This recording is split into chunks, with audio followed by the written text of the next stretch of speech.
for the truly the best DLC legendary weapon. Uh, smallest one we've done so far. Only 4 weapons to go through. So it's going to be only 2 streams, I reckon, but the runs themselves will be longer. So if you were there, stop going down. If you were there for the remembrance weapons, even the older runs, you would know that those were only 80%. So that when we did the DLC remembrance weapons, it was any percent in base game, and then any percent in DLC. We just do R'Larna, Mezma, Ramina, then we're done. So for these runs, it's gonna be different today, but for these runs, it's gonna be any percent base game, and DLC will be all 11 main bosses. It's just give me more to work with, really, more footage to work with. For today though, specifically for today, it's going to be 1 run. We're gonna do it the same as we did the it was Radahn swords we did it with. So the Lord Sword and Light Sword, I actually did those in 1 big run, and I would just simply save state each of the boss fights and then refight them with the other weapon. Because the Sword of Light and Sword of Darkness are exactly the same, everything is exactly the same except for the skill. I mean, you know, same talismans, same buffs, same everything. We will just save state all the main fights in the game, and we'll refight them once with each of the weapons on the 1 run. So a stat split is exactly the same on each one. So let's jump into it. If I can find out how to launch the game. Mod engine. Let me make sure nothing's like enabled. We're good. Dark has a little frostbite. That's it. I don't think it does. Sword of Darkness does not have frostbite.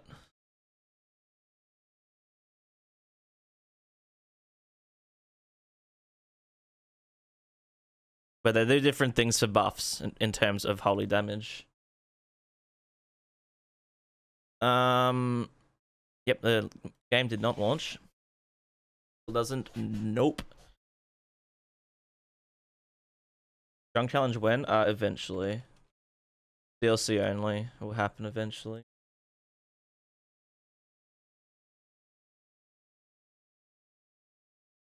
There it goes.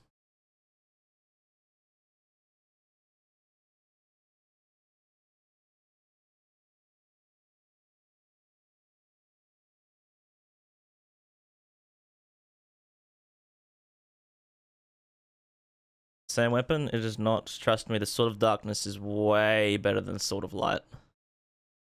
You'll find out why very soon.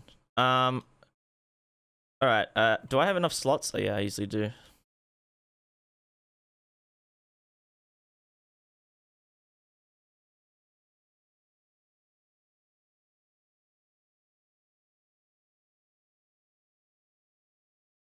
Sword of Light and Darkness. Slod.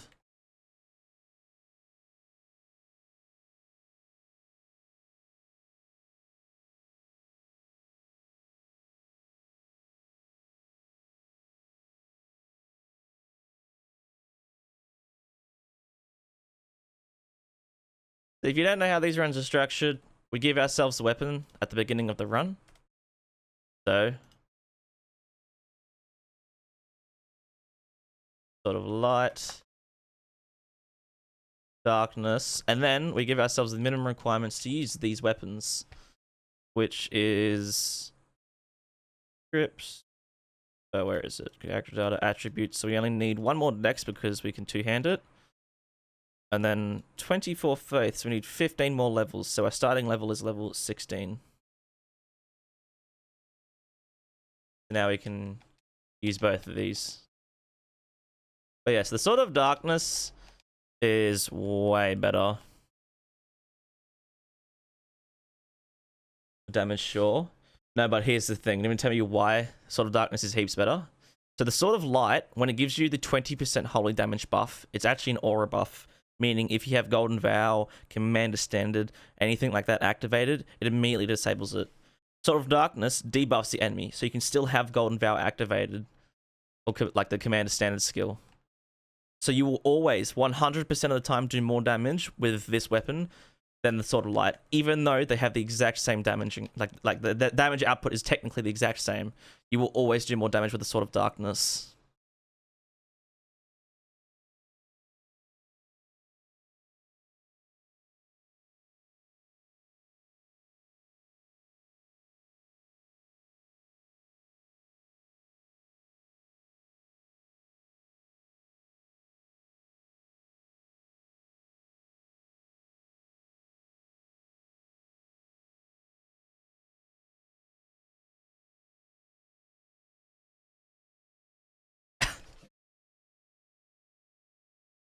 Holy damage decrease, yes. So here's the thing. It's 20% more holy damage, but you can still, because you can still have Golden Vow, which will increase your holy and physical. You always do more damage. In fact, if you have Golden Vow active with the Sword of Light, and then you use the skill, you're actually nerfing yourself. You end up doing less damage.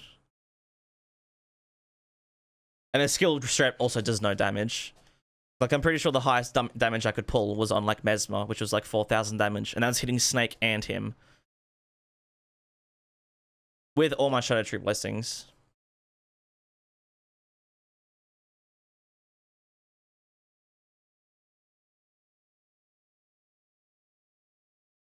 Also, I should probably start the timer. But yeah, the Sword of Light is probably the worst out of the bunch. Then the Sword of Dark. See, my theory for the listing, for like its ranking, would be Sword of Light, Darkness, Meteoric Greatsword, Eupora. Obviously, Eupora is first, but Ancient Meteoric or Greatsword is still a bit of a grey area. It's a good weapon. I'm not saying it's not a good weapon, but it is. There are better choices for Colossal Swords. I'll say that.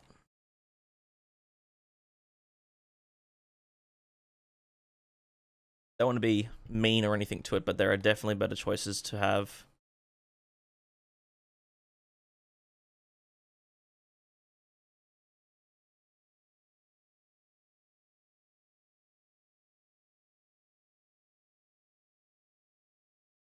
Alright, so I'm actually going to open up a Word document.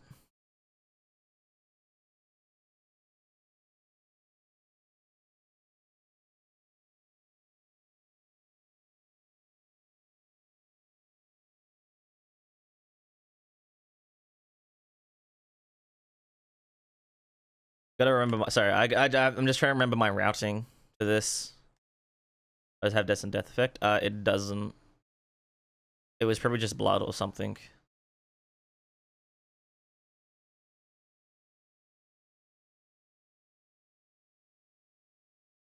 Yeah. Oh wait, no, it does. I don't know.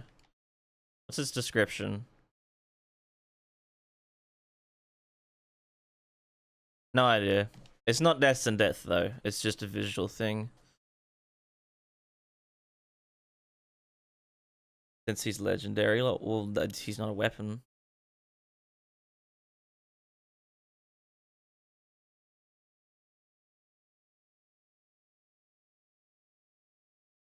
Gotta remember to save state all the fights for these ones. I also need to remember to like use each of the weapons across the run as well, just not in fights, but just, you know, switch between them a lot. I guess a nice part about these weapons is strong faith scaling, so we're going to be able to use Golden Vow, and we're actually going to be using Hellish Shabriri as well.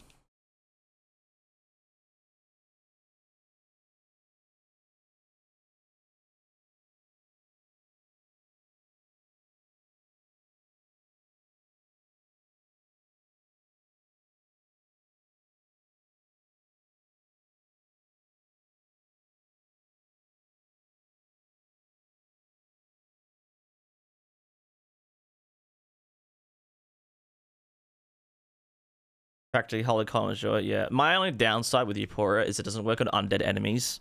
You know, the really holy weak enemies. It doesn't actually work on them because you can't build up meter on them.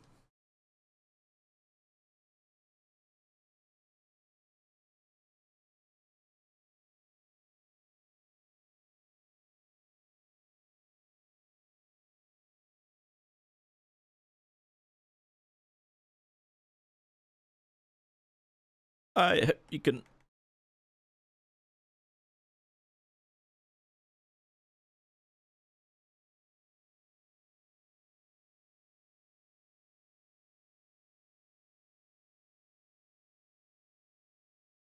Wait, I don't need those. I'm so used to just picking those up on normal runs. Because I've had to use a lot of smithing weapons on runs recently.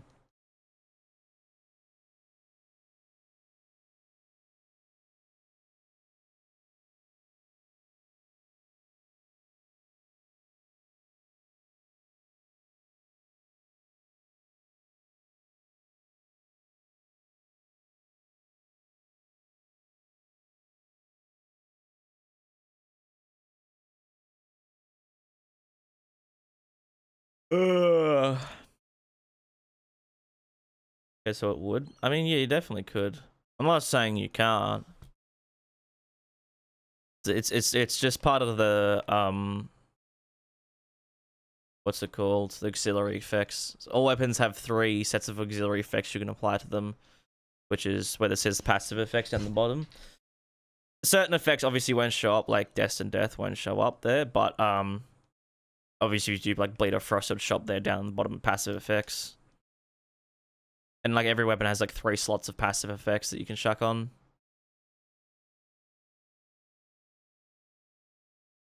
Oh, I was gonna say, why the hell is he not shooting at me? Probably because it's nighttime. So yeah, we're gonna be leveling up a lot of faith on this run. The weapon, although as you can see right now, it says +9 to +8 physical, like a holy to physical. The holy damage scaling is not insane at all. It's nowhere near that high. The strength does scale much stronger, which does make sense. The strength does go up to B scaling. Well, I think holy stays at, I think highest is C at like +9 or something. It switches over to C. So the scaling of these weapons is more physical focused, but the skills are scale purely off faith. So, and they are 100% holy damage. So we definitely want to be cranking up our faith to get those things doing absolutely crazy damage. What do you got? Pot. I don't think I need it. No, I won't need it, will I?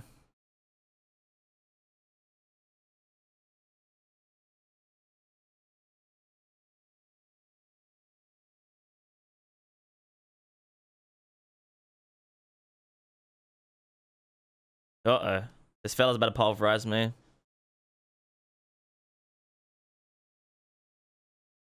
I'm surprised you saw me so early, considering it's nighttime. Tell you what I want to do. This is annoying me. Uh-huh. Uh-huh.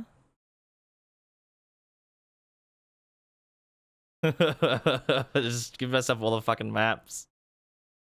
Give me some of this shit. I can't even open the map. There's some dumbass motherfucker. So let's just look at this out of like curiosity. Hopefully we don't get stomped to death.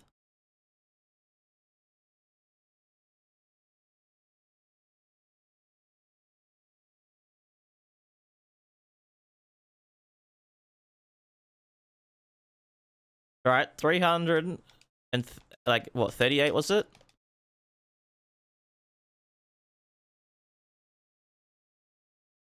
Yeah.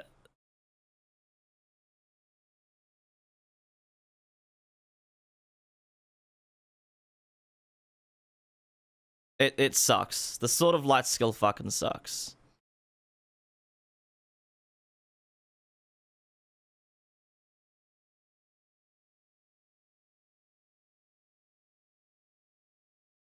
Yeah. The darkness has so many advantages over the Sword of Light. So many.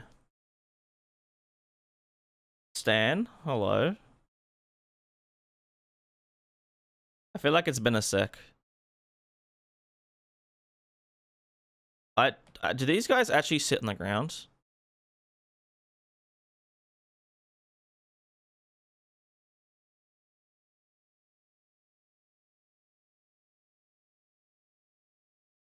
Interesting.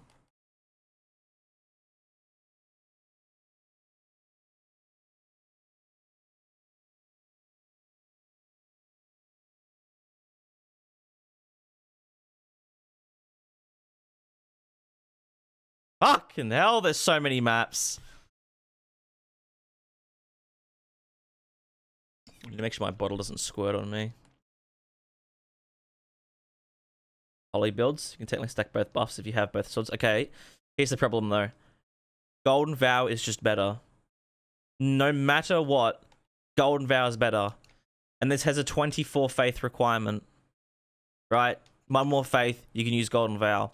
And it's better no matter what. Like for Sword of Light, I'm mainly talking about Sword of Light because the Sword of Light's buff is an aura buff. So yeah, Sword of Light is 20% more holy damage dealt, but it's an aura buff, so it overtakes Golden Vow. So if you have anything that deals not just purely holy damage, aka the weapon itself, you do less damage. I'll show it off later in the run, but Golden Vow gives a 15% buff to all damage types, right? When this is, so that means our weapon will get 15% more damage. When you use the Sword of Light's buff and removes Golden Vow, you get a 20% boost. Seems bigger, but it's only to holy damage. So realistically, the damage of your weapon is only increasing by 10% at the utmost.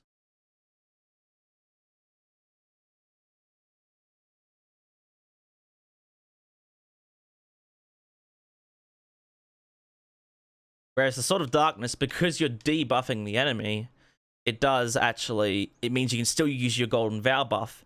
So the damage will always, it'd be significantly higher using the Sword of Darkness than using a skill to debuff an enemy and still having Golden Vow. Like you're looking at like probably like 15% more damage than the Sword of Light on just normal attacks.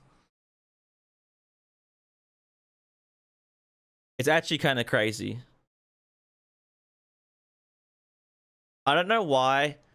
They should have made the Sword of Light a weapon buff, not an aura buff.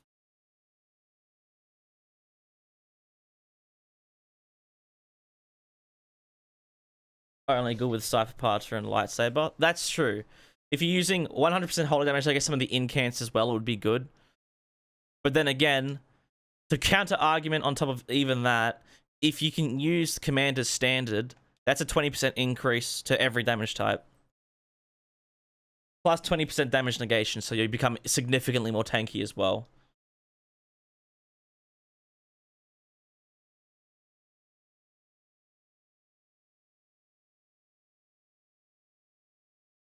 Sidearms for holy builds. But honestly, because of how good the Sword of Darkness's debuff is, and because of how powerful its skill is, it's like one of those powerful holy-based skills in the entire game. I'd like counter argue that and say like, oh, it's actually, I say the Sword of Darkness is a good standalone weapon, whereas the Sword of Light is not. Sword of Light is only for 100% holy builds, whereas the Sword of Darkness is kind of good for anything really, including the weapon itself. And the thing that makes the Sword of Darkness's skill so much better as well is it hits once. That's all it needs. It needs one gigantic hit. Whereas the Sword of Light, to get it to good damage, you need it to hit like, I think it can hit 4 or 5 times. We have to, obviously, we'll check that. Heavily look into that. But even then, if you get all of your hits off to go off on the Sword of Light, the damage is still abysmal. It's like a fifth. We tested on the Golem before. We did nearly 400 damage with the Sword of Light. With the Sword of Darkness. The Sword of Light did like fucking 80 damage or something. It was like 60 damage. And that hit all times.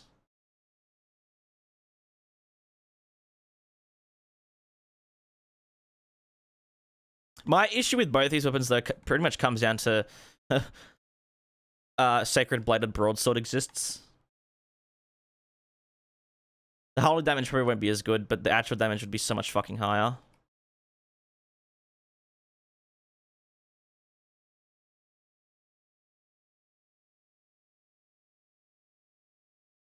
And then your damage against undead things would be like crazy high.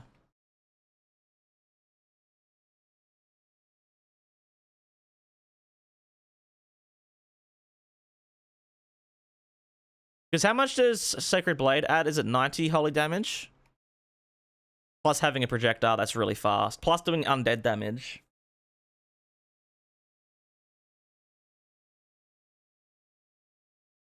Once we're at the end of the run, we'll do our little testings. You know, check how many times sort of light can hit, stance damage, see how good Sacred Bladed Broadsword is for the same stats. We'll go across everything.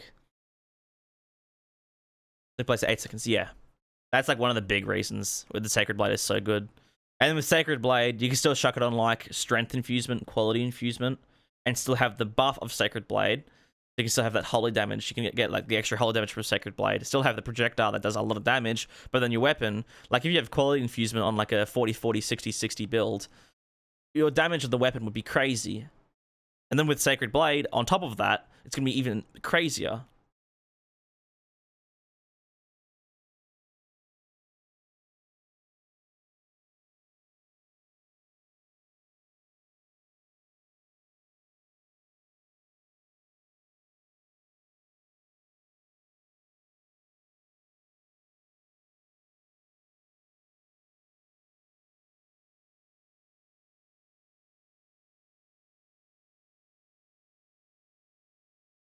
Use Light for Land of Shadow in the Undead run.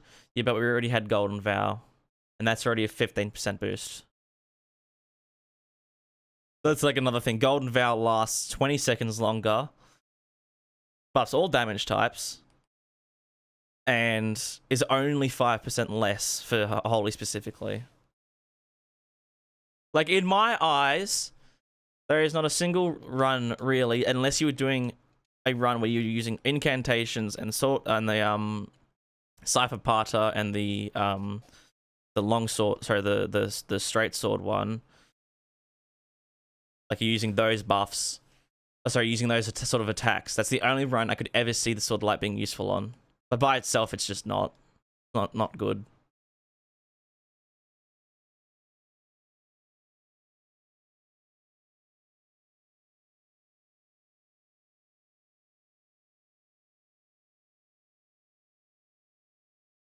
I wonder if if the Sword of Darkness isn't a Power Shred debuff.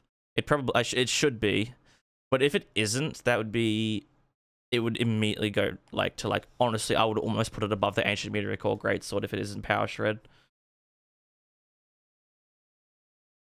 But yeah, I'm pretty sure it's Power Shred.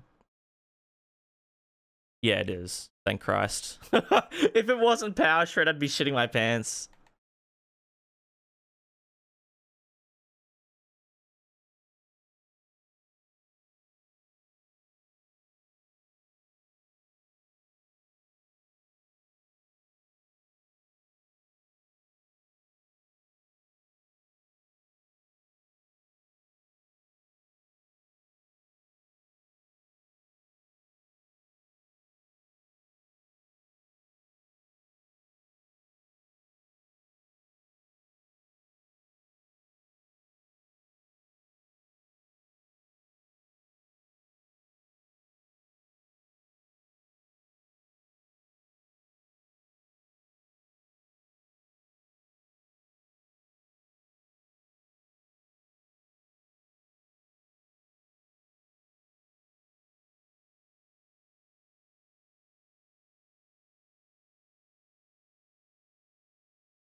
See, right, let's like 65, right?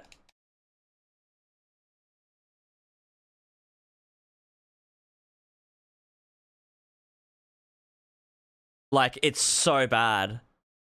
It's so much worse in every way than the Sword of Darkness.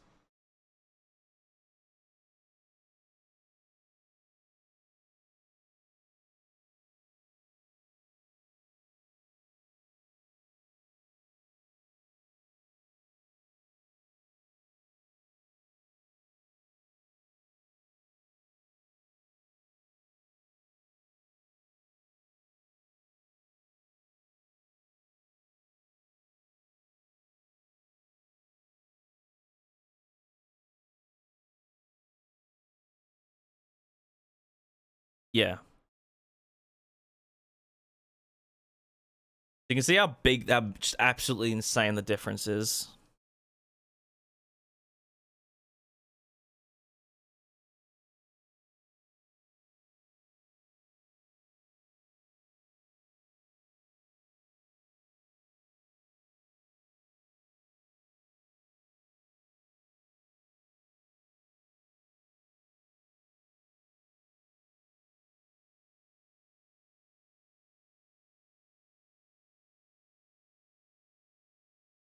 Yeah, I think the sort of the skill needs to do way more damage. Like at bare minimum 2 times the damage. And then I think the casting time on both the skills should be reduced.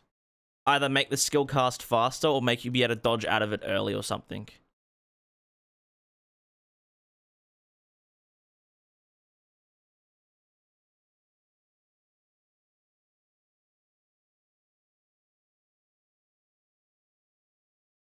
Or Faith catch up, it doesn't, trust me.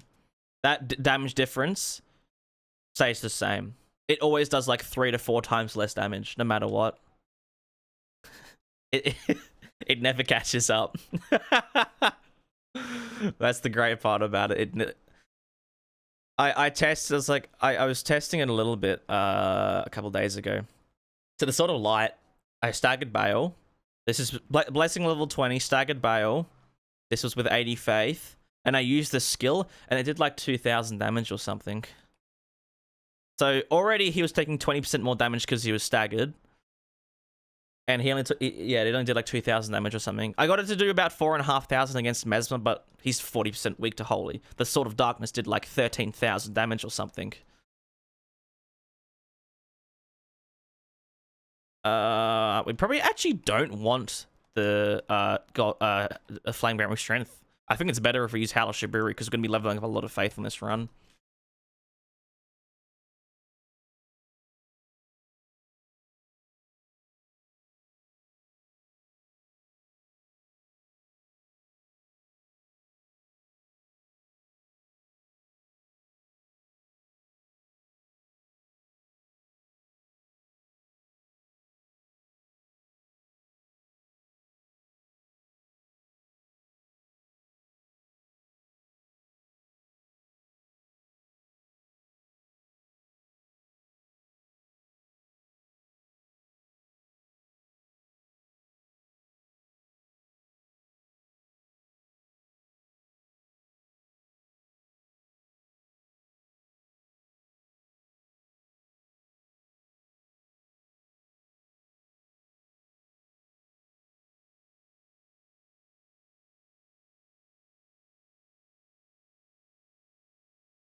Lunk.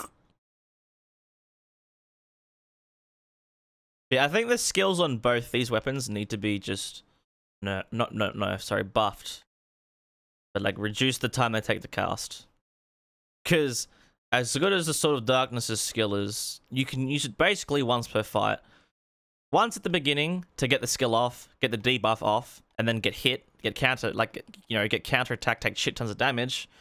And then secondly, when you when they're staggered, or use it to stagger, which is actually a useful thing to do. You can use this to stagger because it does 20 stance. I want to figure out how much stance the Sword of Light does.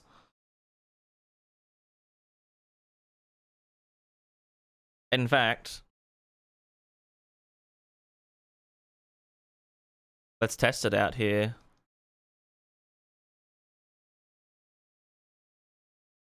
When this fell onto aggro, so the stance damage is normal. I'm pretty sure the Sword of Darkness does 20 stance, but I don't know how much the Sword of Light does. Yeah.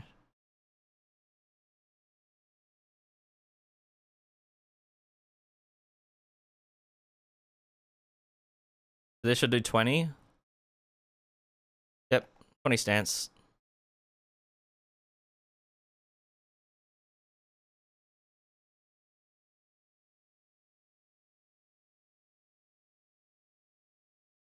I have to see how many times I can hit. Hold on, wait for the stance to regenerate.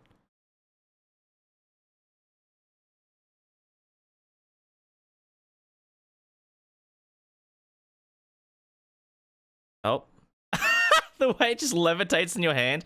I'm out of blue? Oh, for fuck's sake. How am I out of blue?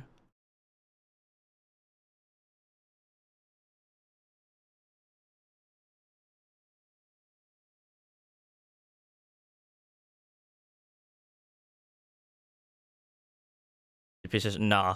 I've tested it. I should probably look at the code for it. See, but I'm fairly certain it hits once. like it's got a thing on all the bullets that's like, okay, this is part of this skill cast.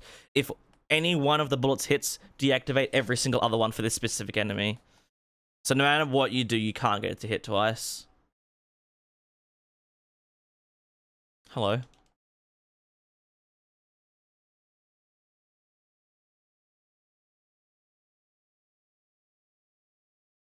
Ugh, Bader.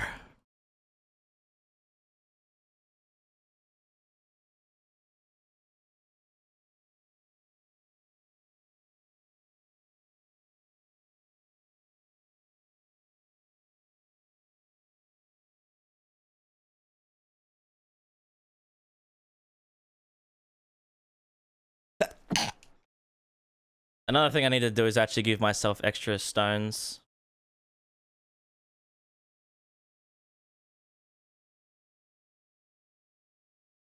Because we do need two, we have 2 weapons to upgrade.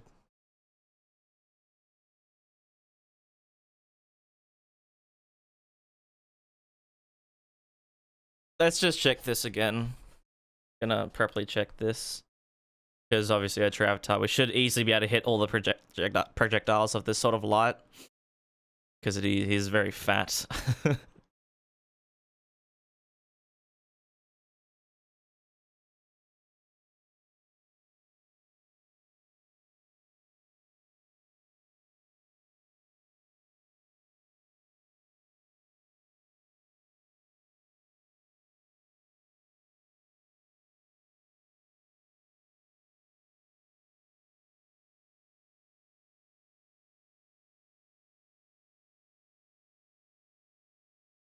Okay, now he knows I'm here. Just make sure. We probably just have 2 of these equipped because they are so light. Yep, 20 stance damage. Okay, actually, we also look at the damage as well. This is with the debuff. How much damage are we looking at? Okay, so it can hit 5 times and does 5 stance damage each. And sorry, how much damage did that do? 170. Whereas this one, minus 20. Oh, it's like double. It's like nearly triple.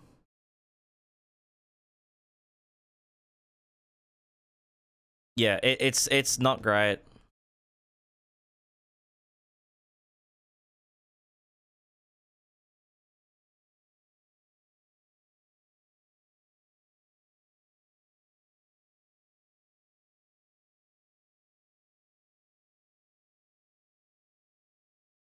Yeah, but still, you minus 20% off that. That is still easily over double the damage.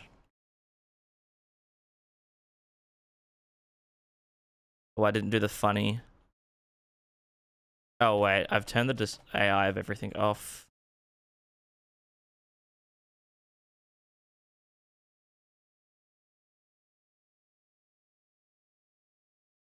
Aaron, hello. Thank you for this gift of poison.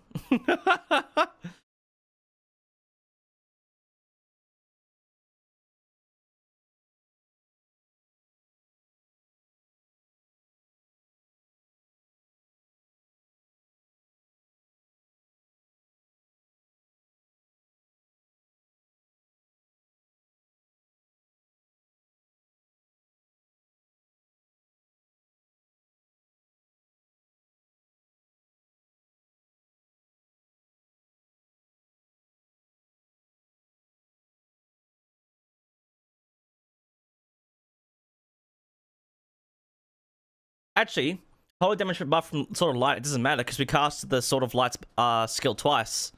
170 was with the Sword of Light buff. So yeah, no, it is like way over double the damage from the Sword of Darkness. How much is that? Like 170 to like 430. How the fuck am I phone tilted sideways?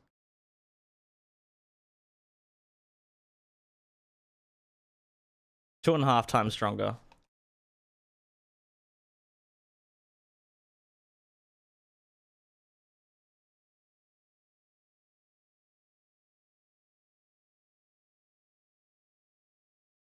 Like, what the fuck, man? That's stupid.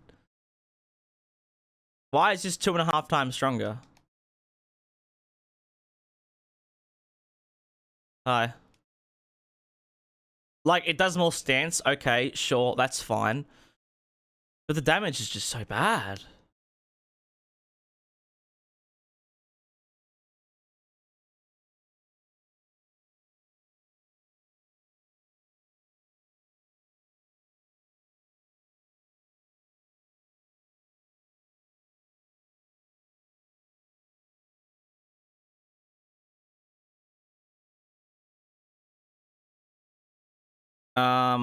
We do need to do some routing in Caelid because we need to get the Somber Stones.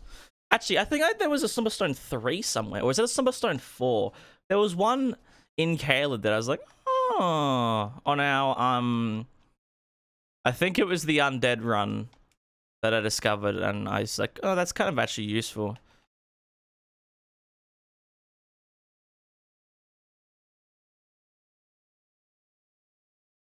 Give me that.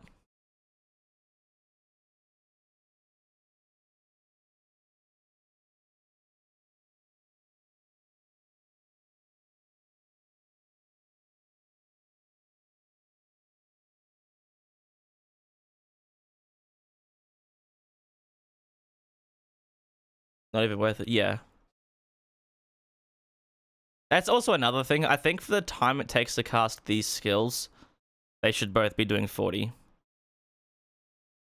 Easily. They should not be doing any less.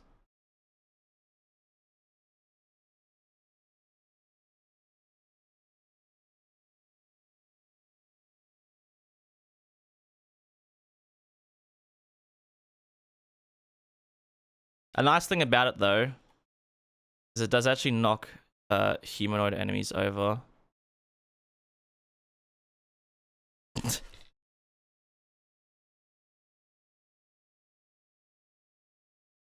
Very linear Crystal Cave. Oh, we only need one realistically. I have routing already, but on the Undead run, I can't remember if it was a 3 or 4, but there's one in Caelid. It's like, oh, we kind of run along that path, so we would get it anyways, and we wouldn't have to go to Liaoning to get the Somber 3, because we get the Somber 4 and 5 in Caelid. We should wait until this weapon's more upgraded, and also we have a second talisman slot. Like, it's been good getting the Scorpion Charm, but I literally don't have a second slot right now.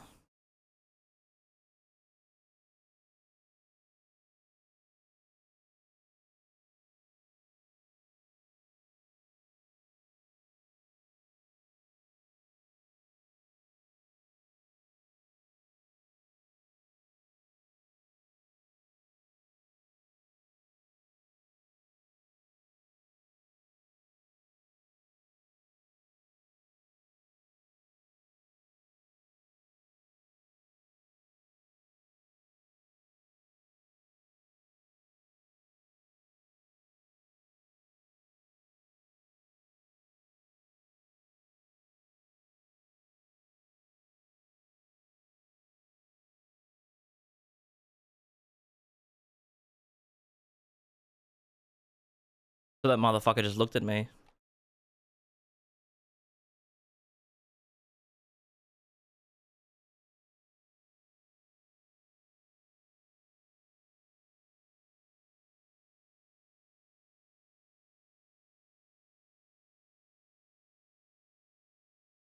Love my content. Best review on YouTube.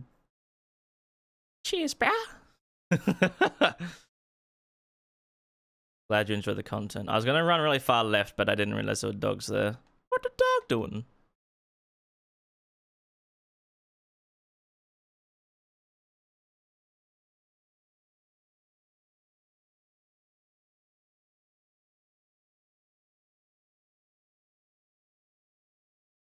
Hey. Too far.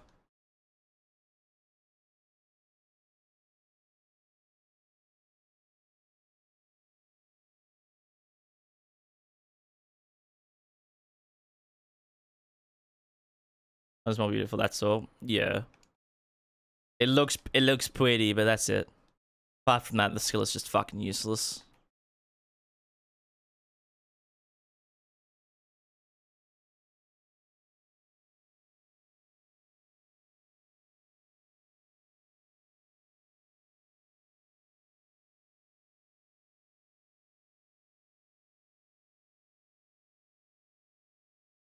Yeah, so there's actually, I just want to check this. I can't remember if it's on before or 3, but there was one over here behind old mate Niall.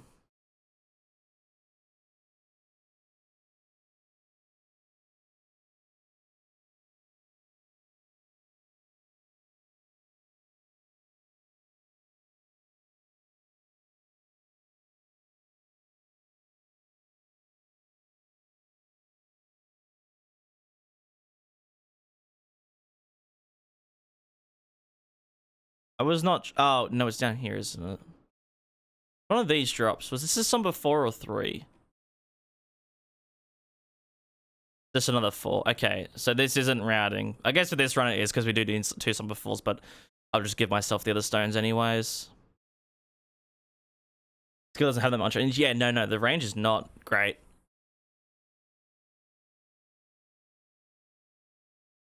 I mean, once we finish the run, like, we'll try not to be too analytical on the like functionality of the weapon in terms of just like, oh, this is how big its hitbox is, this is how much stance damage it does. For the run, let's just try and focus on how it feels, and then at the end we'll actually really look deep into it and be like, okay, this is why this thing fucking sucks. let me prove to you, let me use numbers to prove to you why this skill sucks.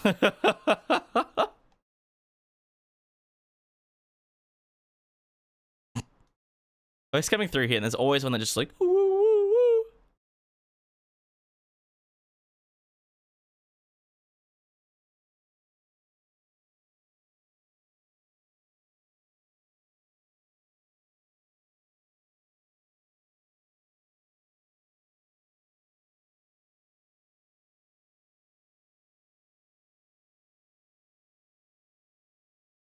Yeah, 4 legendaries.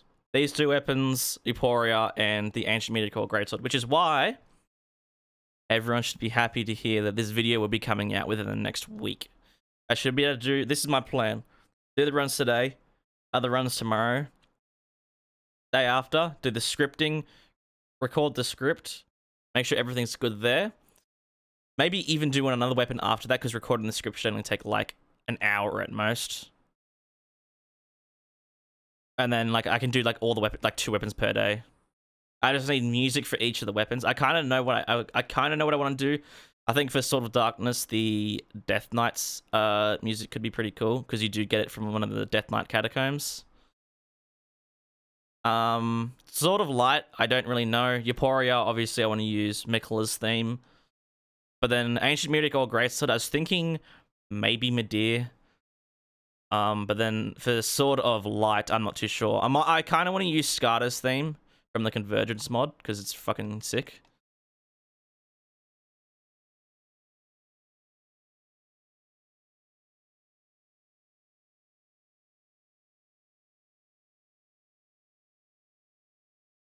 Okay, so let me just go to the Word document. What is my routing?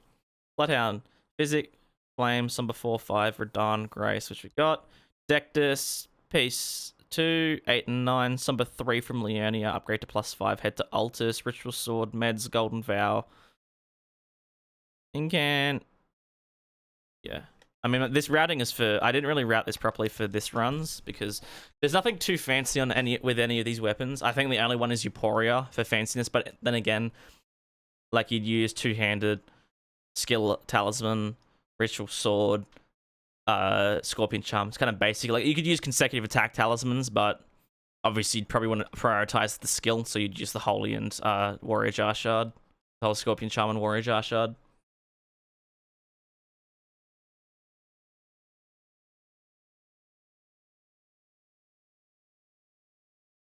Meteoric Ore is best on everything. It's definitely not better than Euphoria. Euphoria is pretty much the best weapon in the entire game right now. I'm surprised they haven't nerfed it yet, honestly. Because the Euphoria easily one-shots bosses with the most basic build. Oh my fucking god. Yeah, Euphoria easily one-shots bosses with the most basic of builds. And then the you actually put a min-max it, and then it's just this game over. I did 56,000 damage against Mesmer with a slightly min-maxed build. Like, it's fucked. It should not do as much damage as it does.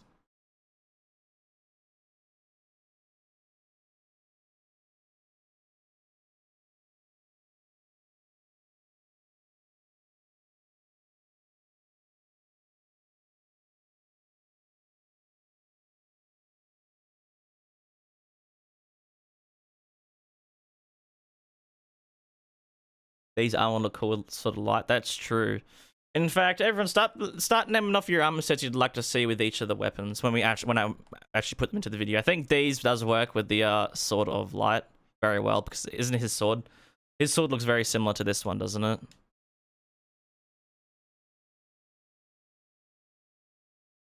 What armor sets would you like to see with each of the weapons?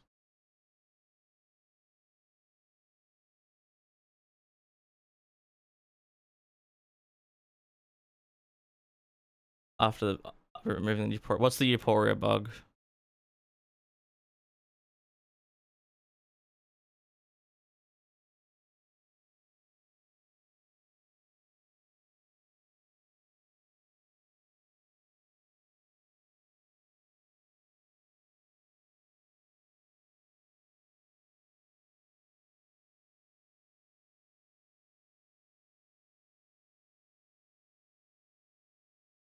Stuff. Oh, yeah, no. It was doing that, but that doesn't matter because I was still just using the Euphoria. Just using one Euphoria and then using its skill. And I did 56,000 damage against Mesmer, which is enough to kill him 2 times over. And I did it on just phase 2.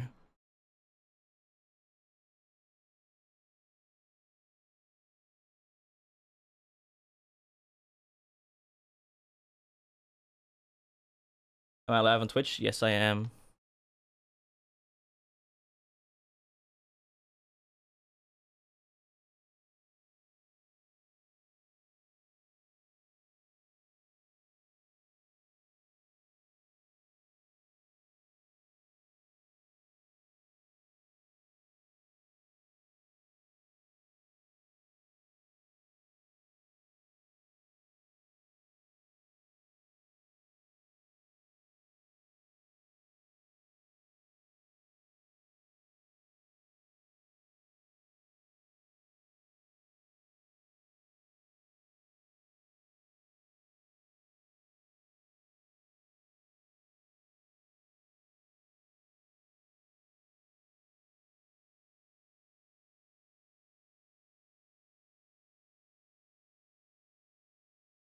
Should you sub if you want to?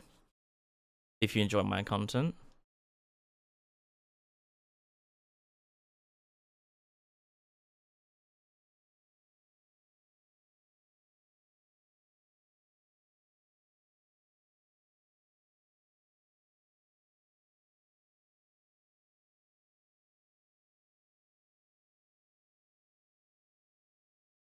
Oh no, I just teleport to Mogwin, don't I?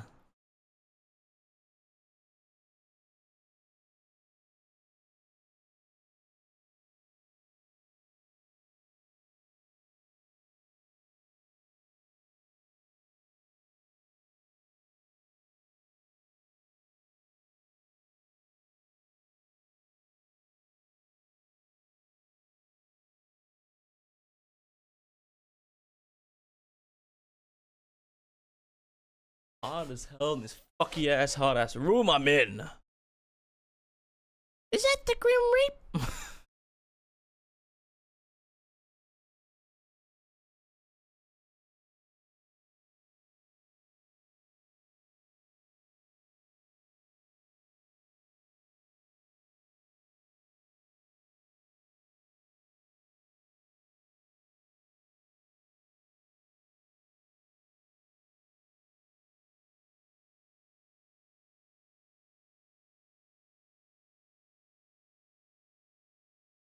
Leaders armor sort of light. No, we've already said the D set would fit really well with sort of light. Leader's armor would probably work somewhat well with actually the Euphoria. Sort of light has these weird ridges that like these armor has. Like if you look at it, looks pretty much exactly like D's weapon and his armor. D's sword, young Sheldon ring, inseparable swords. I can't remember what it's called. Look, they look pretty much the same. Ridges and crevices.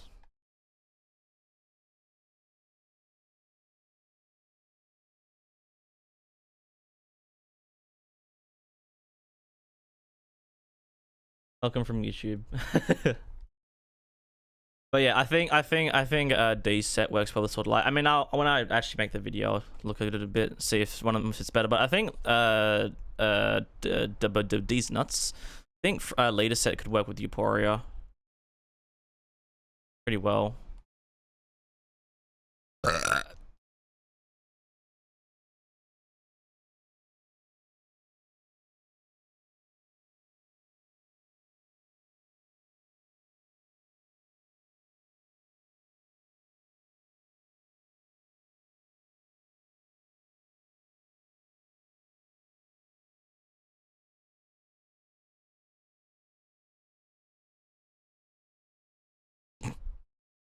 Blasted.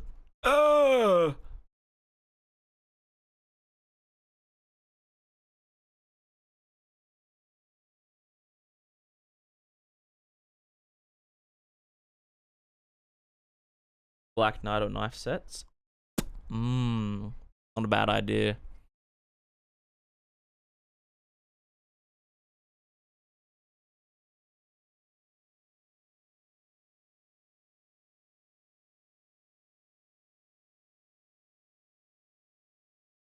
I don't want to grab those. I was gonna grab the Halashibari, but I won't grab it just yet because the place would cook me alive.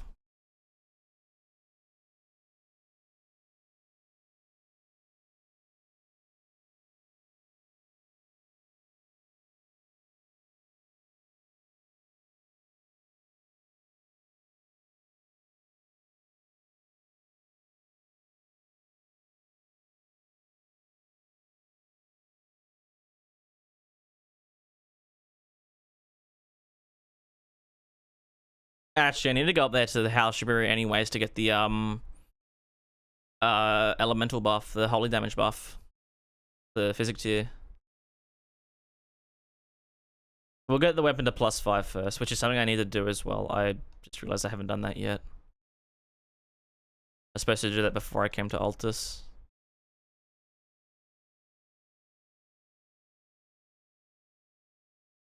Damn, I'm all out of whack with how I do these runs. And I'm technically only doing 3 of them, so better do it right now so the Euphoria and Ancient Meteor Core Grace are perfect.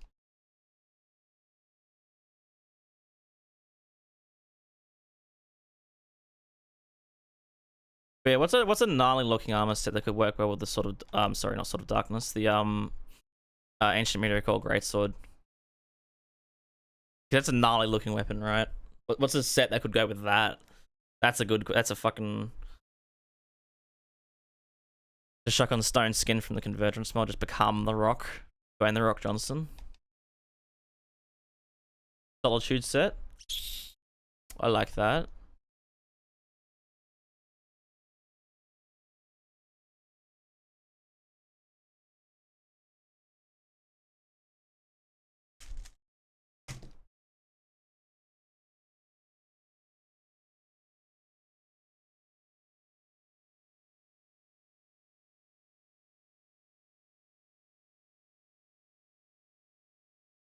Very blocky set, yeah. I guess the dude who uses the weapon he uses, the Solitude Sword, whatever it's called, it does do it does have his weapon does have like I guess a light part of the skill, which the Ancient Meteor Core Greatsword obviously does, has the big white explosion, the come explosion.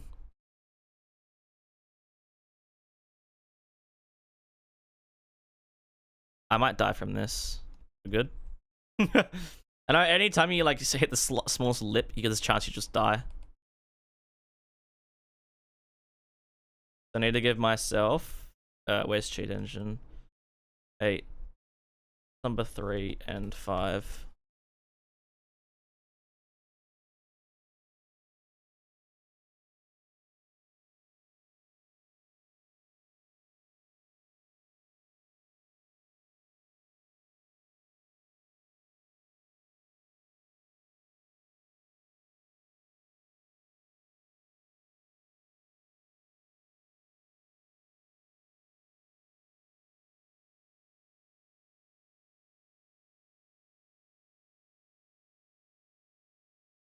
Spend all my youth playing Elden Ring. What do you mean spend all my youth? I'm fucking acting like I'm a fucking toddler. Game's only been out for like nearly 3 years, Chief.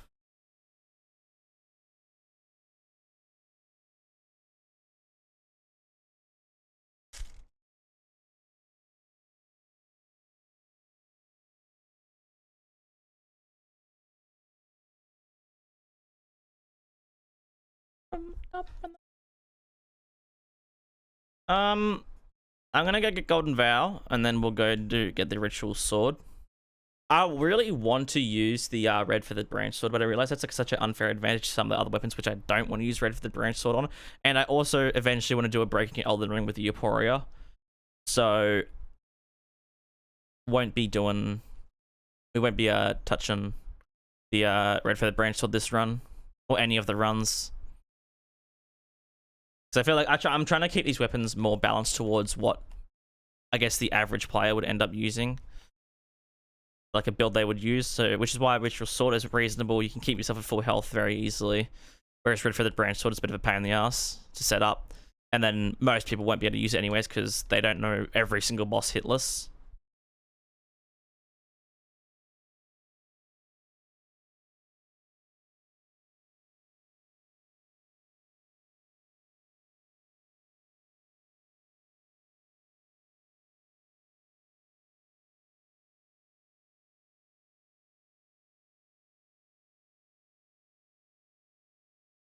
Can you get backwards from here? I don't think you can you? I never actually really checked this, but I probably should. Oh my god, wait, you can. Oh, I'm so stupid. Are you fucking serious? I had That's so helpful. Oh my god.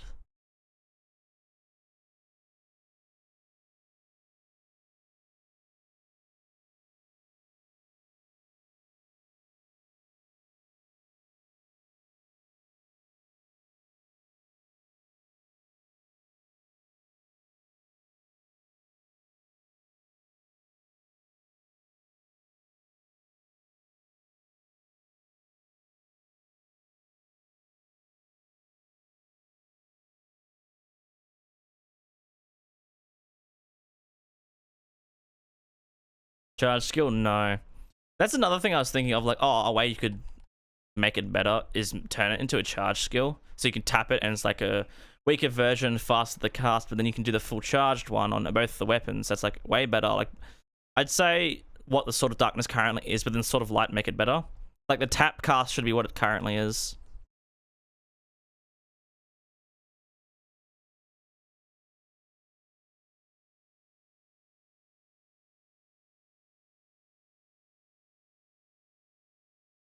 Did I normally get the Somber 6 from here? Get Somber 3 from Leonia, upgrade to +5, head to Altus, get Ritual Sword, Meds, Golden Vow, Incant, and Somber 6. Get Elemental Tear if needed, kill Margaret Godric. Okay. Yeah, so we are supposed to be coming this way.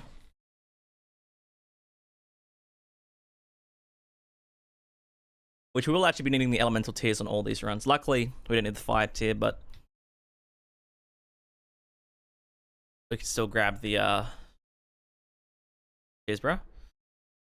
We can just kill all the Erdtree Avatar.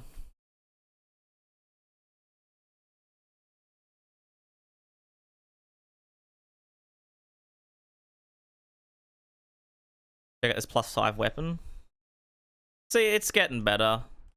And obviously the wolf isn't really too damage resistant.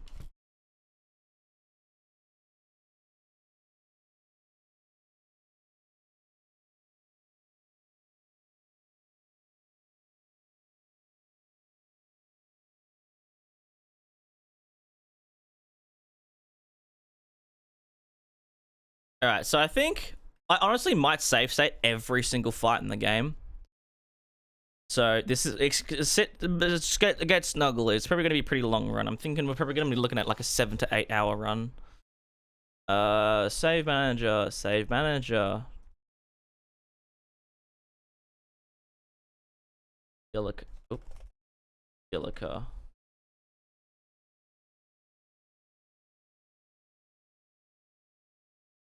Light, darkness, Gillica. This. Okay, never mind. Gillica it is.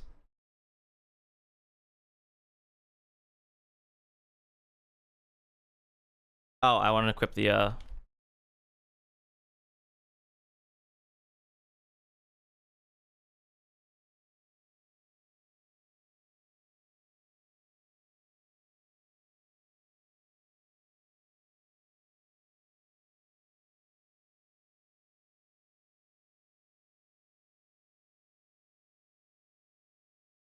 Can you?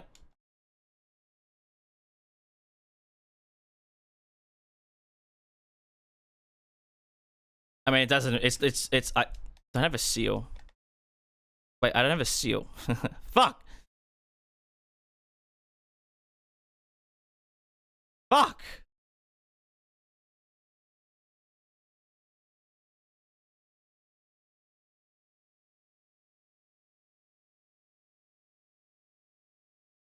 Shitbags.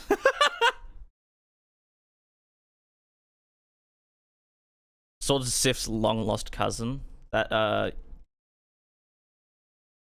it's not wrong.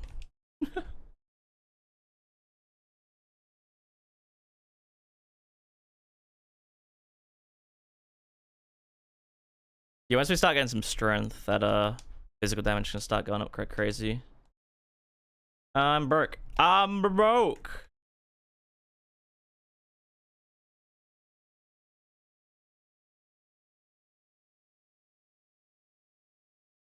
And this thing looks kind of sick, actually. Look at that. Awesome in the dark. Does Sword of Darkness have any glowy features? No. Interesting.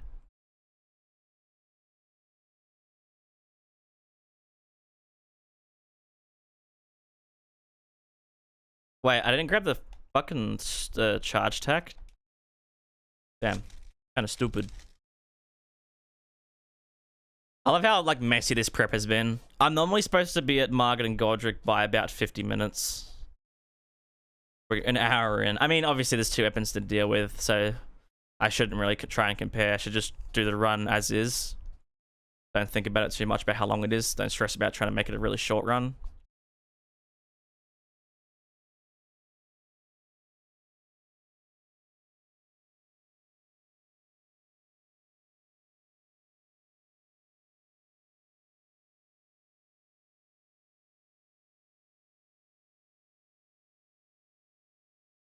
Okay.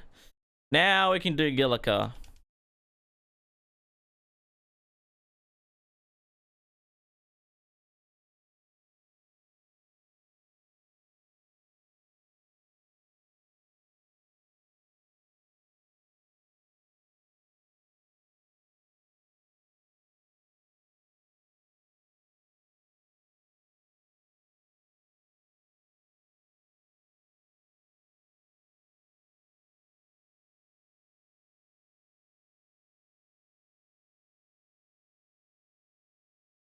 Miquella Crown with Sword of Light. Nah, Miquella Crown with fucking Euphoria. What are you joking?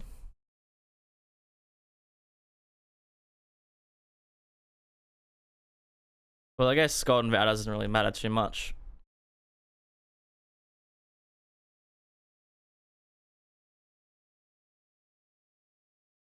Out of curiosity, a charge sack now does 573 damage. Cast Golden Vow. Okay. I need to test this out. Gillica, yes. We need to test out. There's multiple hitboxes, but it hits 2.5 times less than Sword of Darkness, which only has 1 hitbox. It's like nowhere near as good. So let's just test this out, right? So Golden Vow charge attack versus a sort of light, like a light charge attack. The Golden Vow, 592.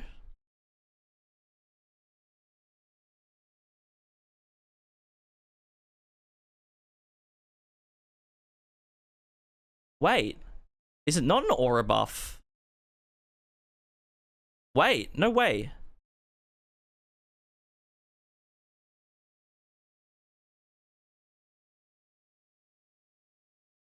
Is it a weapon buff?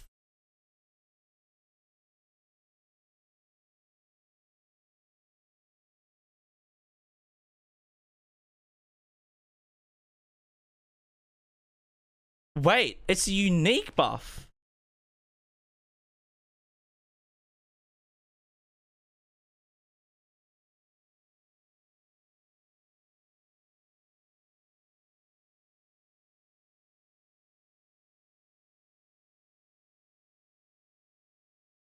Hang on.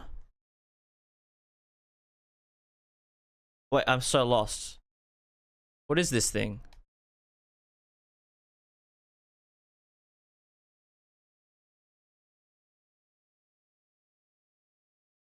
I thought this was an aura buff. Wait, okay, hang on. Maybe this isn't as bad as we thought. But it's not a weapon buff because it doesn't get rid of the... Okay, let's just... Okay, so current damage, 400. Cast the skill. They both should jump up to something. 440, right? Unequip. 346. That's because we can't use them. Two-handed. 440. 440, right?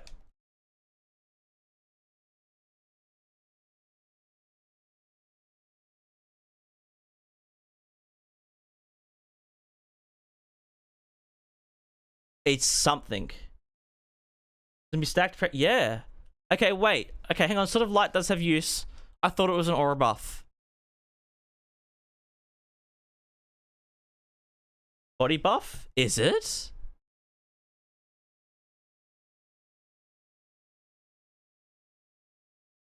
Wait, so we can't use Howler Shibriri.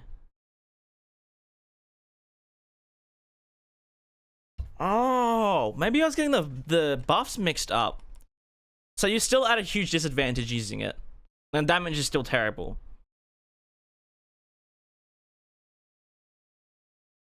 Howl just gives you more damage across everything.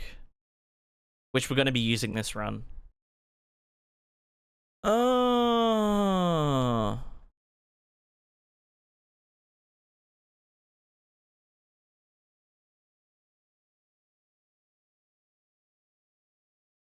But then again, it still does not matter because Sword of Darkness, you can still... It's a debuff.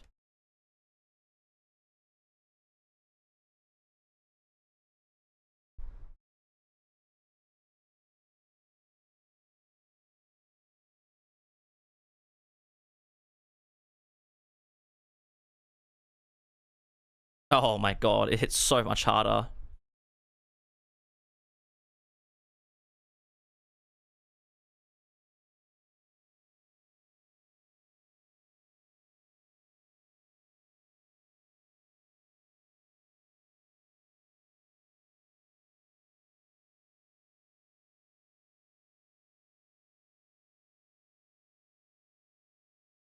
Okay, now we need to go get Howler Shibriri and the Elemental tier.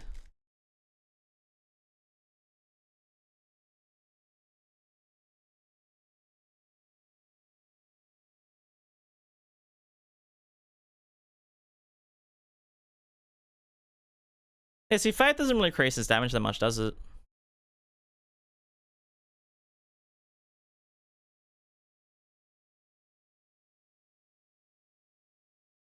Get a 28. Now we can use Howler Shibriri.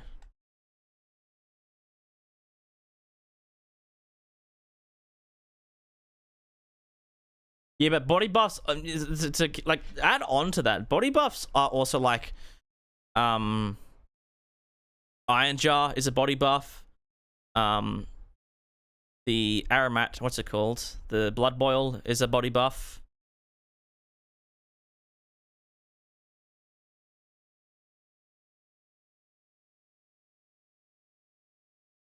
Like it really should have been a weapon buff.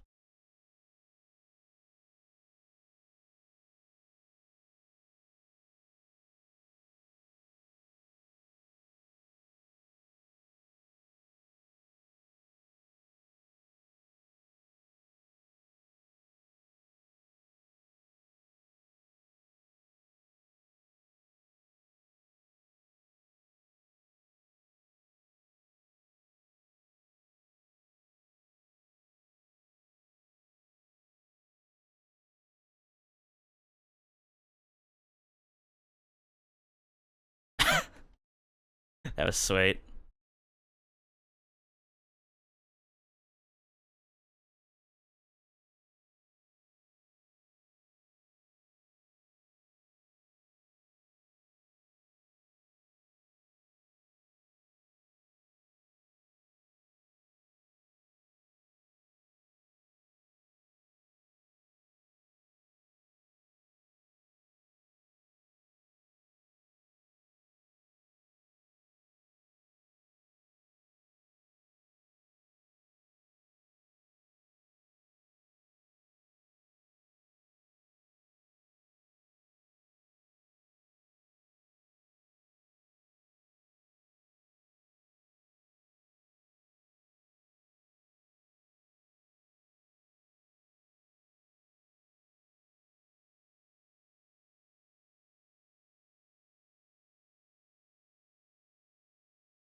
Better play PC again. I know. Sony better not.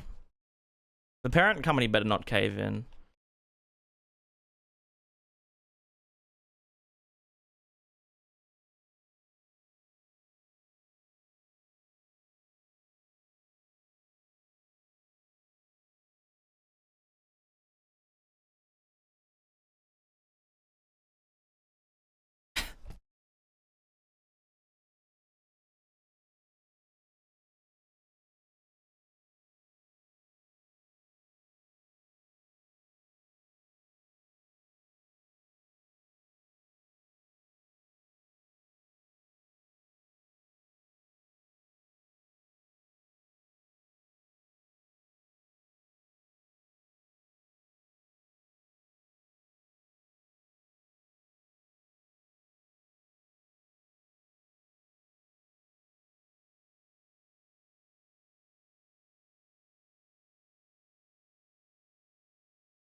The fuck?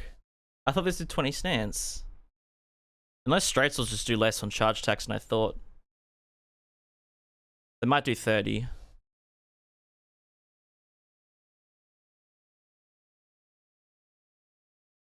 What style do I think new FromSoft game would be? Medieval knights. Castles. No, I don't know. I'll cook something up though. Something devious.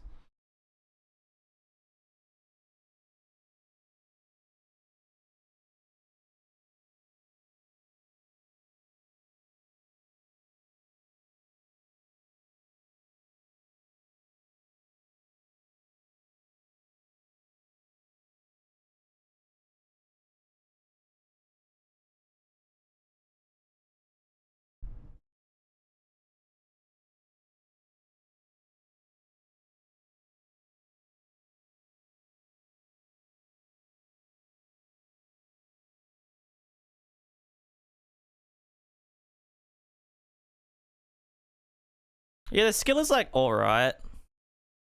But yeah, it's so slow.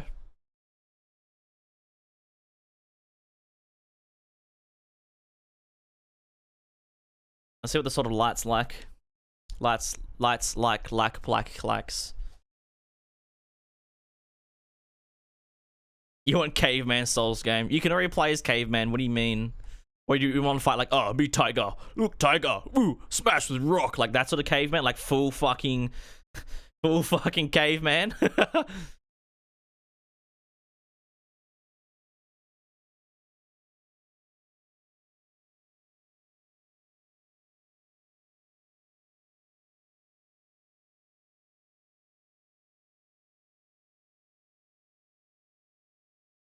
Oh. Well, I fucked up.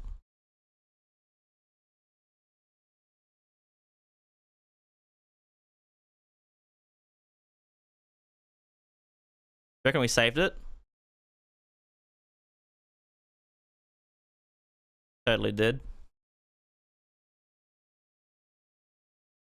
What the fuck happened to your little tail thing? Alright.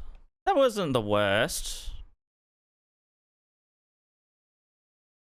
There's our aura, little buff. Not aura buff. Like, I've got aura and like body buff so stuck into my mind now. Alright, but we should be set up for Margit now.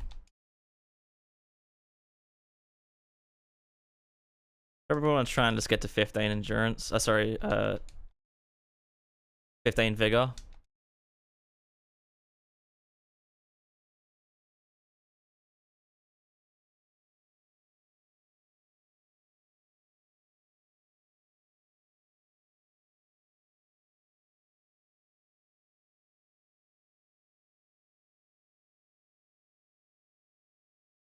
Yeah, my biggest issue is just how long it takes to cast these fucking things.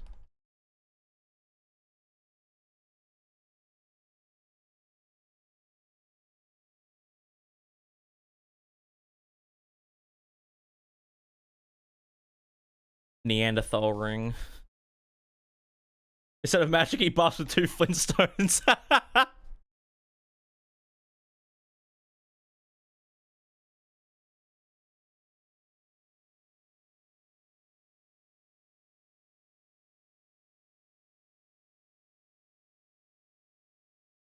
I have never had to make a save state for Margit.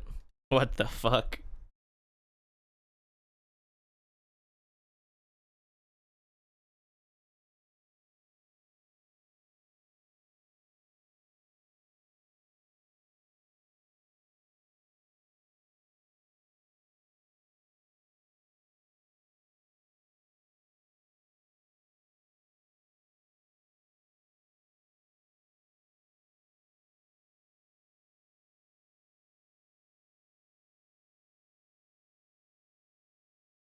That's what we get for using a +6.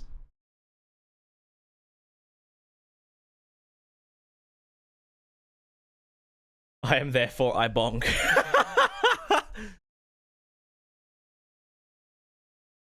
See, you saw the issue with the sort of lights buff though. The skill. He moved out of the way and missed one of the. He only get hit 4 times instead of the full 5 times. Whereas this, we can fucking waltz up, cast this bitch.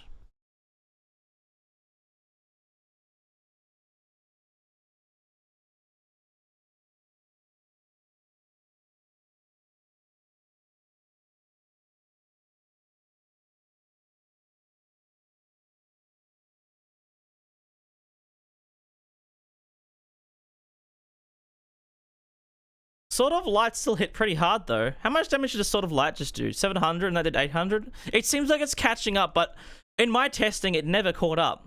It was always just so much worse. Cowabunga in Fear of the Night.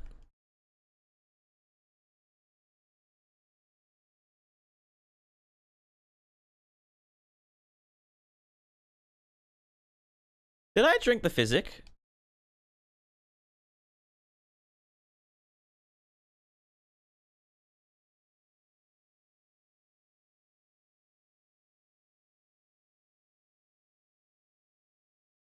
What the fuck just happened? I did. Yeah. For a second, I was like, did I? I don't know if I did. No, I did. Let's get that 14 strength so our physical damage can start getting better, because it does scale a lot better with strength, this thing. Even though everything is D, it does scale better. I promise. Well, of course.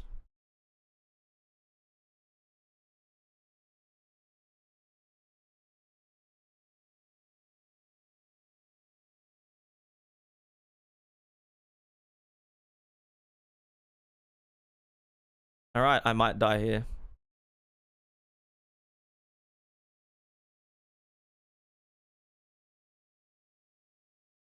How did you hit me?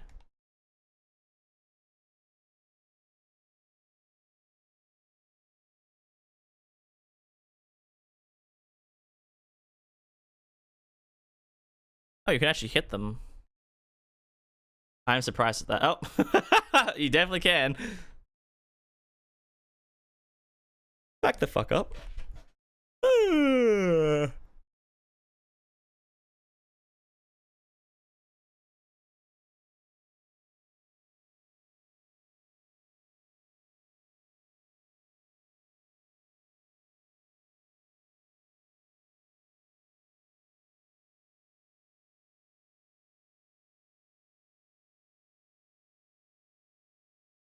Need some of that stam regen, man.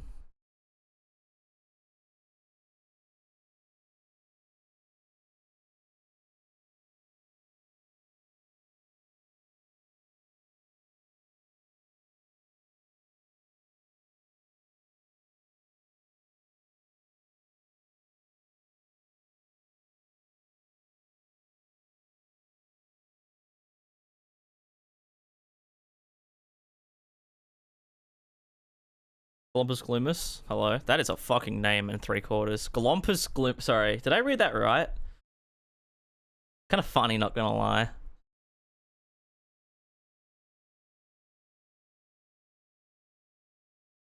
Can one of the collaborations in Monster Hunter Wilds just not be like fucking Final Fantasy or some shit? Can they just add Bale, please? I want to fight Bale. Give us an actual monster with a moveset that already exists. They just have to copy and paste it and they'll be fine. Probably wouldn't be. They'd have to change a few things, but still. Let me fight Bale in Wilds, please.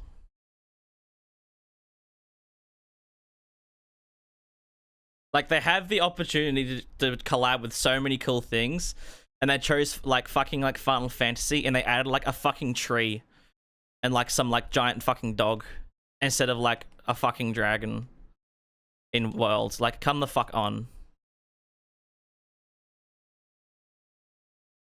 Why could they... Let me add a tree. I also add a spicy tree, which is just worse, and the fight is, like, one of the lowest rated fights ever made.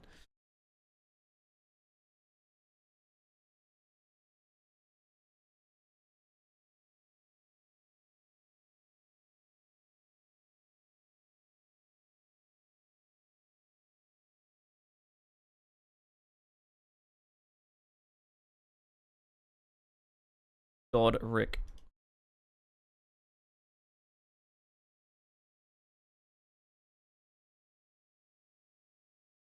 Witcher Club was cool, and then ended up giving us the worst fight to ever exist in 20 years of Monster Hunter games.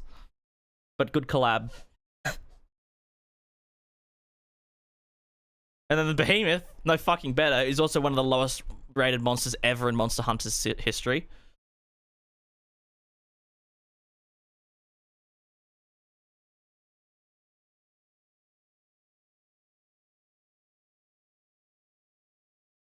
Gordic the Garfield. Okay. I thought you could crouch beneath that. You must have the run to like the right of him or something.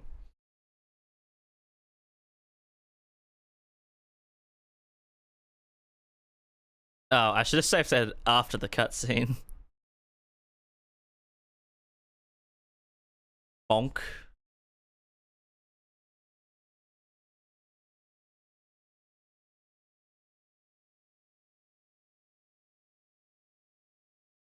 What the fuck is going on?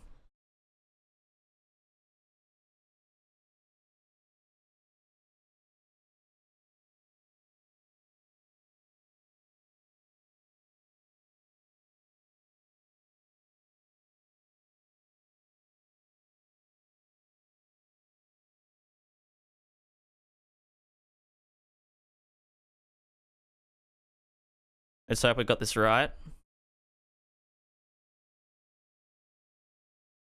Oh my god, I think that was a headshot.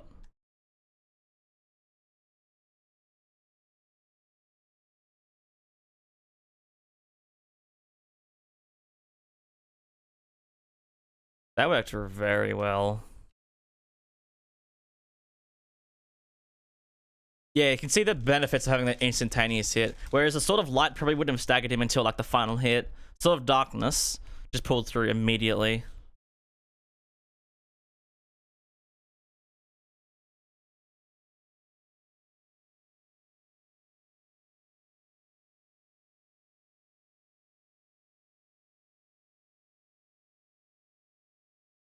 Why can't I cast the skill? Can you rotate around him? Nope.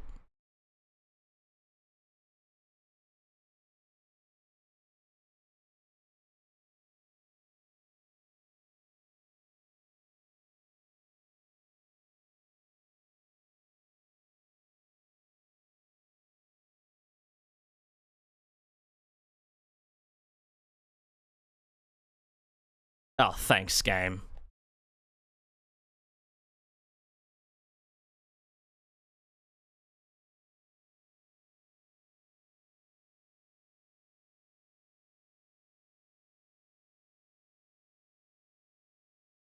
Oh, how many times did that hit?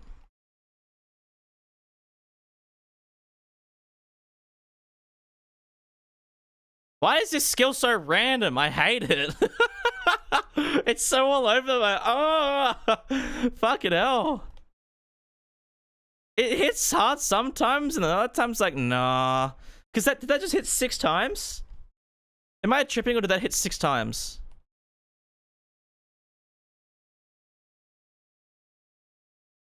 I need to keep my stream open, honestly.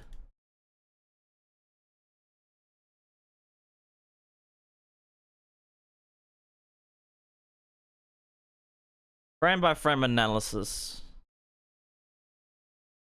1, 2, 3, 4, 5.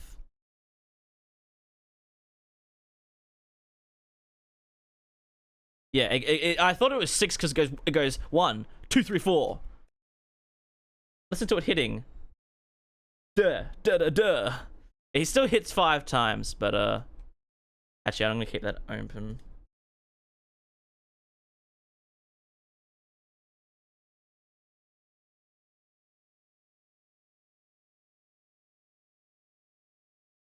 Big V-Bucks though.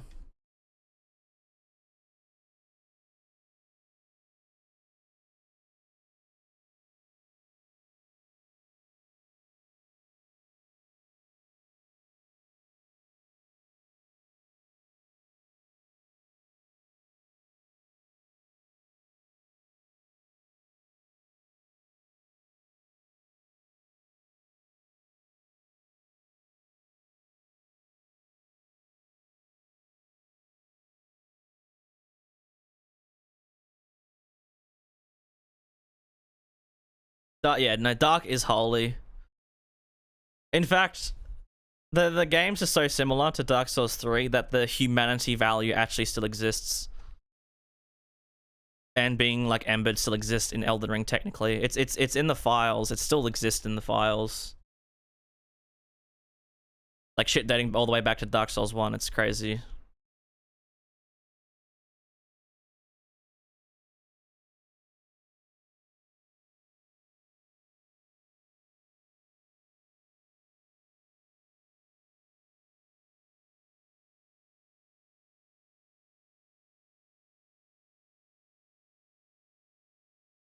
Like obviously gameplay has nothing, but those like parameters for those like functions still exist within Elden Ring.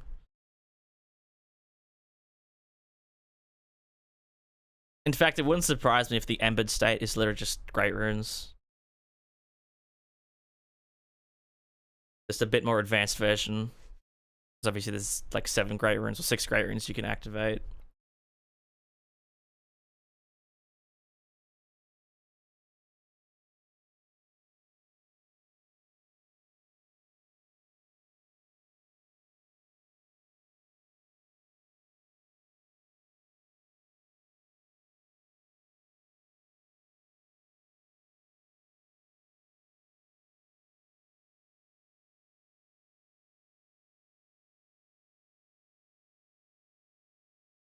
Does humanity do? In Dark Souls, humanity lets you just embed your fires, like just cook and make them cook harder. Gives you more meds.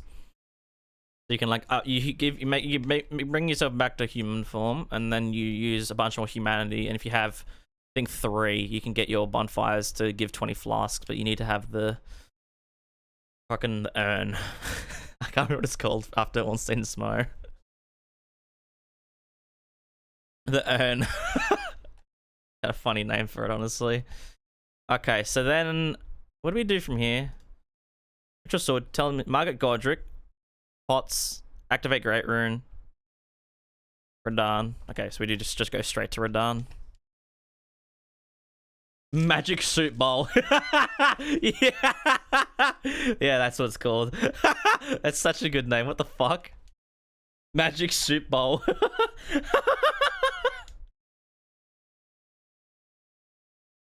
Ooh, that's fucking funny as shit, man. I think Great Rinse have abysmal. Yeah, well, they should have done what Elden Ring did. They should have done what Convergence did, where every boss you get your Great Rune back. Every boss kill you can get your Great Rune back. Like Dark Souls 3 had with the fucking Embered State. I don't know why that suddenly vanished. They introduced a mechanic that is basically the same thing, but better, and then remove the ability that boss kills actually give you your Great Rune back. Like, what the fuck? What are you doing? What am I trying to do? Yoink. Yay, now we can use Hal Shibiru, except we can't, because Sword of Light fucking sucks!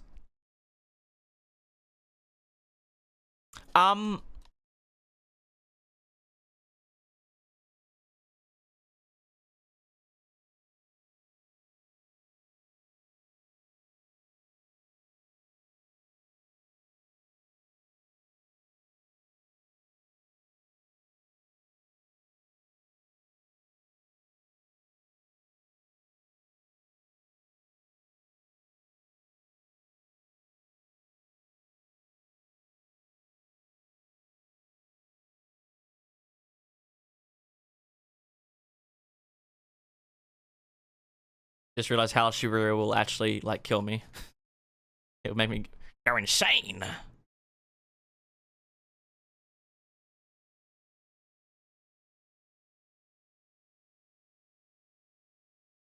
What now? Hitting boss demon souls make you human too. Yeah, exactly. It's like, look at this cool mechanic, right? Now we're gonna bring it back to our new game, but it's just gonna be worse, but better. Because obviously there's variety in what you can do, and there's like really good things. Like obviously Godrich's Great Rune, which we're using right now, is fucking insane, and you can get it so early. But like, by the way, fuck you.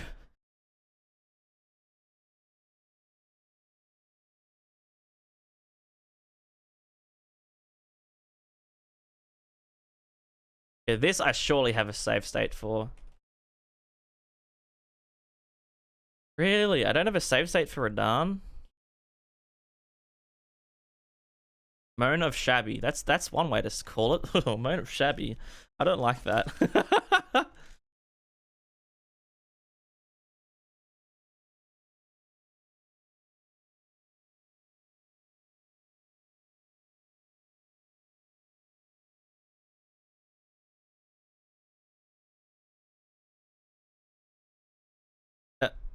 Did you just get caught on something? Can I cast a skill twice now? Oh, I might be able to.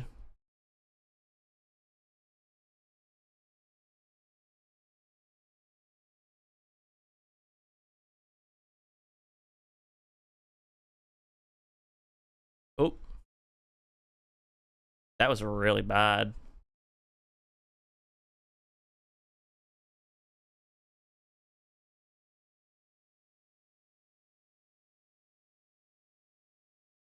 Like a full hit.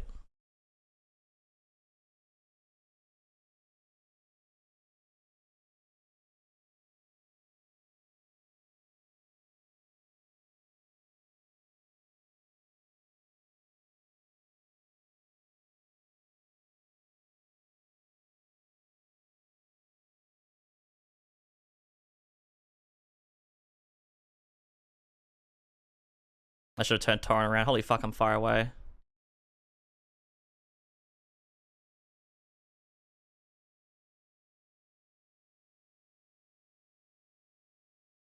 And staggered.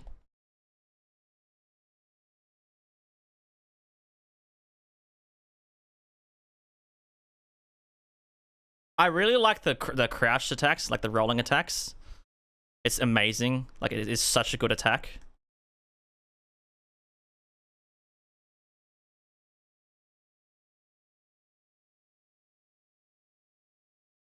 That damage was alright. Like, I mean, I'm pretty sure Radahn, if I remember correctly, is quite resistant to holy, like 40. Tyler, hello?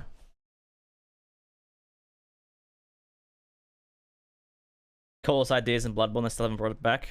Go play Convergence. They got a switch weapon. They've got more coming, but they do have a switch weapon in Convergence. All right, and now we get to look at why the Sword of Darkness is better, because Halacha Brewery.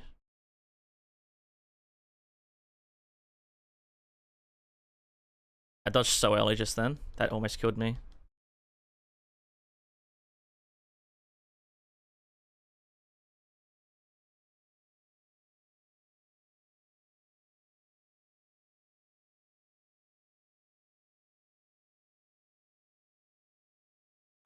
Excuse me? Is that not enough? Wait.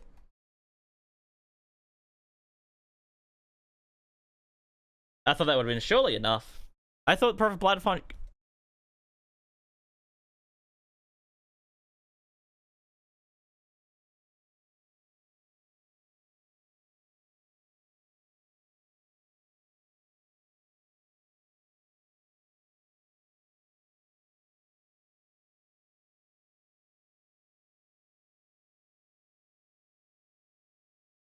Okay.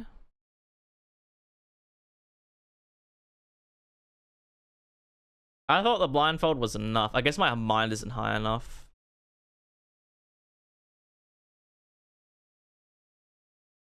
This looks retarded. I'm taking this off once I cast it.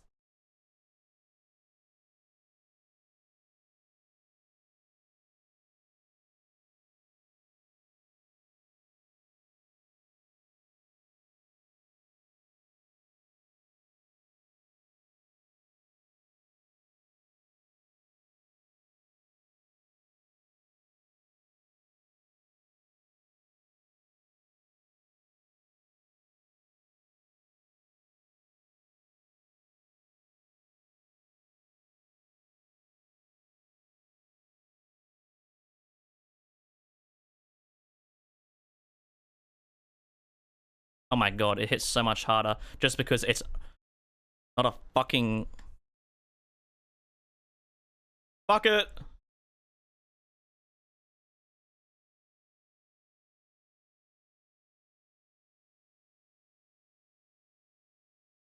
Just because it's not a fucking body buff. What the fuck? What just happened?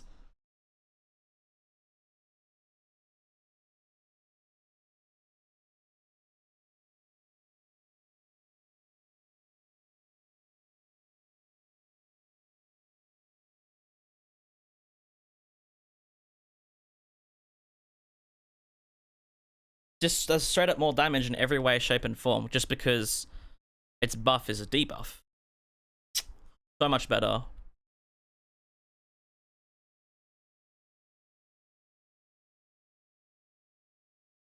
Resident Evil Art's probably more polygon Resident Evil 1. How many polygons does any...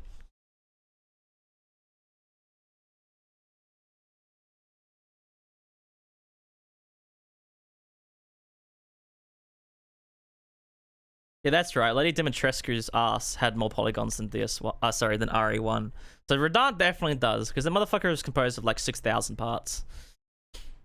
But yeah, the Sword of Darkness is so much better.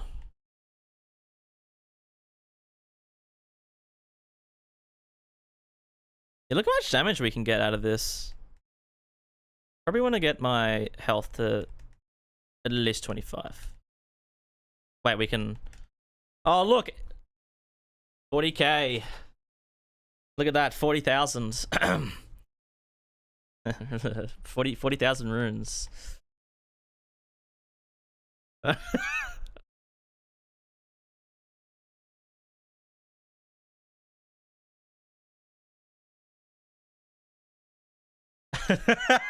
Something. Hey,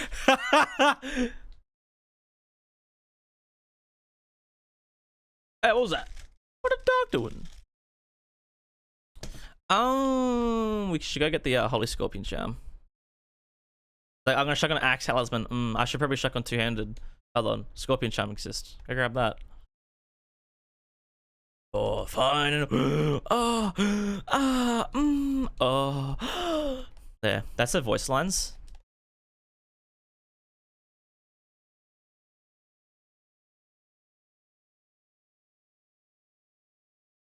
I think Scepter of the All-Knowing buff work in endgame. That's a magic debuff, not holy.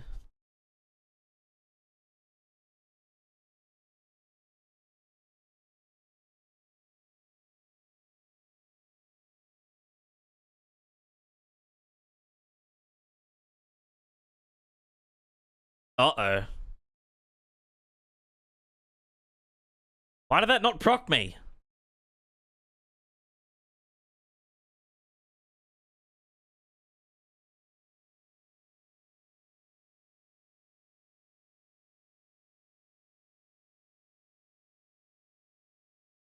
To wait for the fucking debacle to end. I don't understand why that didn't proc me. Why? Cast it in the Radahn fight. Fuck you! Cast it here. I don't get procced. Am I missing something? Magic and holy debuff? I thought it was just magic. Scepter of the All-Knowing. What's the description of it?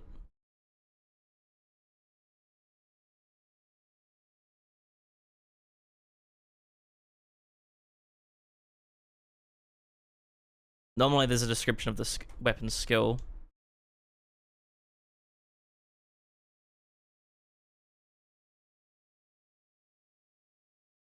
Possible it's not. No, I've checked.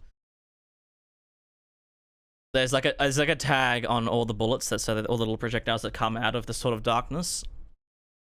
When one of them hits on an enemy, it deactivates them all on that enemy. So, like, visibly, yes, you can get it to hit twice, but the game won't recognize it hitting twice. It will only hit once.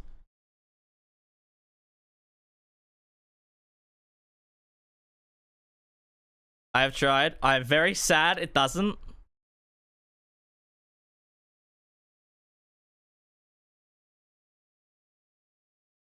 I don't really need this grace, do I?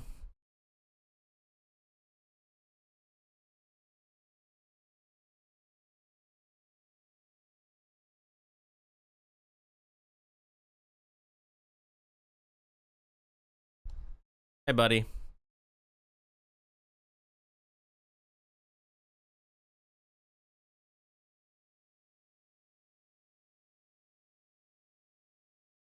Yeah, Scorpion Charm actually gives us a somewhat decent buff.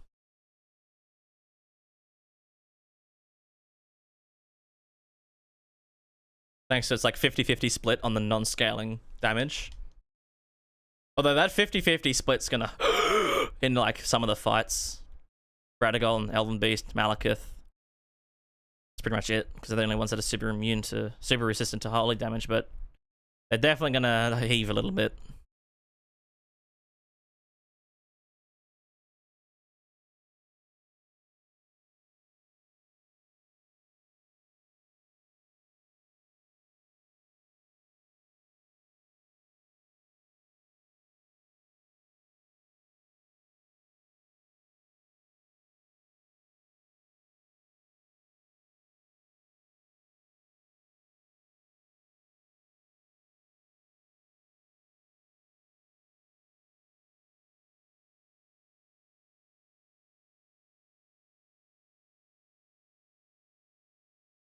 To let you combine the two swords. That would have been cool.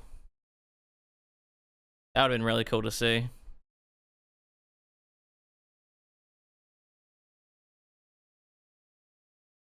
They might have been going for longer than I thought. Oh, I saw him turn at the last second onto me. Fucking bitch.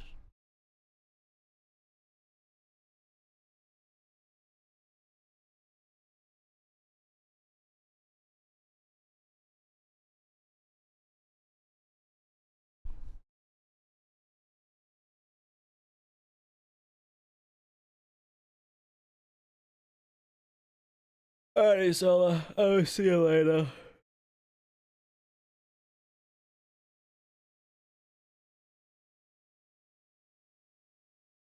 Brody, watch this now proc me. Why did it proc me in Radahn's fight?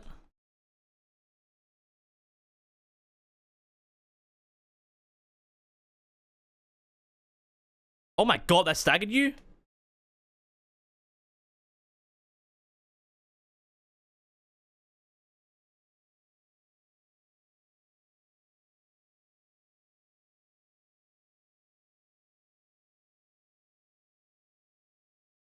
Holy shit! That second one hit hard.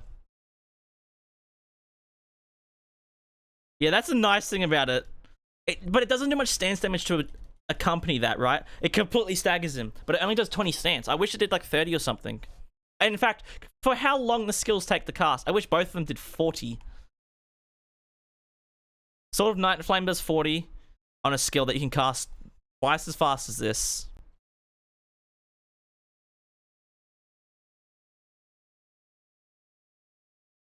Wait, that doesn't do anything, does it? Oh, that's so much worse.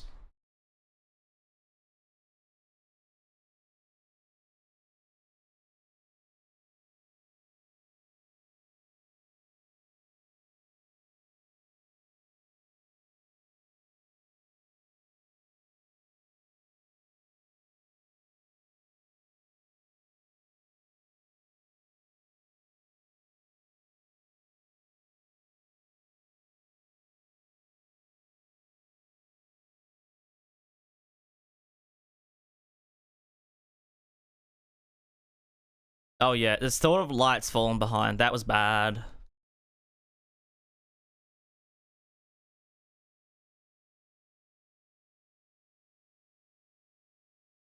Give it one skill that does the buff and debuff. See, that would be interesting. But then that'd turn it into like they did what they did with the Twin Prince's sword, where they make it into a bigger, like this colossal sword, and then a straight sword. So they made a great sword, and then this I think they should turn into a great sword. Might actually also. Okay, floss change.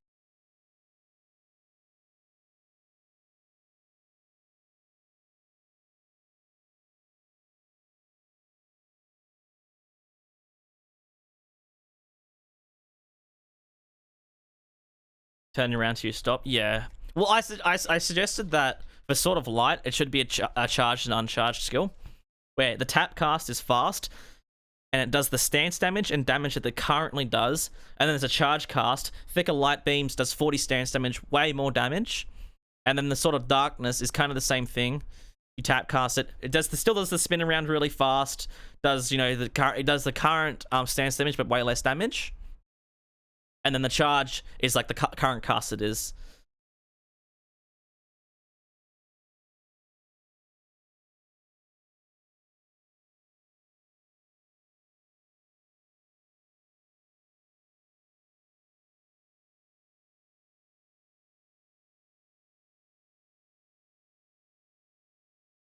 But the thing is, the Twin Prince's Greatsword fucking sucked because it was an NG plus weapon, right? Most people just be like, I want to use this on NG. I don't want to have to go to NG plus. So I think they should make it so you can get the Sword of Light or Darkness from either platform, like either altar. But then if you go to both, you can upgrade like Sword of Darkness. You go to the Light altar and you can upgrade it to this sword, or like the Greatsword version that has like a stance skill. And again, there's another funny thing.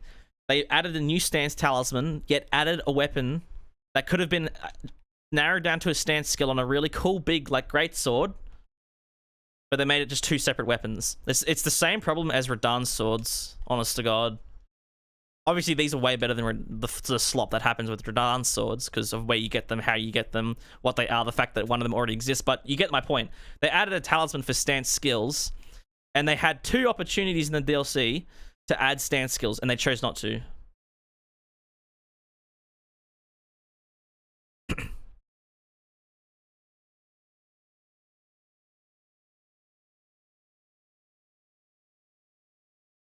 Oh yeah, I guess there's a benefit of a straight sword. Funny one-handed business.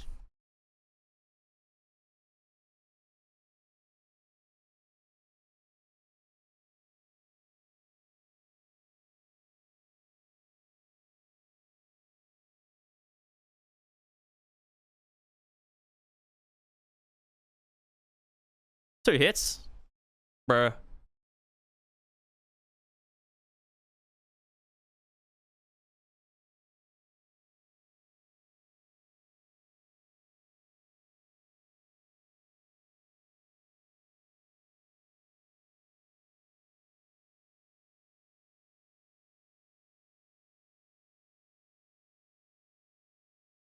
Please die.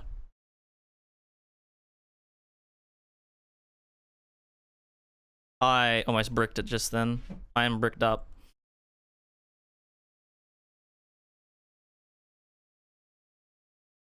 Actually, I'm not going to waste these runes just yet because we do have to upgrade the weapon now. Go grab some Somber 7s. Hello. They have the time. Yeah, that seems like there's so much stuff on DLC's release. Even now, it's like it feels like they've tried going too big. I honestly, I would have liked to have seen them just cook with the DLC for like another like 6 months. Honest to God, I wouldn't have minded that.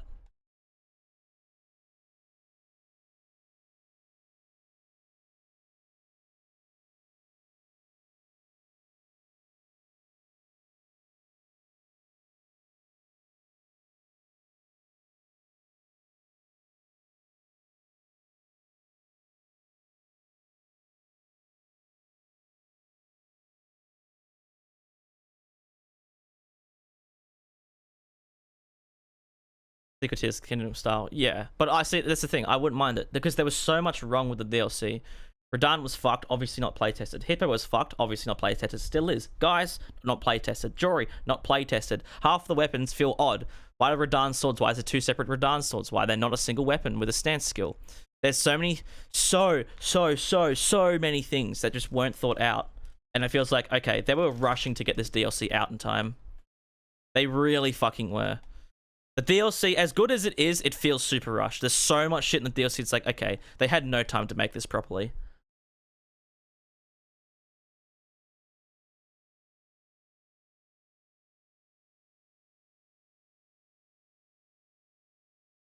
Like, it was really good, but it fell very short of FromSoft's, like, quality standards.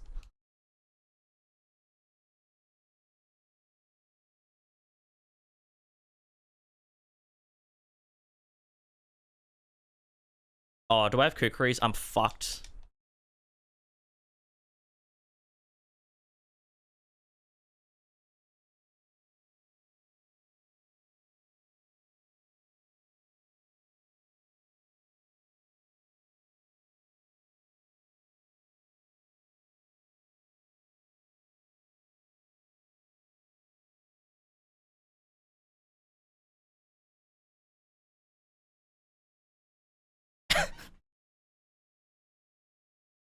I kind of need that money back, Chief. Just give it to myself. I ain't going back down there. I got what I need.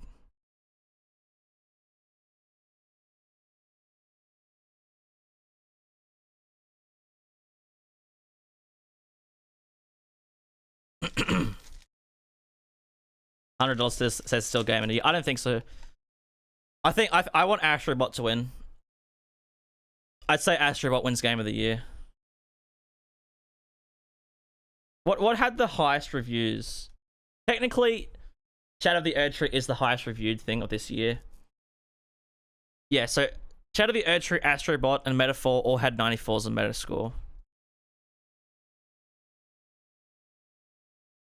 Like on Metacritic. And they have like the biggest say, I'm pretty sure.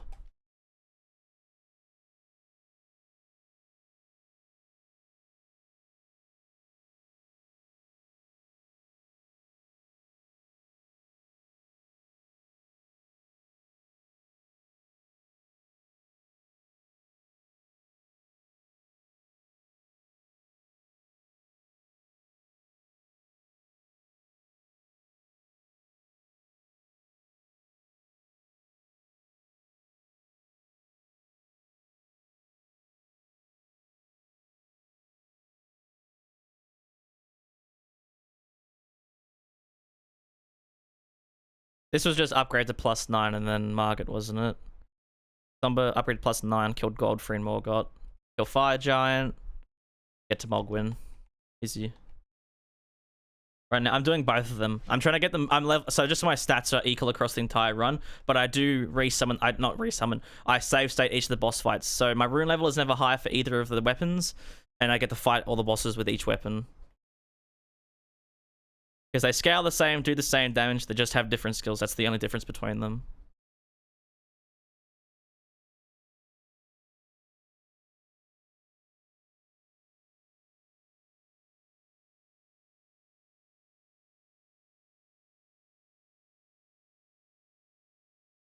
In fire stance. Well, yeah, that's what it is. If you watch the Remembrance video, the DLC Remembrance video, in the Convergence mod, I did actually show it off in that a little bit.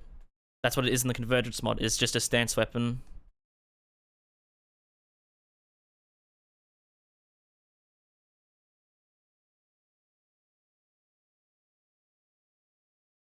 Like, this weapon should have been very similar to the Sword of Night and Flame, I reckon. Stance weapon, sword of Light and Darkness. Sounds fucking sick. Maybe be a great sword, maybe. Or just keep it a straight sword. I don't really care, but it should have been a stance weapon.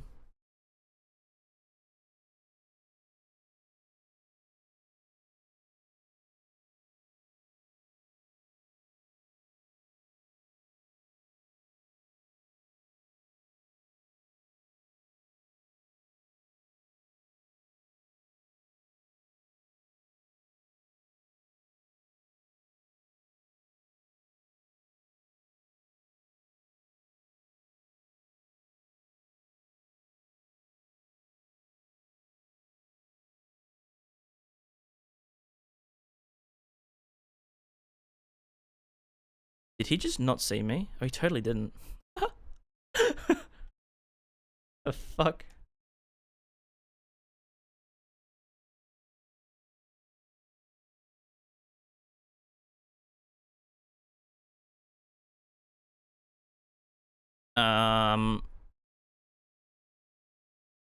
Gold free.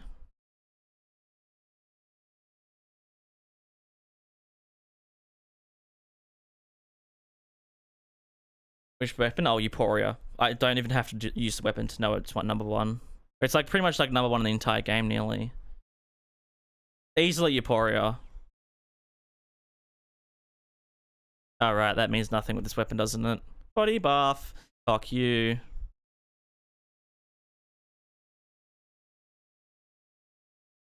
Am I even gonna be able to get this off?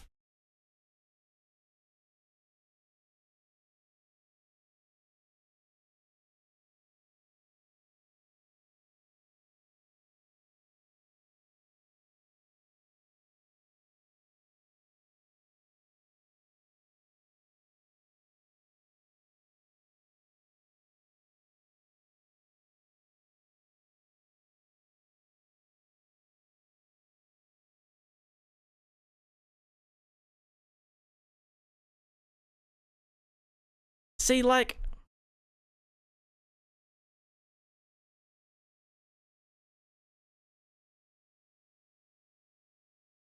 Was that 1800 damage for the entire skill cast with the buff already active? On a stagger, so 20% more. Or was that 1800 with another hit in the middle of it? I think it might have been another hit in the middle.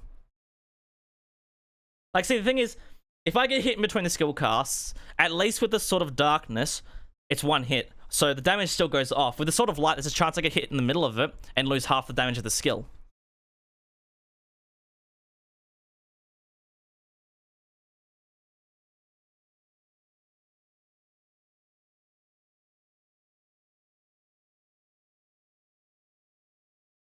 See? Like that.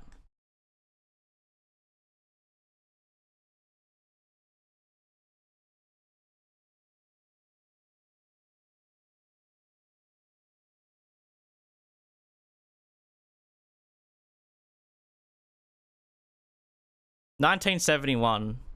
No stagger. Without RTSR activated. Oh, sorry, without Ritual Sword activated. The Sword of Darkness is obviously just better. Way better.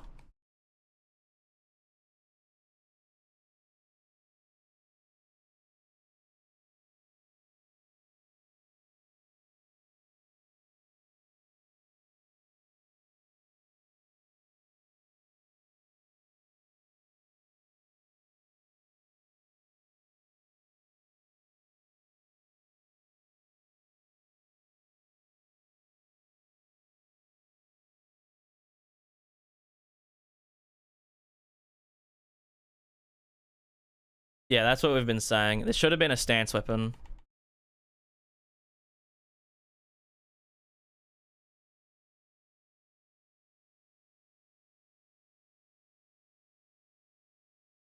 But it's not like the Radahn swords, which were just uncomfortable to use and kind of sucked in general. Like, at least these weapons are still really good, and it's no 3-way damage split. Like, well, I have to see what a Sacred Blade broadsword is like in terms of just, you know, R1s, R2s, that sort of stuff, like just damage. But like, I hope these are still higher. If it's not higher than a Sacred Blade broadsword, then what the fuck is their purpose? Apart from like buffing and debuffing, I guess is their only purpose then. Do you reckon we can just fucking pop a fat one?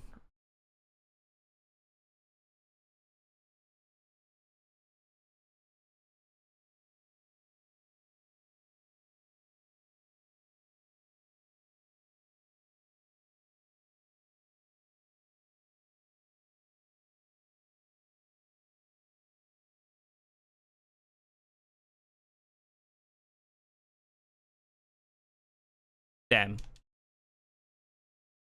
How much health do I have? 2.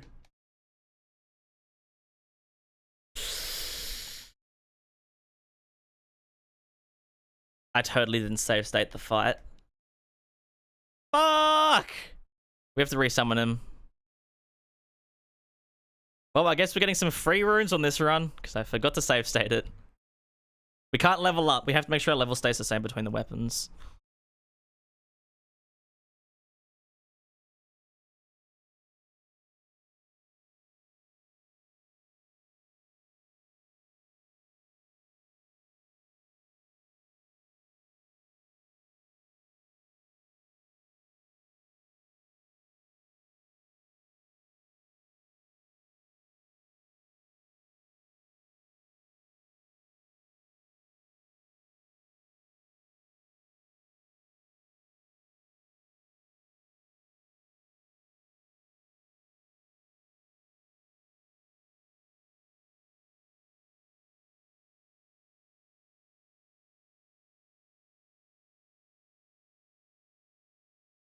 Alright, I forgot the fog gate doesn't come back, does it? But it is still there, I promise. Yeah, this is why there's a fucking Grace in the middle of the arena now. For fuck's sake.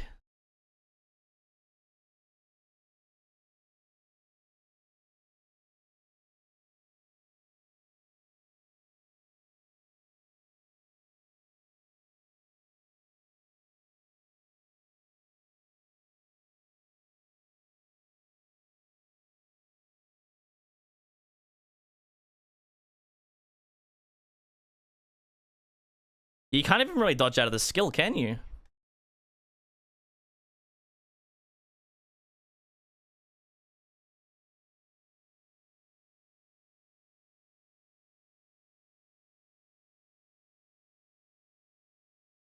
So that did 1400 damage.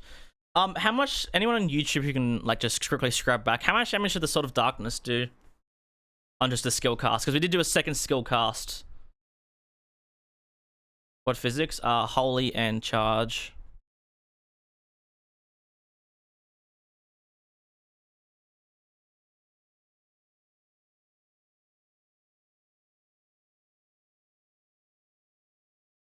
Oh, we got lots of money then. That's 25. I want this skill to be uber powerful. Alright.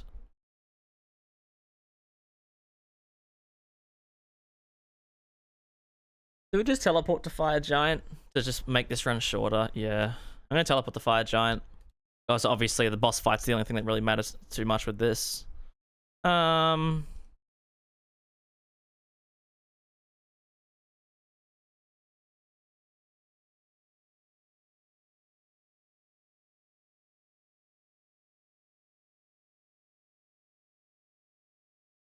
the heavy attack. But the thing is, the Spear of the Impaler, I talked about it in my video, but the skill is the only good thing. Because not even R2, not even the charge attack, the R1s are just bad on it. That is lower than pretty much most other spears in the game. Less than Mog's Spear, less than a Mesmer Knight's Spear. Like literally his fucking little peons just chuck Flame Spear on it, and it's just better in every way. A proper charge attack. The skill is the only redeeming factor about Mesmer's Spear, which for me is not enough. For some people it is. but it's just not enough for me. The whole weapon has to be good for me to think, okay, this is viable. Save state it. Let's not make the same mistake.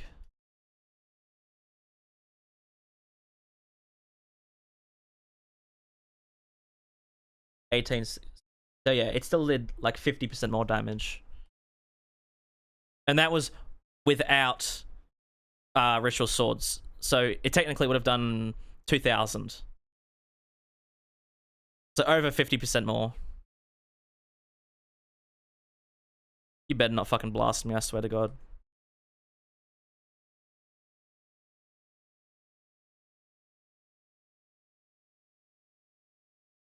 Do you reckon I'm about to shatter his ankle?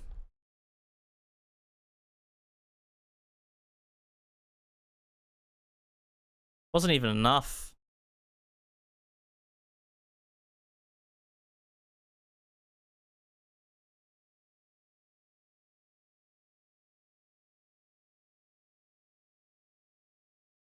It's just not good, man.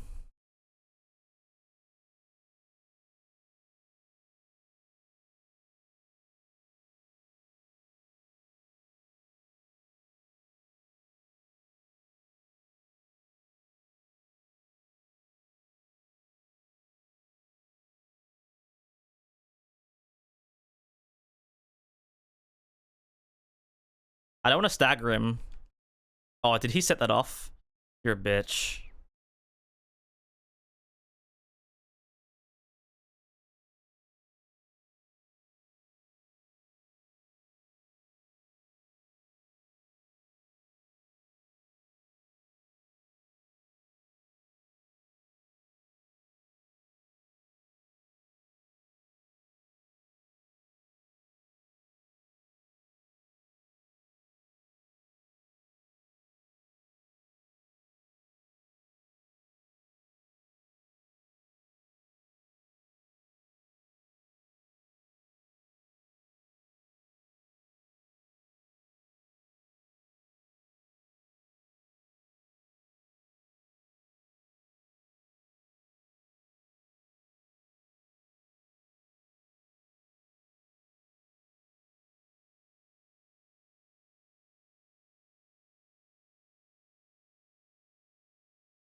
Damage is just like so poor, it feels.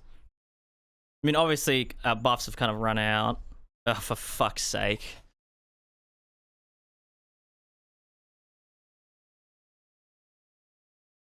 It just feels really low. I don't really use straight swords too much. Is this low for a straight sword? Like for anyone who is an avid straight sword user? I mean, obviously this boss kind of just fucking blows ass, but it feels really low to me. Really low.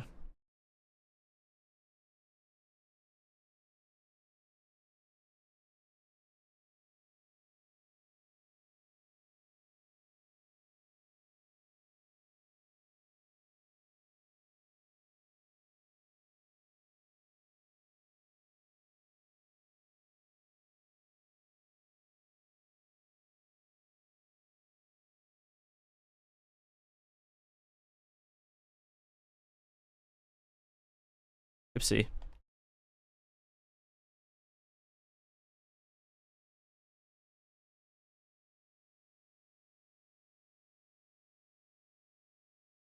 Like 3,000 isn't bad.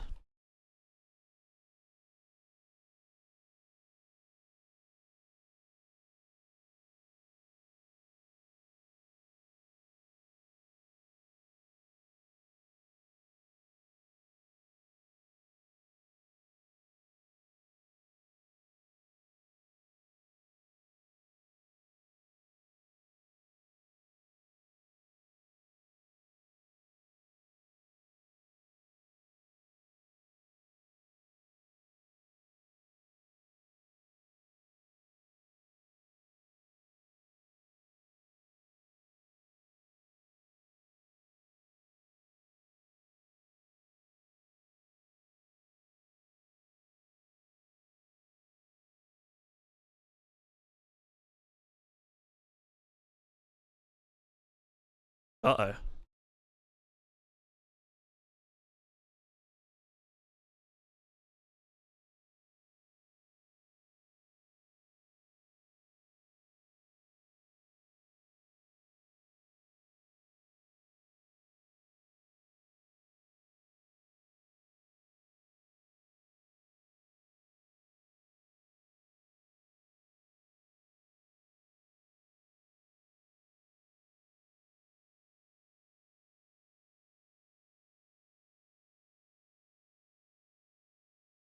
It just doesn't feel good. I mean, 3,000 in phase 1 for a charge attack was pretty good, but it just that still doesn't really feel high, you know? Now let's check out the Sword of Darkness now.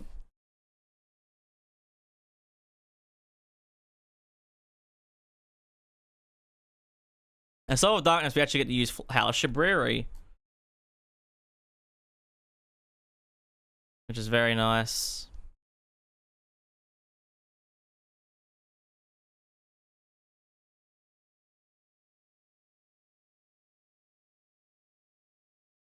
Why is that different every time?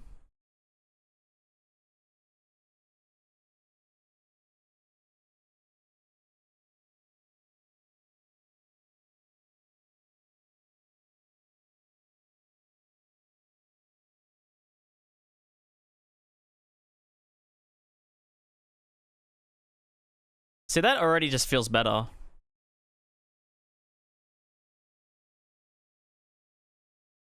Can I get off Torrent, please?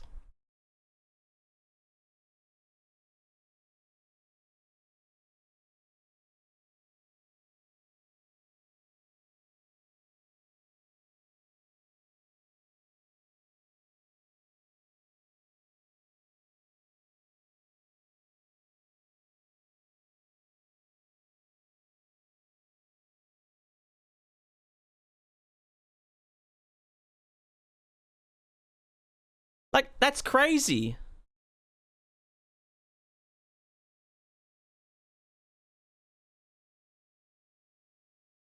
Timed that perfectly.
I mean, both these just don't feel too great against Fire Giant. Most weapons don't really.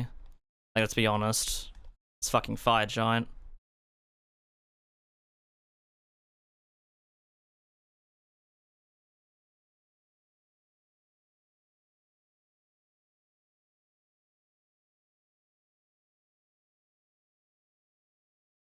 I mean, it definitely hits fucking harder. It hit like 5,000 damage in phase 1. Like, it definitely hits so much harder.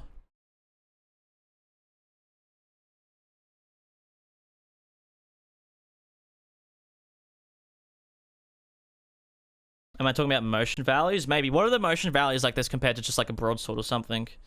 Like, I think I'm just like overestimating myself because I'm like, oh, it doesn't feel good, but in reality, it's actually like pretty decent. It just feels like it's not great.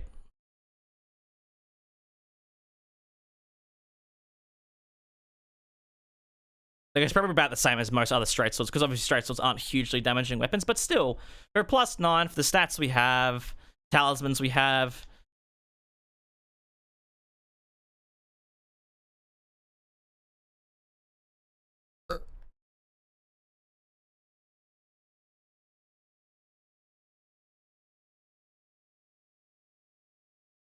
I'm on fucking fire. Hold on, I'll be I'll be back. Give me a sec, guys.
Aircon's up.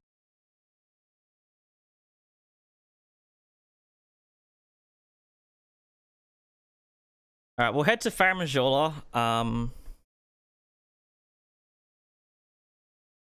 We'll just teleport to Bogwyn. I think for most of the bosses in DLC, we're gonna do the same structure as the run, the Remembrance Weapon runs. So 12. Like set my blessing level to 12 so we don't have to go around collecting fragments, and I think for most of the bosses we'll just kind of teleport to them. Probably the best idea. You know, some of them away, like fucking Putrescent Knight. I'll kill Dragon Man for Bale and Putrescent Knight, but you know, Putrescent Knight's run is crazy long. We're here for the boss fights, we're not here to fucking suffer.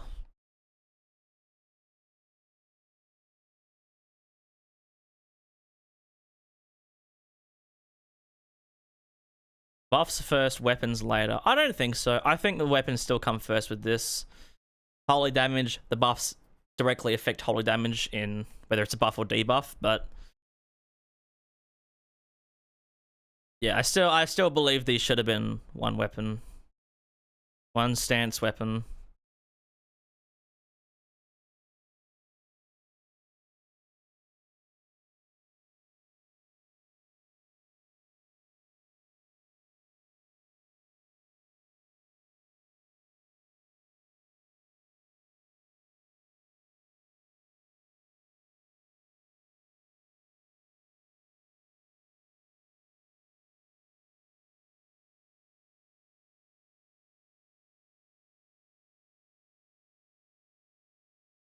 Nothing feels like, yeah.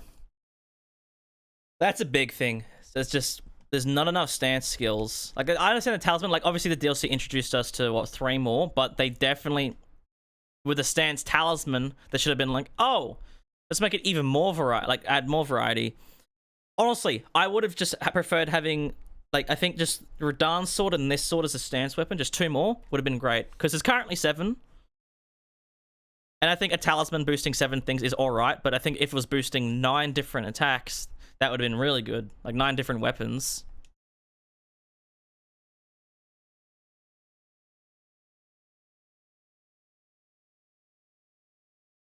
And I think for if I was to do this sort of light and darkness, the light part of the skill would be the light attack. So you do the hold the L2, then hit R1, and that will be really quick. Like probably two times quicker than what it currently is.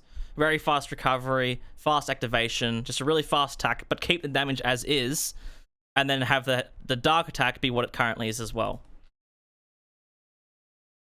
So that's a much more damaging, but much longer, like a much more damaging attack, but it takes a lot longer to get off.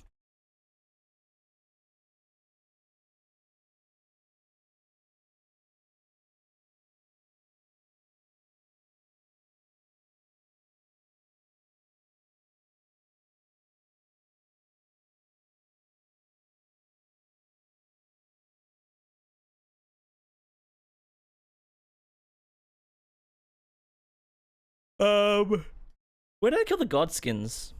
Kill Fire Giant, Mogwin. Huh. So I actually completed the DLC before I did the Godskins. Kind of makes sense, because the Godskins fucking suck.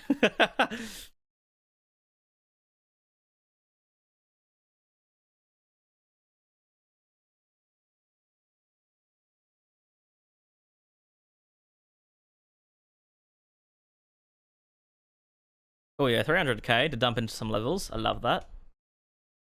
Faith. Alright, we're at 60 faith now. So I think we just level up strength now, because strength does actually scale stronger. You can see where it's strength scaling at +9. Alright, so Mogwin Palace is going to be as simple as this is teleporting down there.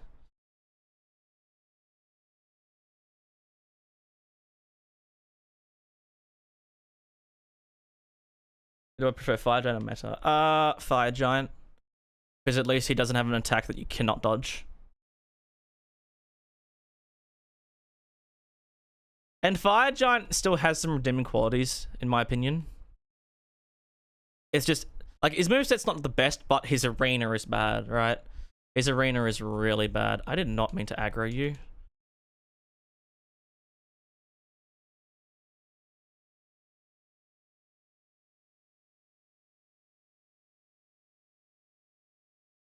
Like, if you've done randomizers, if you fight Fire Giant in a flat arena, like I've had him in Gargoyle's arena a couple of times, he's really not that bad. It's just that the elevation differences and all the fucking obstacles in that arena, in his arena, is just fucked. Even on randomizers, you encounter issues with normal bosses, like other bosses when they get placed into Fire Giant's arena. Also, a ton of health, but there's the counter attack to that. His ankle is weak in phase 1. And if you stagger him, here's the headshot multiplier and the eye multiplier in phase 2. Right? You can get rid of Fire Giant's phase 1 really easily. In phase 2, if you stagger, which you can do pretty easily, you can just how do I keep going there? You can just hit the eye. And then obviously it's very hard to hit the eye.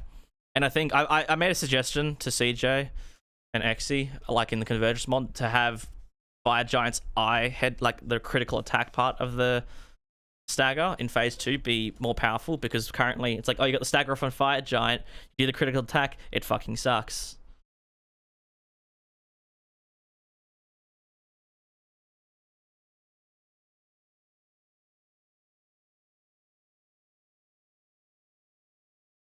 Yeah, they're probably going to change that to make the eye take a bit more damage when you do a crit on it, because I'm sure everyone knows at this point, staggering Fire Giant phase 2 and then hitting the crit is like the worst thing to do.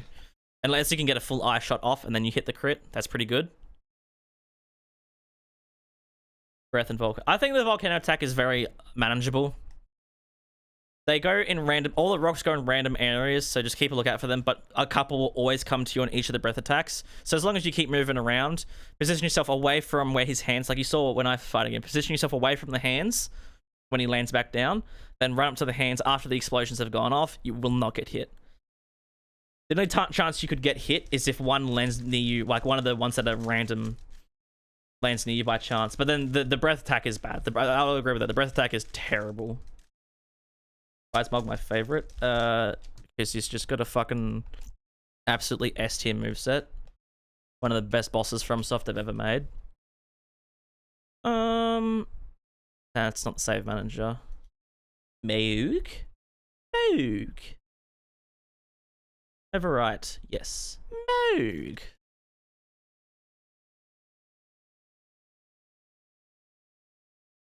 My favorite dragon boss, Bale. It probably goes Bale, Placky, Medir.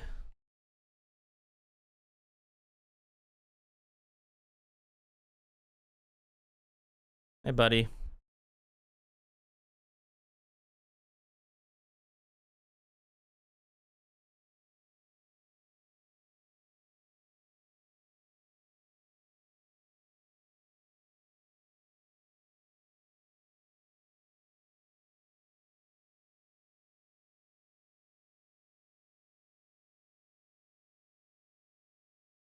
Bro, that just did so much fucking damage. Holy shit.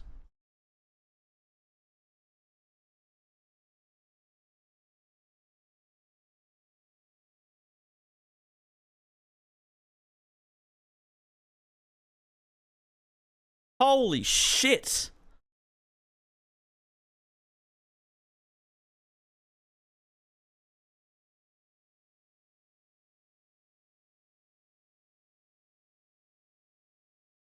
We just one-cycled him.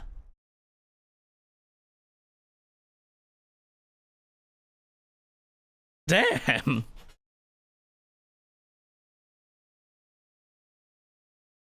That is impressive. Now let's see how this thing handles it. We're definitely not skipping the hill with this one, boys. We're fucked. Is this two-handed crouch attack always poke? Oh, that's great. So one and two-handed is always poke.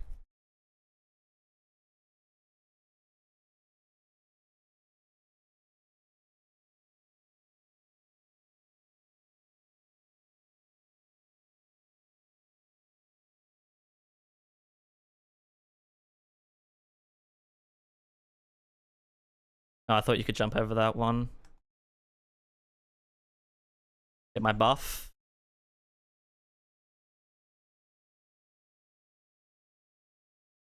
I did not mean to do that.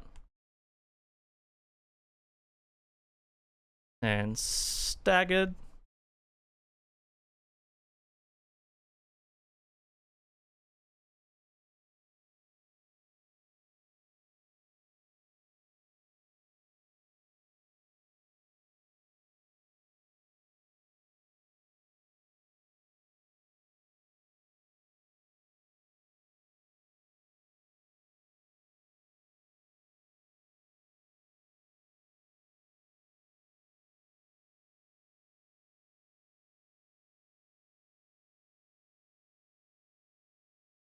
Reckon this staggers him? It should. Oh. Just.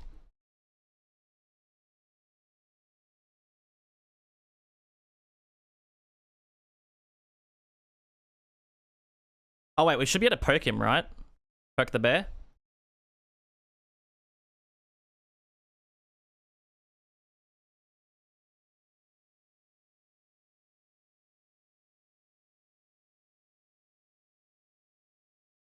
Yeah, okay. The Sword of Dark just pulled ahead heavily.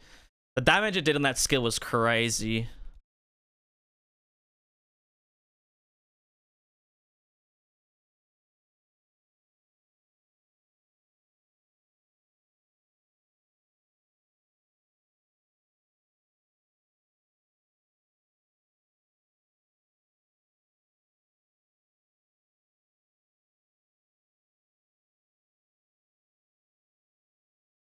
It's his damage increases by a fair amount. I think we get a strength of 40.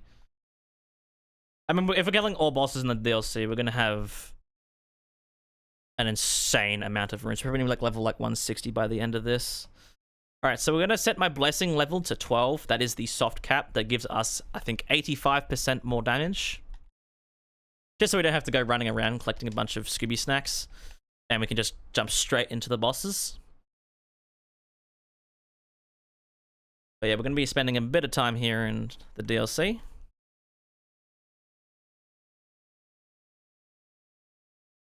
We're going to hold it to, yep, Radahn phase 1, Mesmer phase 2, Betressa Knight, all very, very weak to holy. They all take, I think, like 40% more holy damage. Oh, Gaius as well. Gaius is like minus 20.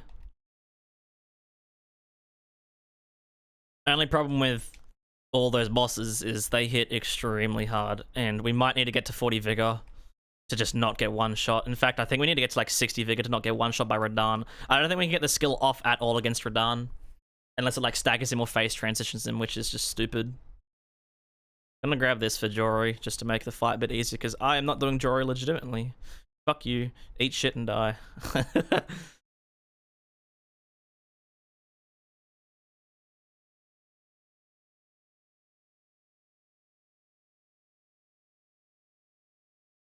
Undead enemy, yeah, it would be funny, but I also understand why they didn't. Like, it's quite obvious why they didn't make him an undead enemy.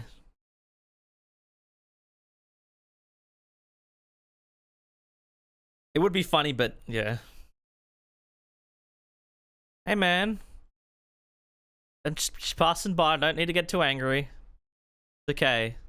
You don't have to scream. He didn't lose aggro of me, did he? No, he's still very angry at me. Hey buddy. Oh wait, did he lose aggro of me? I think he did. Wait, what the hell? I didn't think they could lose aggro. He's still walking like... Yeah, no, he's not like... Yeah, I don't think he's aggroed on me.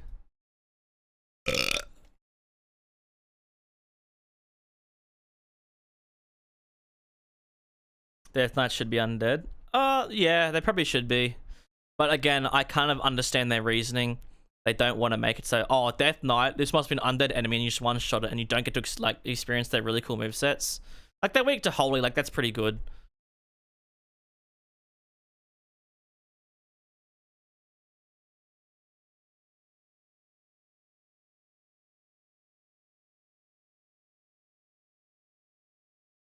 Yeah, I think we probably try and get to 40 vigor. Probably not the worst idea. Look at that stance. Bam! Coolest design in the game. They definitely do have fucking sick designs. Which one do you guys prefer fighting more out of the two Death Knights? The dual axes or great axe? I much prefer the great axe one. I think it's got a much better moveset. Much more fun to dodge, jump around, crouch around. It's actually really cool. I practiced both of them a while ago, and they've both got really cool movesets. But the great axe is much better in my opinion.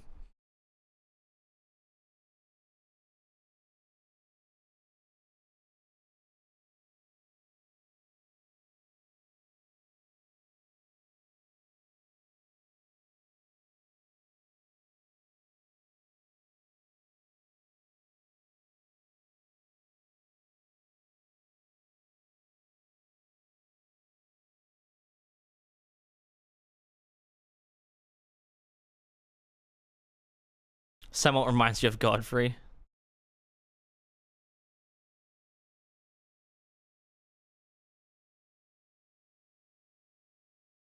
Amen.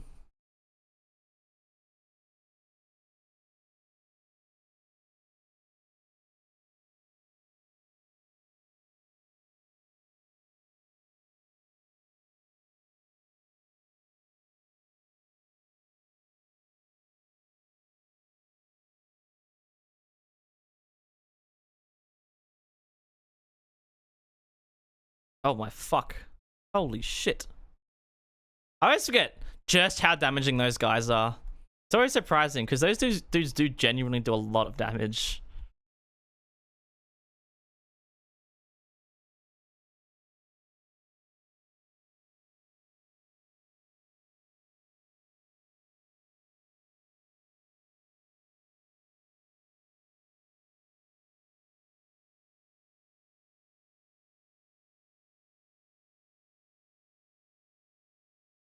Man, the sounds they make are icky.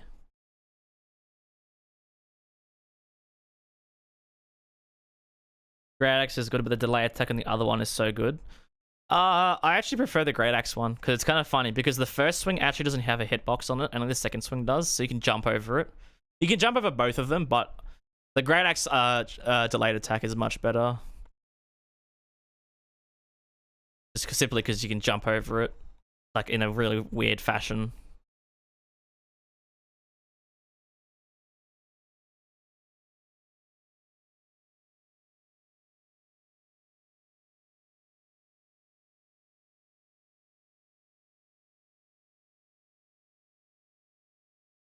I have a sneaking suspicion that I'm gonna die here.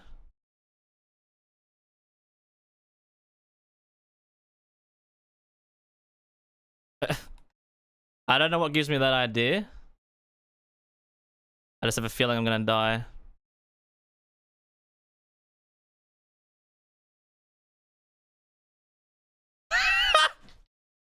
Sneaking suspicion. Gabrielima, thank you for the 4 months. How you doing? And I fucking...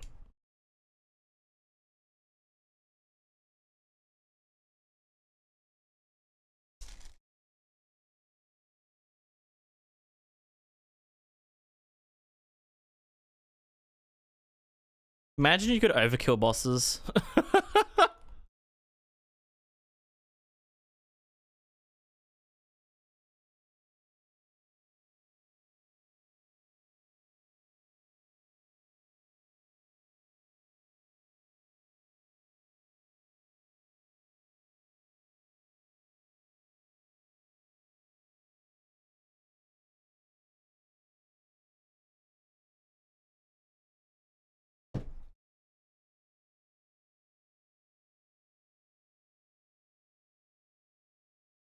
At a boss rush. Well, Sims Co-op actually, Sims Co-op added a boss rush, which actually I tested out a little bit. It seems pretty cool. But I think it seems to be mainly designed for Sims Co-op, obviously. But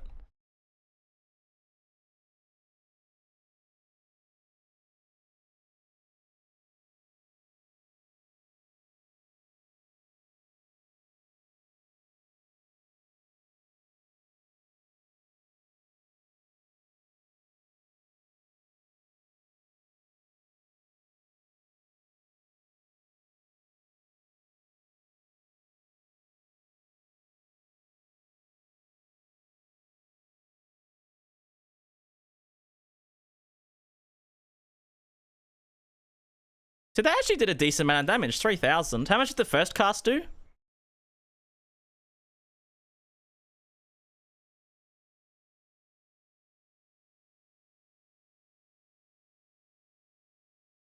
See, so that's decent, and then we do this sort of darkness, and it's like, oh yeah, it just hits like fucking 6,000 damage or something.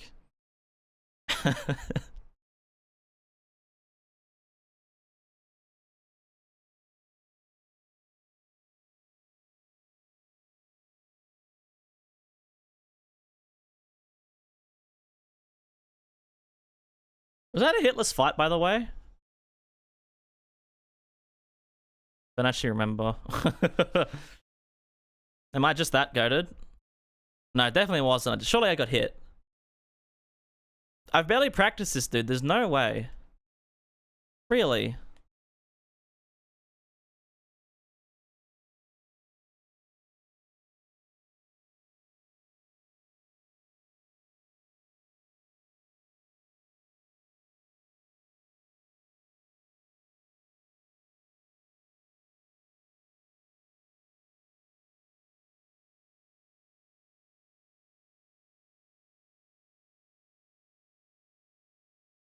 I forgot. I literally forgot.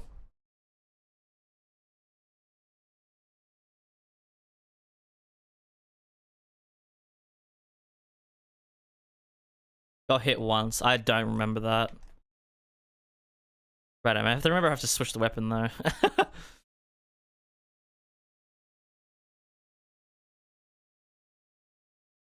Oh.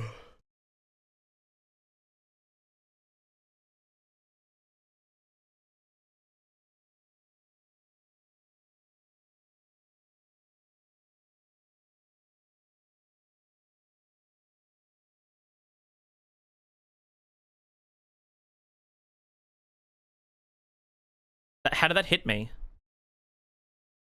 Fucking must have missed that update.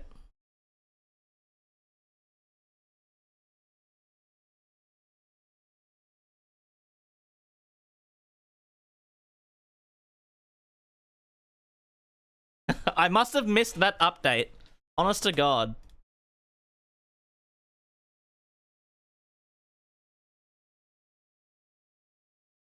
It's still horrible though. Yeah, I actually found a bug.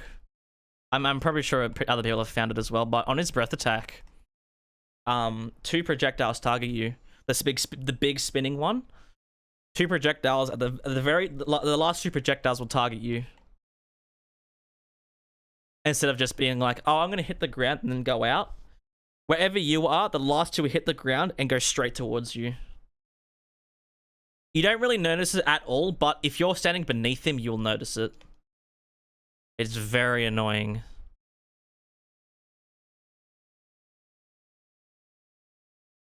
This is the sort of light. I can't.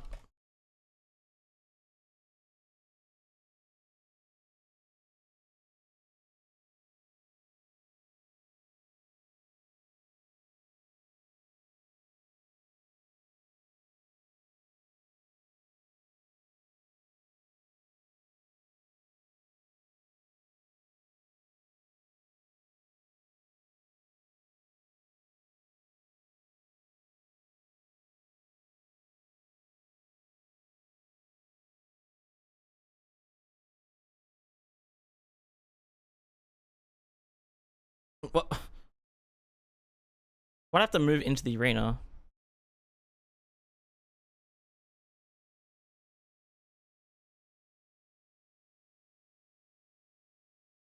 Why does it hit me twice? Why does that have 2 hitboxes, actually?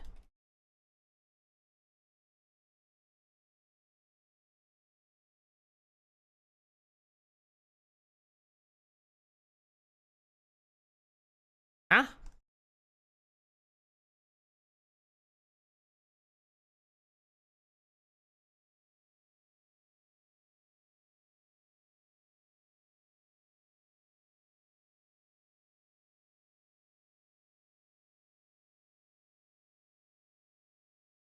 Huh. Kind of just like walk away.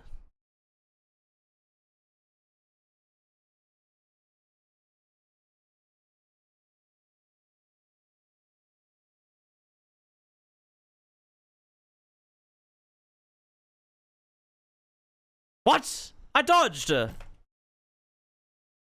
Why is the grab attack? It's like one of the worst grab attacks in the entirety of Elden Ring, I swear. I got hit by it on my... I think it was the spooky run. I like dodged and like I'm like upside down on the ground and he just grabs me out of it and I was like, ooh.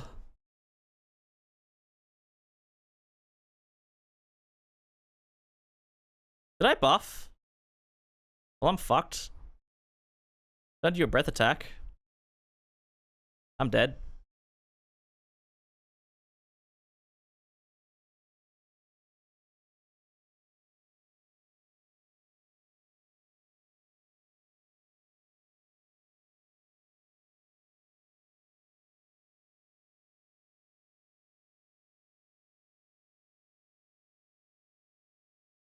Oh my god. I'm actually gonna take my own life on stream. I swear to God.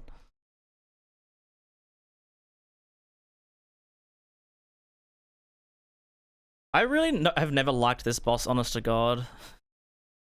Like, phase 1 is great. And then he switches to lightning and it's like, okay, the entire fight has just been ruined.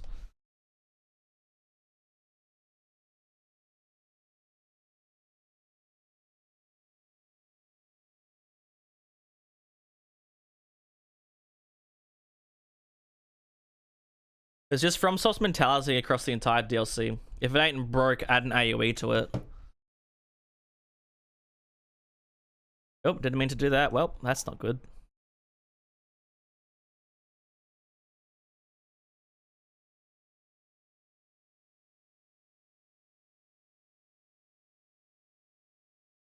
It's like a jump scare out of the fucking darkness, man. Oh, how did that hit me?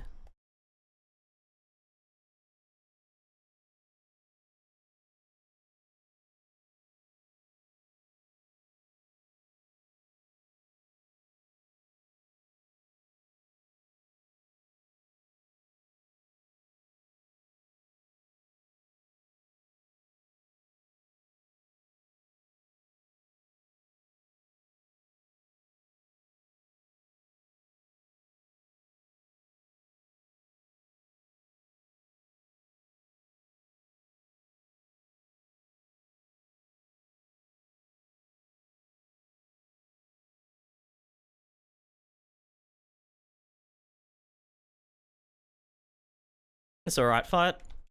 It definitely hits harder though. I still believe this is better than the Sword of Light. The skill just hits so hard. And the fact that you can still pair it with an existing body buff is really good.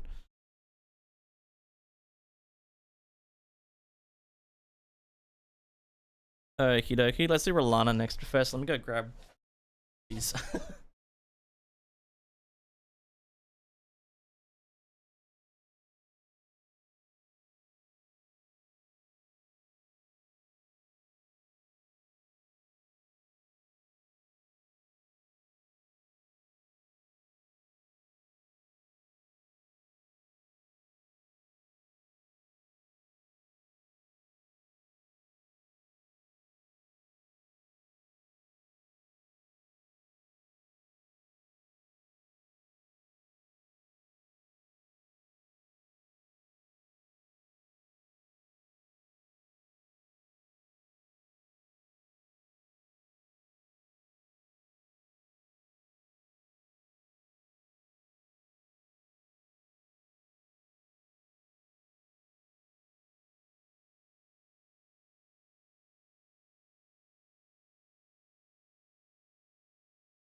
My balls sweating.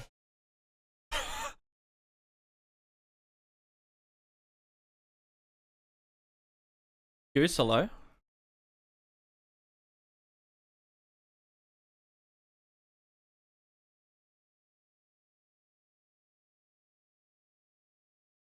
Man, I'm so excited to do my Bare Fist run. Just to do fights like Rolana, Mesmer, Midra for like 2 hours straight. Gonna be exciting stuff.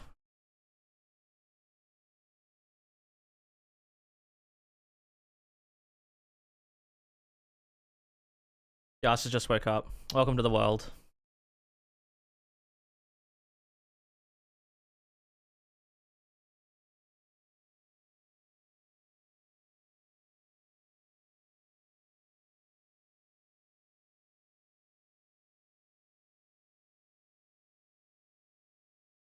What is aggroed on me? Who is aggroed on me? Piss off. Who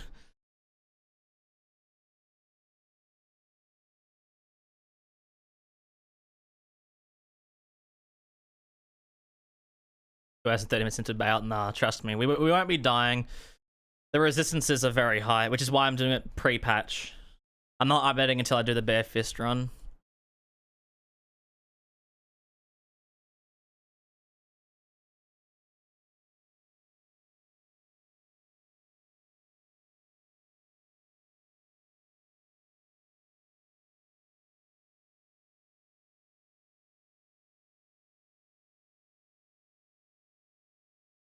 And we're done 2 hours. His actually won't be that long. His fight, I think, is only like not even an hour long because we use a parry tactic on him. So let's talk about the Bare Fist run because we just can. The Bare Fist run is going to consist of 2 builds: a charge attack build and a like parry riposte build. So the charge attack build uses several buffs to boost just physical damage. We use Stormcaller Sublimity, Bloodstar, Blessing of Protection as well. The Stormcaller's Sublimity and Blessing of Protection will give me huge amounts of defense. I'm talking our defenses with the talismans will be probably in about like the 80s. With the armor as well, we're going to be using the same armor set, the Beast Champion set. So our defenses should be about in the 80s, and we have passive healing as well because we have Mog's Great Rune. We should be getting roughly about 20 HP per second, which is really good. And then the parry setup, the parry riposte setup, we do obviously just a buckler, and we have the uh, what's it called? The Night Maiden, um, ultimate buff, which is like 10% more weapon damage and like 20% more crit damage. And then we have obviously like Dagger Towers and all that. And then we have a secondary buff that only lasts like 2 or 3 minutes, Assassin's Approach, which gives us another 20% boost to our riposte damage. I did like a min-maxed approach to it. Like, okay, if I really go for it, how much damage can I get out of it? And I hit Radahn with my bare fists on a critical attack. I did 1100 damage. I'm talking, I shocked on all the buffs, like so many buffs where the damage only lasts like 1 hit. But I was happy that I managed to hit over 1,000 damage with my bare fists. Found it kind of funny, honestly. I think that Euporia's best holy weapon. I agree with that. What other holy weapons are there? There's not really many that can even compete on that level. Like Sunflower, actual just straight up just hits will hit harder. Devonia's Hammer? I don't think so, no. Devonia's Hammer skill takes way too long to cast.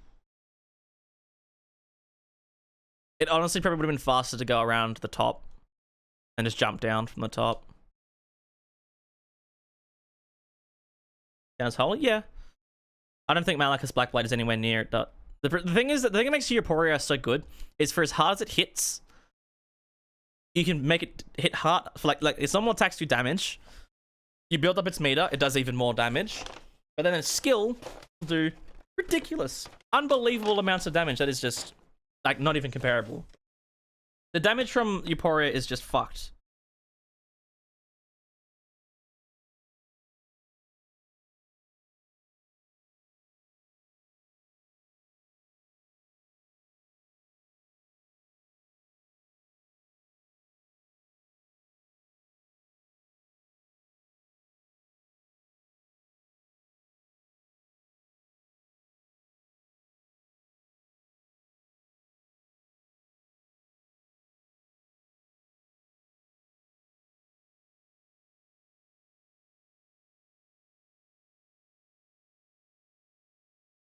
I mean, tissues, fuck.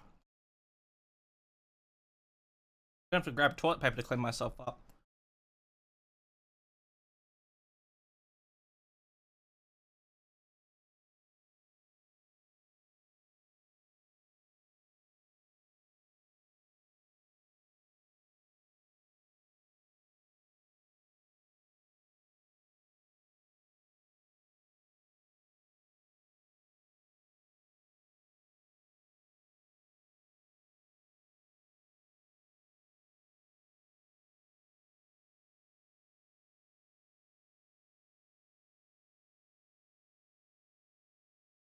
Listening it now? Yeah.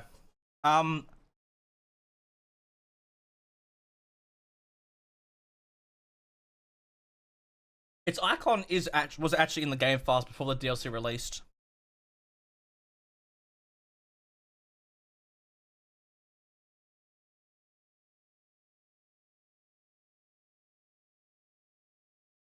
It was named, what was it? The Sword of Something in Abundance, wasn't it? The like Twin Blades of Barren Abundance or something like that.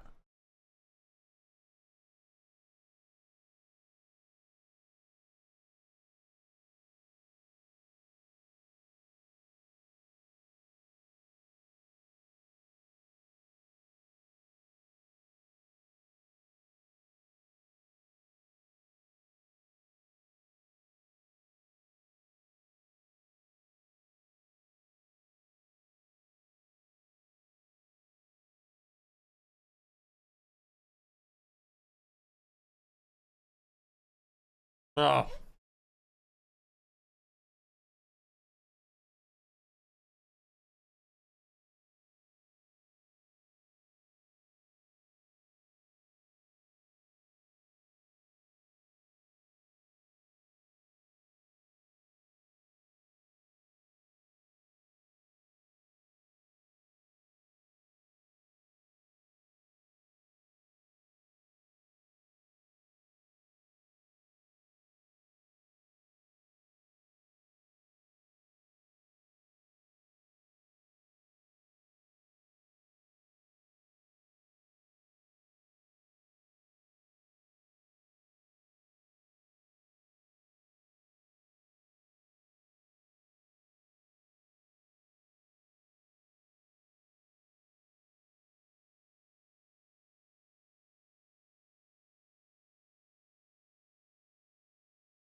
do this box.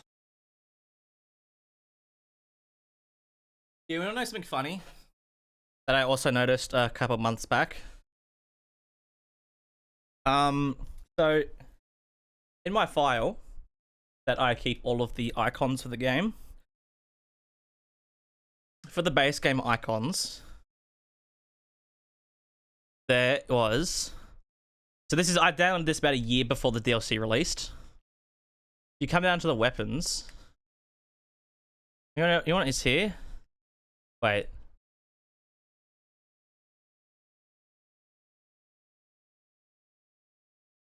Wait, did I re-download it? Does this have all the DLC stuff in it?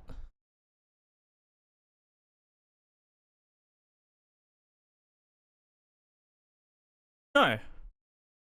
Wait, I just noticed something. Look. I didn't even know they were here. Look, those two are here, and the Stone Sheath Sword. I downloaded this a year before the DLC was released. You can't see the Stone Sheath Sword. It's just on the right here. But this was in the game files. Yep, Sword of Light and Dark and the Stone Sheath Sword were in the game files. They were there on launch, and if you go to the Twin Blades, you can probably be able to find the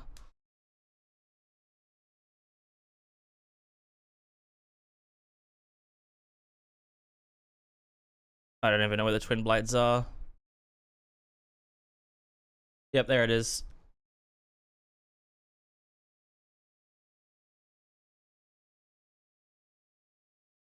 They're all there. They were all there in the files from the beginning. I had no idea the Sword of Light and Darkness were there, but I knew about the Stone Sheath Sword.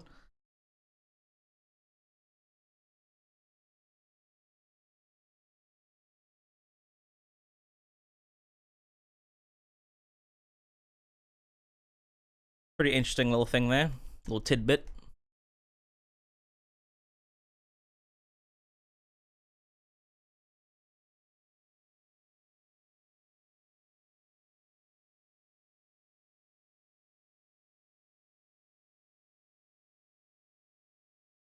Banana. Banana. Big banana.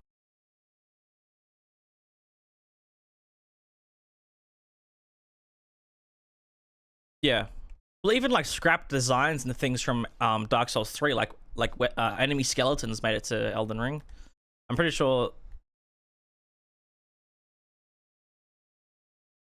the Erdtree avatars are not Erdtree, the tree spirits. Well, that did a lot of damage.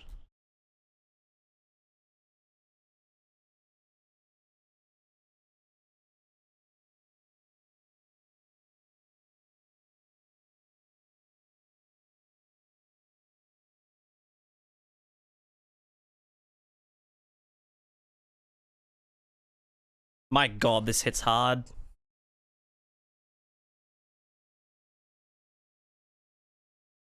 Bro, that hits so hard. 4,500. Like, I know she's weak to holy and all, but fuck me.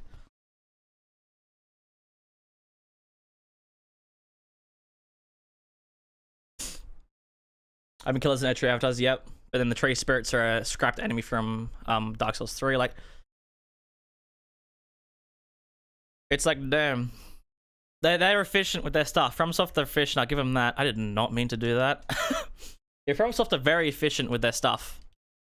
You know, why make all this new stuff when we can use stuff that we didn't use for our past games? Or things that existed in our past games, let's expand upon them. Like, how much better are the Erdtree avatars than the demon things in Dark Souls 1?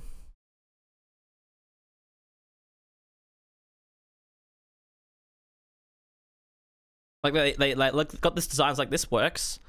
Visually, make it look different. Give it some cool things.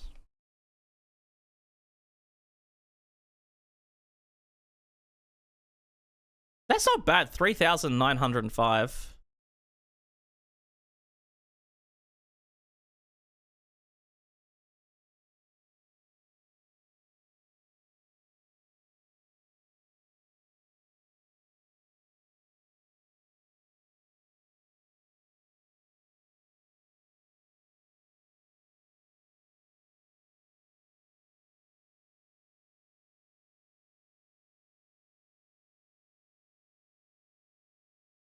Yeah, definitely not better than the Sword of Darkness, but the damage is still very good.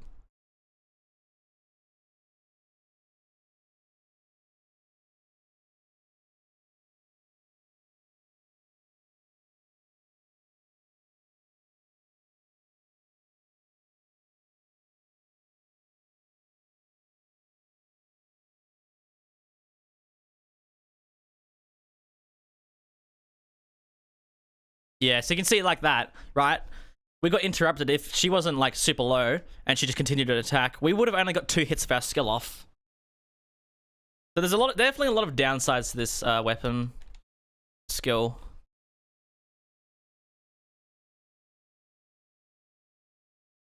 Guess that's the Gwyn's theme going hard. Have you not played them? Or have you played them but you just don't know too much like lore-wise about them?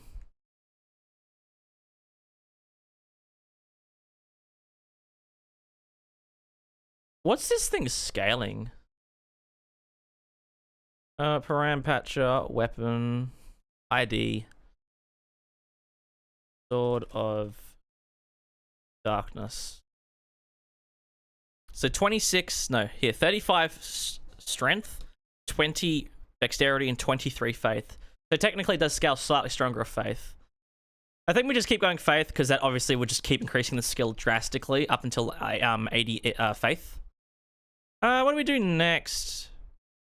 I think we just do what's his not Bale? Hogman, Hog Rider. His name! Guys, what the fuck? Why did I forget that?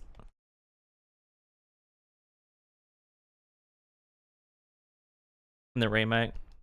Yeah. That's like the biggest downside of Gwyn is he can be parried, and he also input reads most things, like he'll try dodging them, but because Dark Souls 1, the dodges don't really work that well.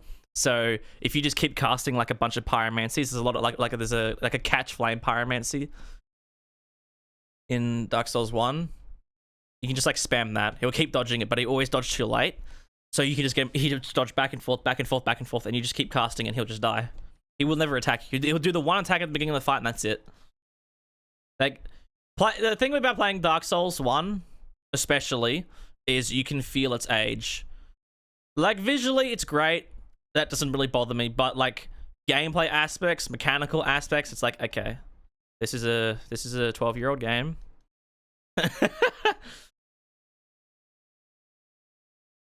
But it definitely has its charm. DLC especially. DLC's got some really good bosses. In fact, all the DLC bosses are really good. The Lion Guardian's not the greatest, but Manus, Artorias, and Calamite are all really good.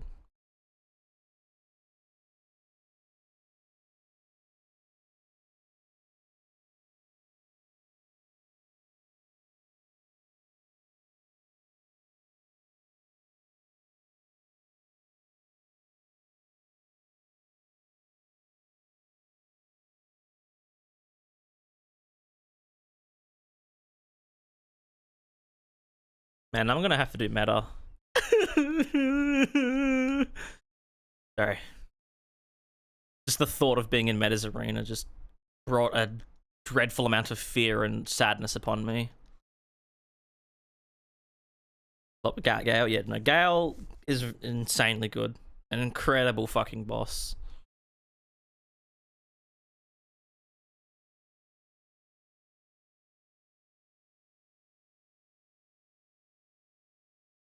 Mesmer and Mog are still above Gale for me. Mainly because Elden Ring has things like jumping and crouching. They can do some really fancy dodges with those bosses. But yeah, Gale is very well adjusted for the limitations of Dark Souls 3 not having jumping and crouching and all that sort of stuff.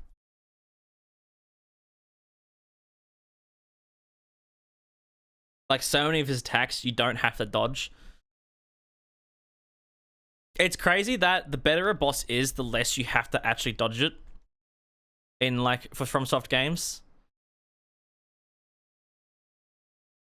Like, if I can walk around a boss's attack, or I guess in Elden Ring's case, crouch and attack or jump and attack, but I don't have to actually like just press dodge. It's just a better boss. They just always feel so much better when you don't have to dodge them, which is my issue with fucking Consort Radahn. You can't do any of that really cool fancy shit. You just dodge. He doesn't attack, you dodge. You have to dodge. There's nothing you can do about it. You can't jump anything. You can't crouch anything. You can't rotate around like any of his attacks. You have to dodge.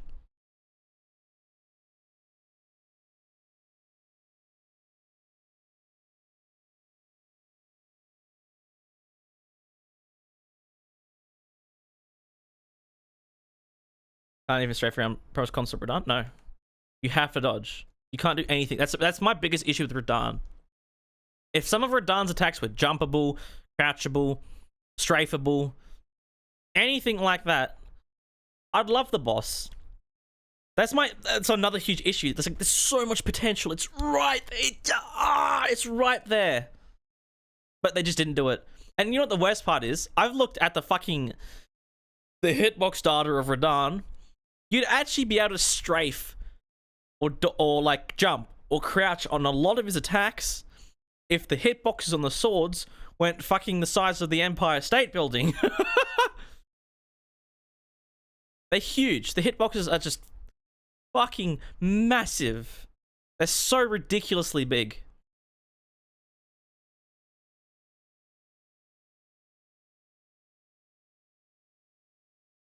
If the hitboxes were just accurate to what his weapons are. In fact, I'm so pissed I'm going to show you.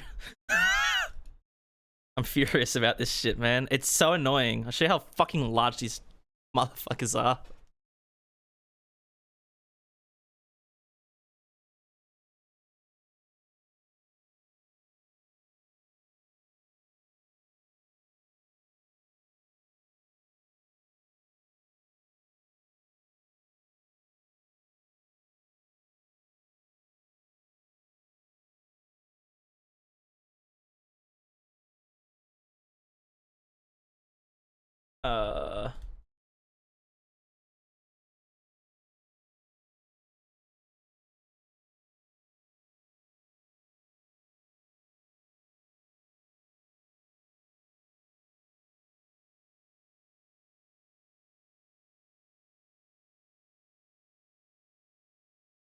Let's show hitboxes.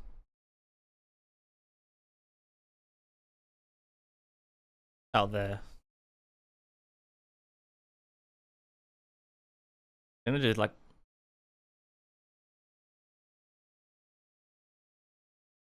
Yeah, so you can look how fucking big it is! What? Why is it so big?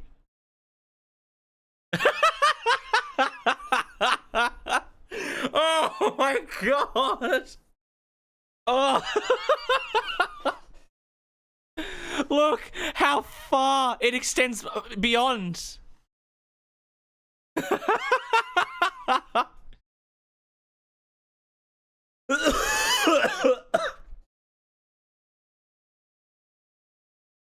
It's ridiculous. And every single one of his fucking hitboxes, they're all like this. They're just fucking massive.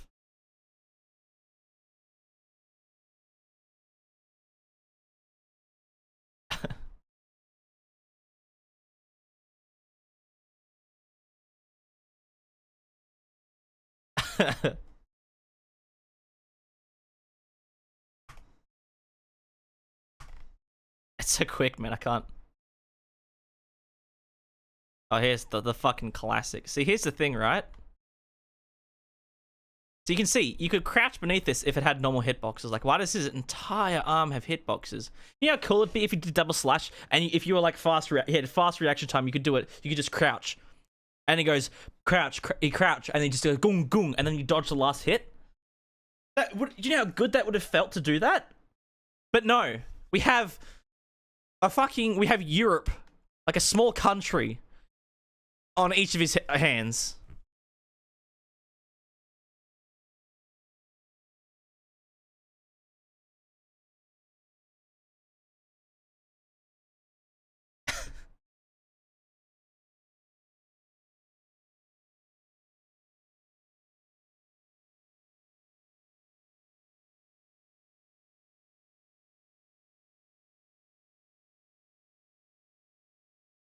Yeah, the hitboxes are like bad.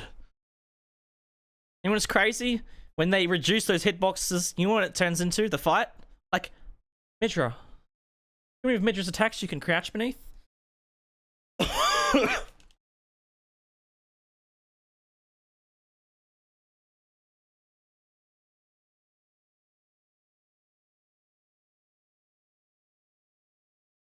The beams of light in phase 2. Is that difficult to fix? Nope. It is dragging a slider, pretty much. I mean, I don't know how their engine works, but for the most part, it's just being like, oh, this hitbox, drag the slider, make it smaller. But I think that something like that, I'm not sure, but I think something like that has to be done in their engine. Convergence guys, I don't think they can adjust hitbox sizes. They might be able to, but I know for a fact they can change if a hitbox exists or not. Why do those make noise? So yeah, like for example, in Convergence on Guy, so they just removed one of his body hitboxes, and that's all it took. They out of all of Guy's hitboxes that he does in his charge attack, they had to remove just one that shouldn't be there because it's on his body, and guess what? You can suddenly dodge the attack. The beams of light in phase 2, they're small. The hitboxes in those beam lights are fine because they're just like tiny little bullets. They just create these tiny little dots on the ground. Which is another interesting thing. I'm pretty sure they're dots. So you technically would be able to jump the little, or the little light pillars, but obviously you're trying to dodge a normal attack, so you probably can't dodge and then jump them.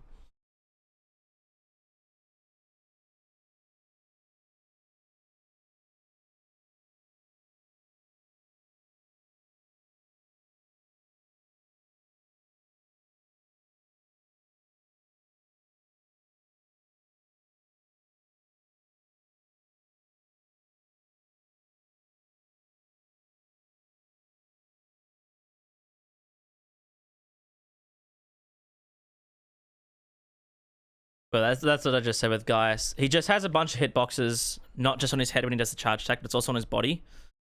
So Convergence, just remove the body hitbox, and guess what? Oh, you can dodge it. That's all it took. It was just removing one hitbox. Because he has like 7 hitboxes on that charge. He has 1 on each task, like 2 on the head and like 3 on the body. And then it just had to remove one of the body ones, and that's it. It's good.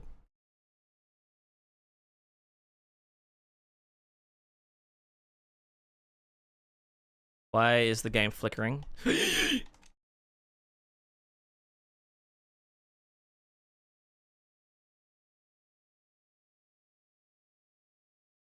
Why did that not kill me? That should have killed me, right? Surely.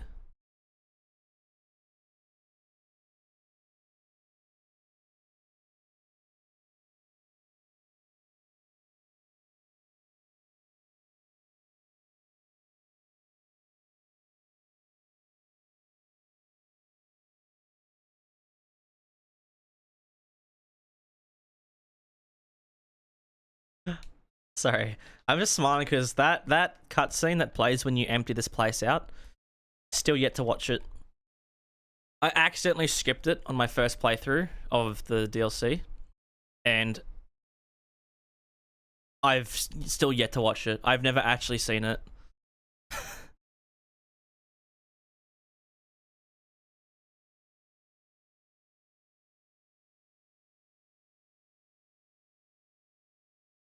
And I think it's kind of funny if I just never see it. Honestly, I find that like pretty comedic if I just never watched it.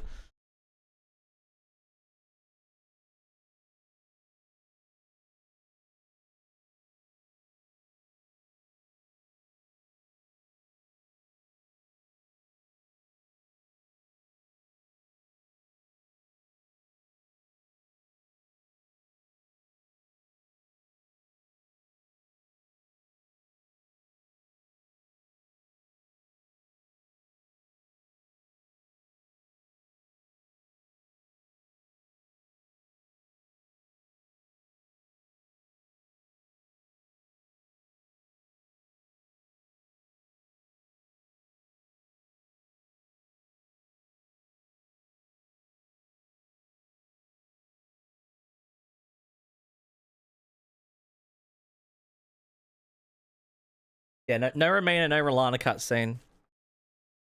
Lever. Water.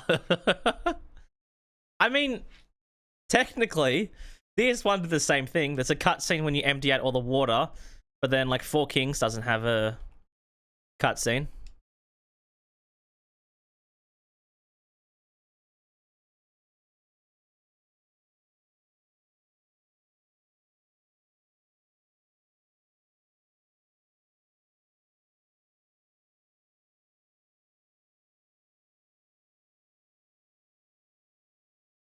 Close enough. Welcome back, fucking New Londo.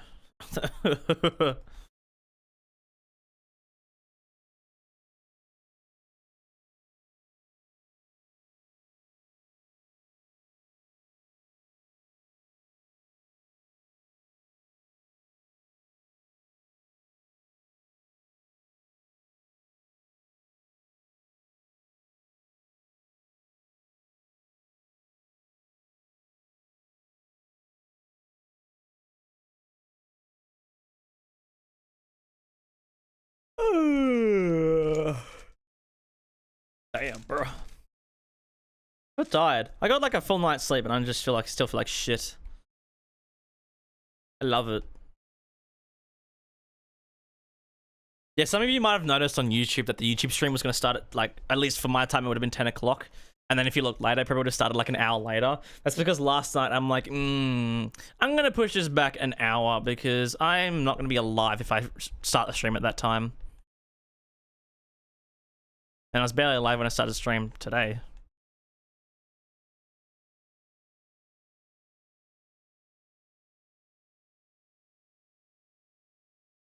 Remember that plan? Hello?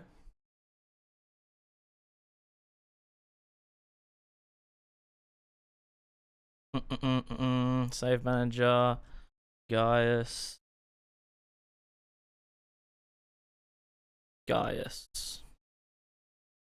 I am though, that's the thing. I still slept like 8 hours. And I just woke up like, yeah, this sucks.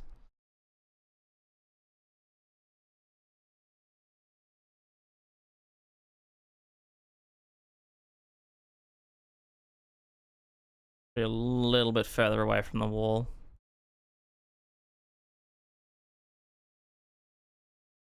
He just still just turns around anyways.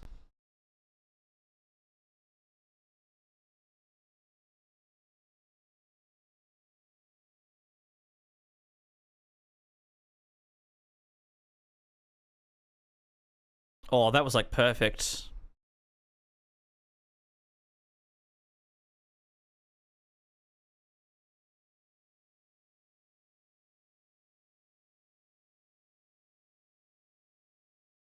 Yeah, that damage is really good.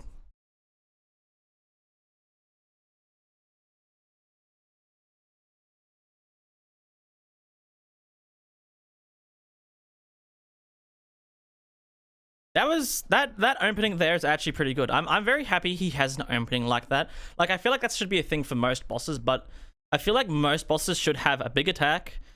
You get hit by it, you're basically dead. But if you dodge it, the opening at the end of it is very good. That's what makes Gaius like such a fucking like basically like easy A tier boss, is attacks like that. And in most of his moveset is also just awesome, but things like that, small things like that is really good. I think I'm dead. Oh my god, I don't know, can't believe I got away with that.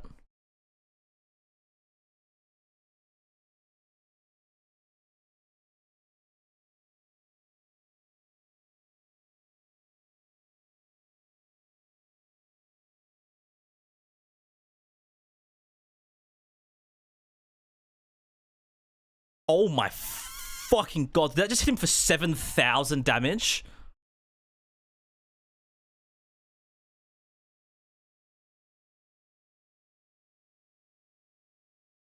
Am I at 1 HP?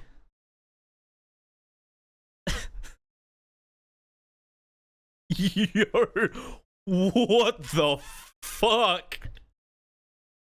And I thought the sort of lights damage was good. Holy shit. What the fuck?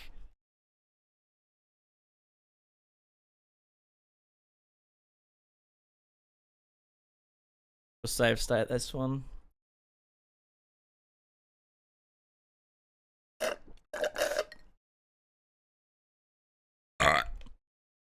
That was a verified bra moment. What the hell?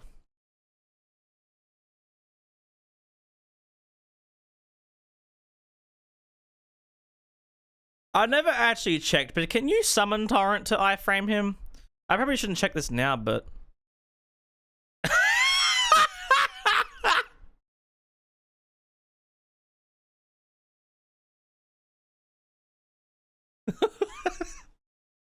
What the fuck?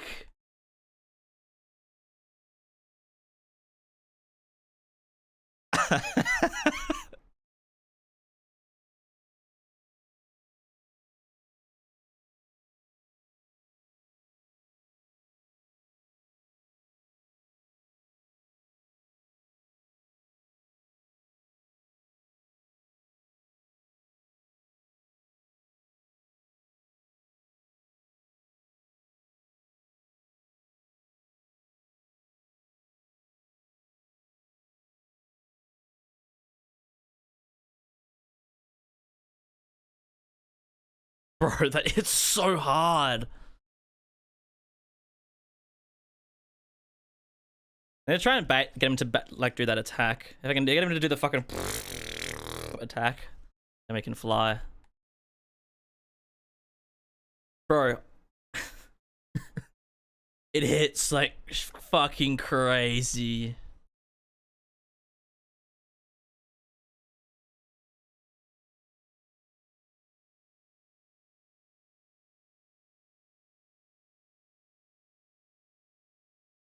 Where are you going, bud?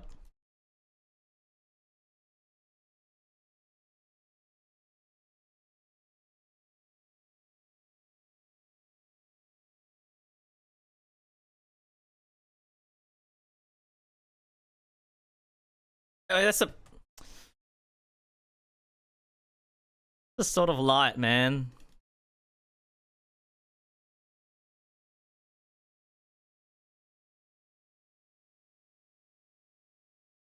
Bruh. And this tree looking pretty cool.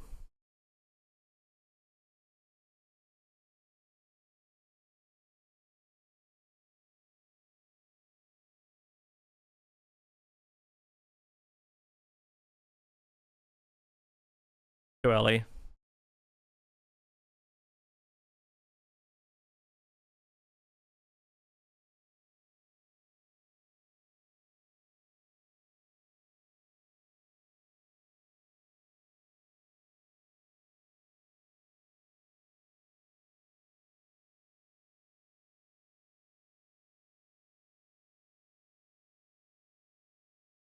That is fucked up, man.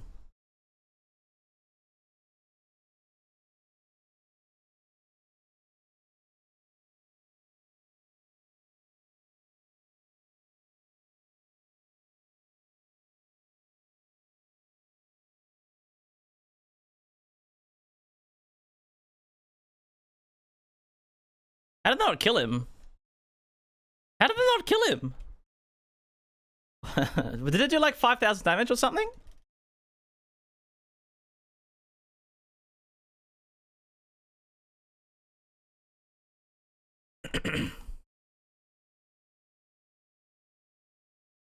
Cringe.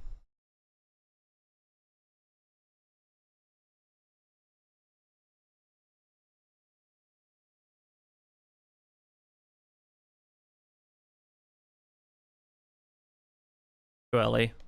Oh, just in time, apparently.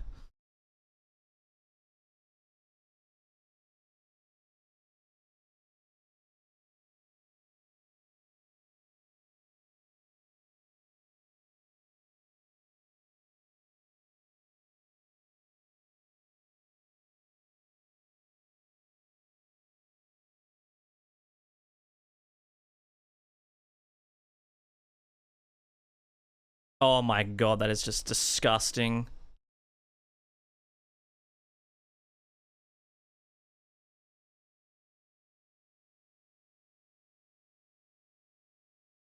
That is fucking foul.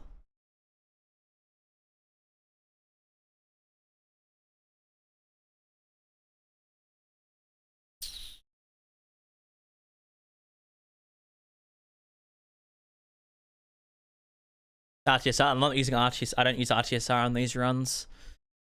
Because on some weapons I would like to use RTSR, and some other weapons I don't want to use RTSR because they're just slower. Whatever it is, I don't want to use RTSR. And because these skills are very long, I don't want to use RTSR on these ones. But yeah, that's the main reason why. Just because we have to compare it to other things. Yeah, 9,000 damage is ridiculous. Let's talk about that. That's fucking crazy. 9k is just disgusting. Also, we should totally go pick up the two-handed sword talisman. I have completely forgotten about that.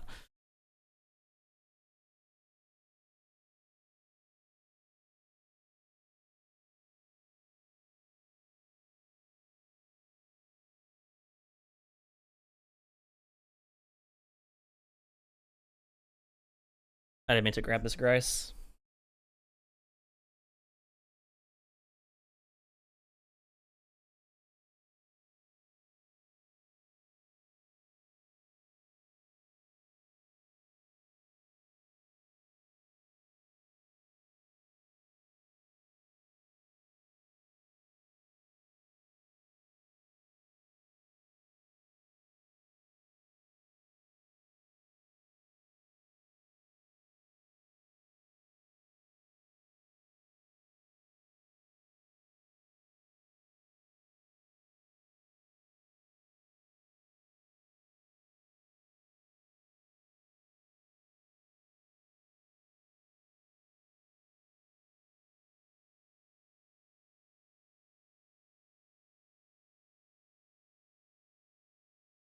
I don't want to have to do the fucking...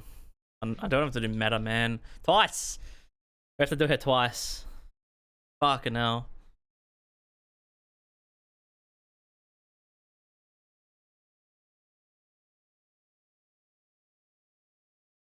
How did I just dash sideways? Oh, I'm not playing Convergence. I don't get iframes.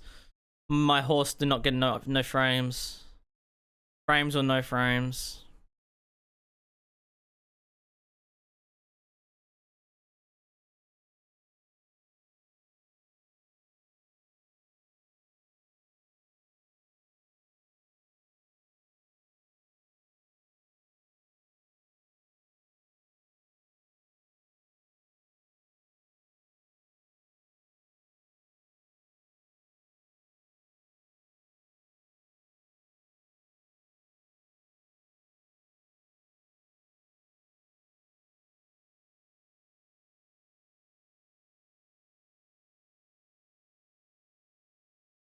Okie dokie. Let's go get the two-handed sword talisman, and then we'll go do Dragon Man, Putrescent Knight, Bale. We should probably we should probably leave Bale later until we have a bit more faith, but oh, wrong way. I don't think it matters too much because we're locking ourselves at Blessing level 12, so it's not like we can really do drastic amounts more damage.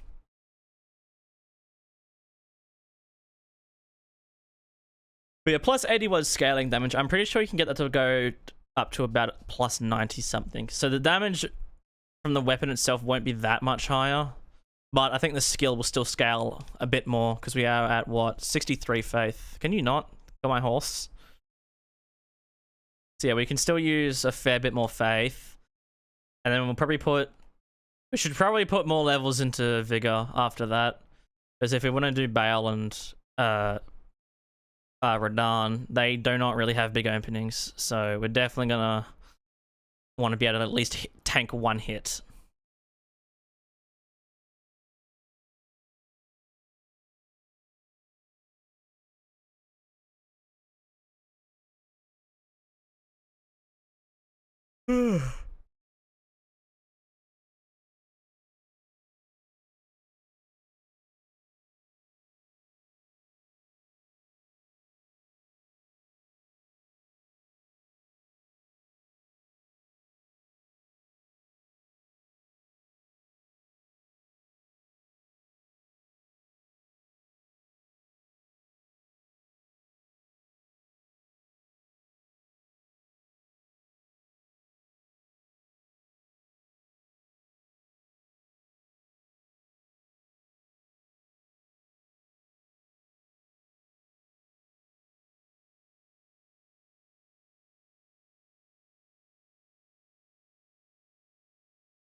So how many bosses do we have to do? Quite a few. There really is quite a lot of bosses, main boss in the DLC. But then once we're back in base game, it's just Godskins, Malekith, Ashen Capital. So yeah, once we do the DLC, it's actually not too much longer after that. But yeah, we probably still have like another hour and a half to 2 hours in the DLC.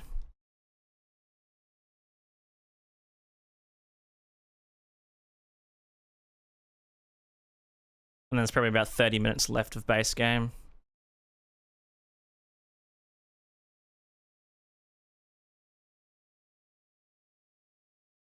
See, I still think these weapons will probably do pretty good against Malekith because his health bar isn't huge. So even with like that 80% resistance, it's probably not gonna be too bad. But Radagon and Elven Beast are just gonna be a different story. They're gonna fucking suck. Elven Beast especially, 20,000 HP, 21,000 I think it is. 21? Stupid.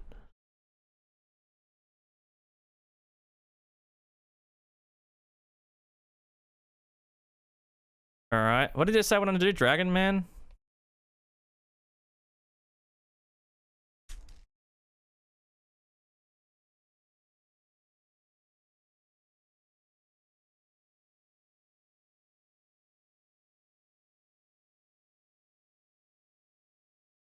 Twelve more levels of faith.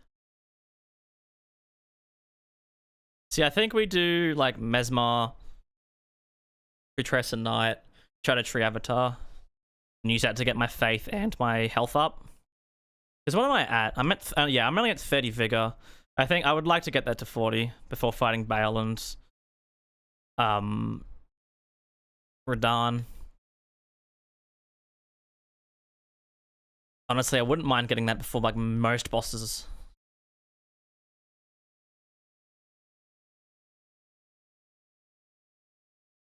Probably still we're gonna get like one shot. We're getting one shot by the Dancing Lion at 30 vigor.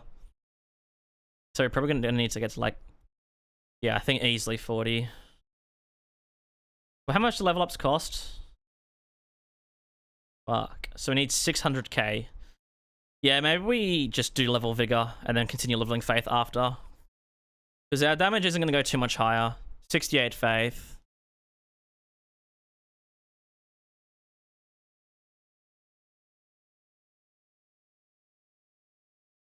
You know, the Dex could give us a bit of damage as well, but I think once we hit 80 faith, 40 vigor, and what, maybe a bit of Dex, or a bit of endurance, maybe, I don't know. It's not looking too good. We're not gonna have too many spare levels, are we?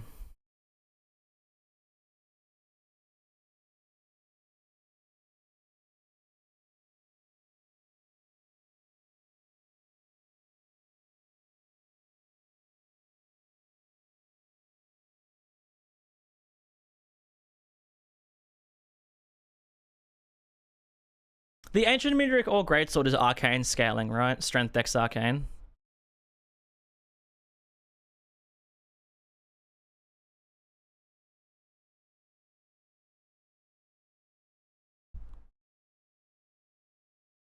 Ancient Dragon Man has returned to their world. Yeah, their world is fucking down in the pits of hell.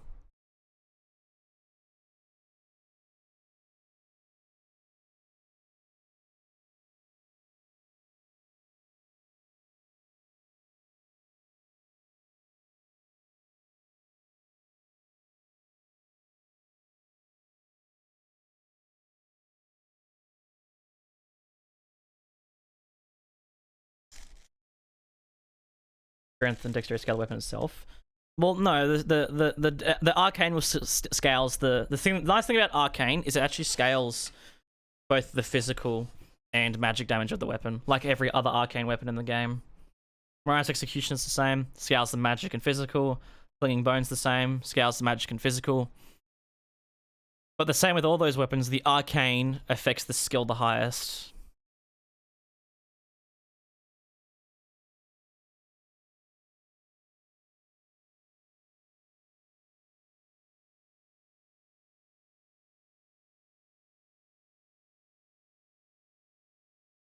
Oh, that's the only problem. Shit can fucking sit beneath it. Yeah, but I imagine it probably. It looks like the skill was mainly magic damage. Probably on the follow up mostly, but like I imagine the first like lunging strike is probably mainly physical damage, like just the weapons like damage. But then the explosion is probably just entirely magic damage.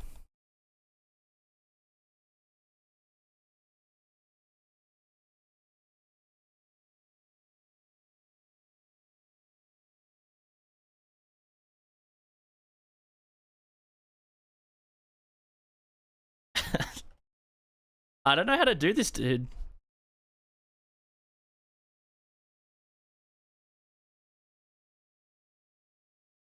What if we dodge backwards?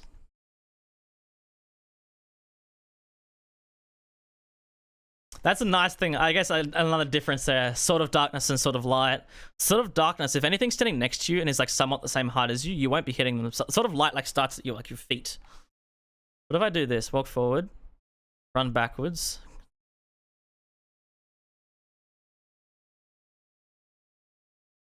Yep.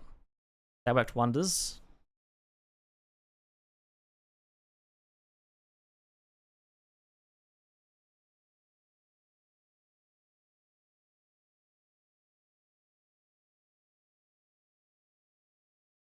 It knocks him over, but fuck me, is he annoying.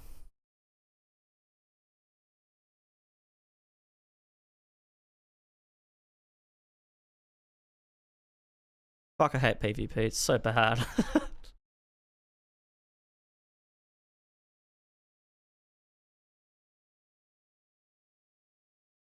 Okay, well that worked though, just like dodging backwards. So run up to him.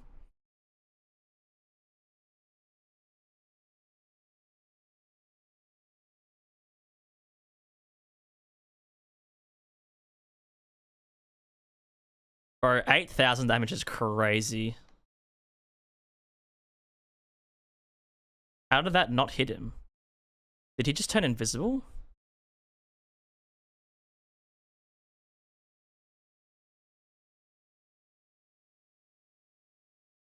It does so much damage, man.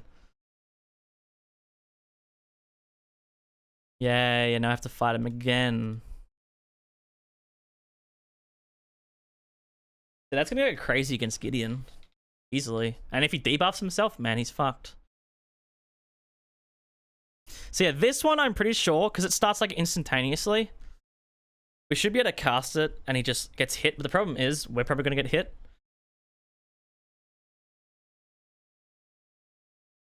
So if we do this right...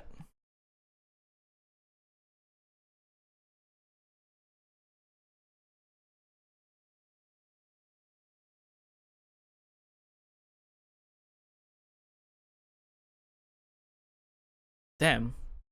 Straight swords are that slow? Are straight swords really that slow? I thought you could crouch poke, like stunlock NPCs. It's like slower than like a colossal sword, I'm pretty sure. And they sped that shit up as well. The fuck? What is FromSoft doing?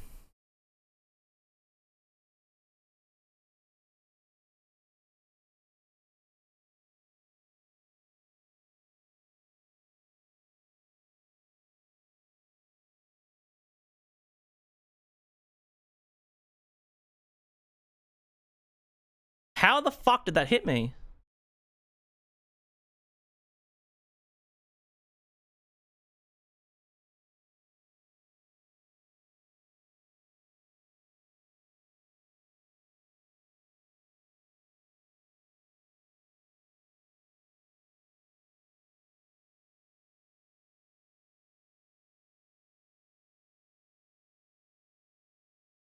Oh, that's nice. The game froze. For fuck's sake.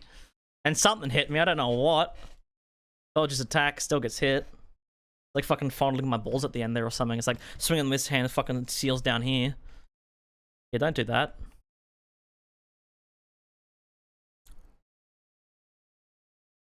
Oh, also. This has to be the one we win.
The blender.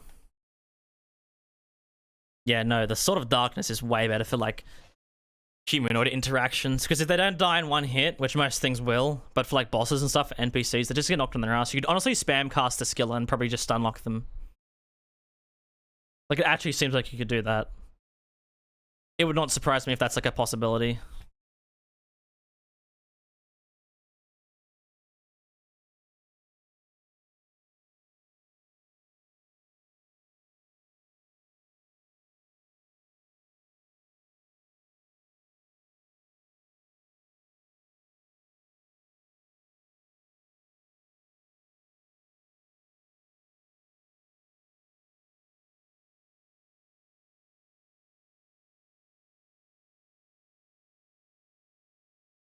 So I'm gonna go ring Meteor's bell. And then I'll probably just teleport down to Putrescent Knight, because there's nothing really on the way to Putrescent Knight that we need to pick up. I think, in fact, we have everything for this run now. 200 Sword Talisman was the last thing we needed. Yeah, I'll go ring this bell, teleport to Putrescent Knight. And then I might... Who do we have to do? Midra, Putrescent Knight... So Shadow Tree Avatar is going to kind of suck because he's quite resistant to holy damage. And we have to fight him twice.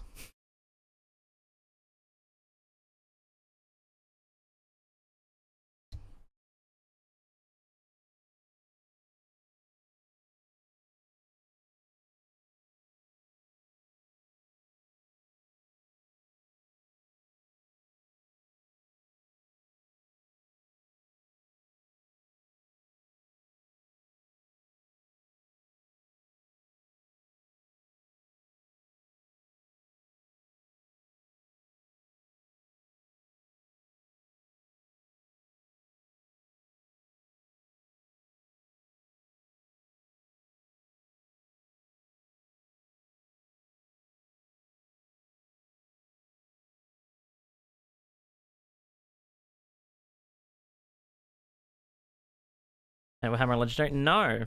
I don't know why it's not, but it isn't. It's just like a purple rarity. It's not legendary. Comes from the forges, like it doesn't make sense. Comes from the forges, it's like the same as like the Meteor Greatsword, but it's just not a legendary.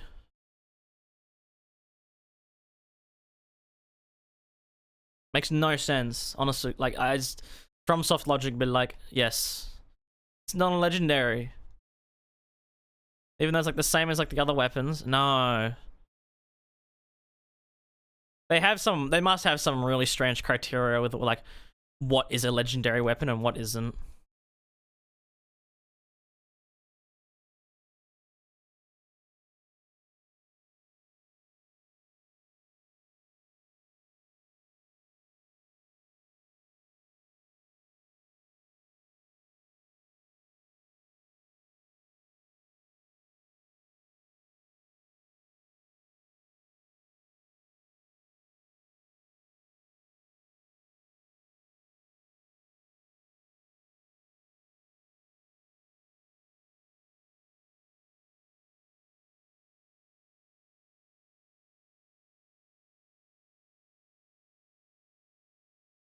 I should just save state here because it teleports you back down here anyways.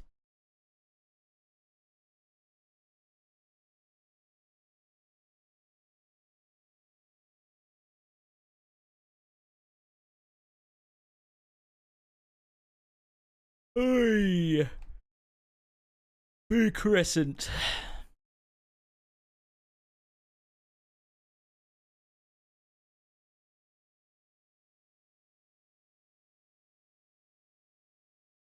Can you jump from here?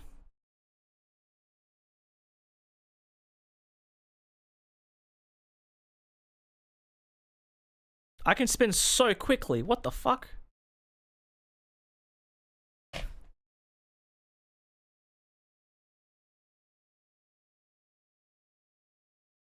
What in the FromSoft was that?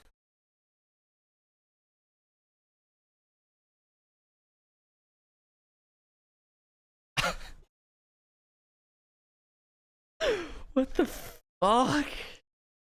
What is this company's problem with people having fun? Let us do things we want to do. Don't make us suffer.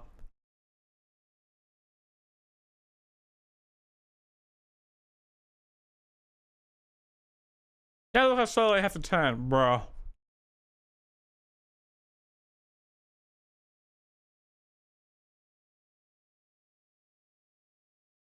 At least we've got 2 full rotations in. This motherfucker might one-shot me. In fact, he will. I know for a fact he will. Because there's one-shotting me in like my first playthrough when I had like 50 vigor and like an armor set.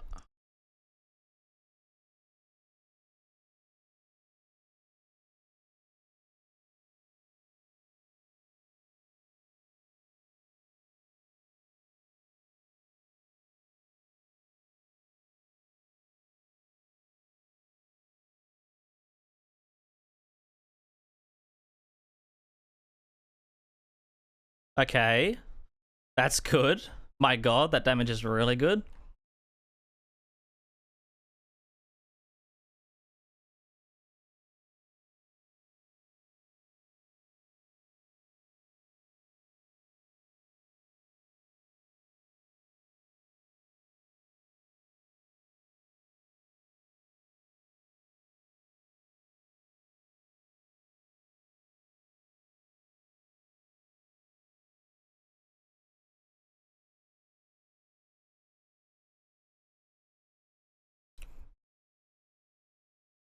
You slug.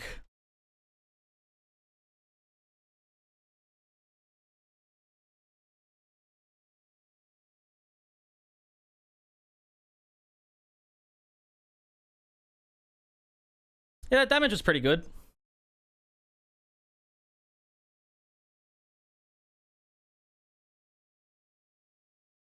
Yeah, I would have been fucked if I did save state that fight, because you actually can't resummon Putrescent Knight. He's got some weird flags to him. Yeah. Now we get the fuck him up. Sorry, okay. Let's do some checks, right?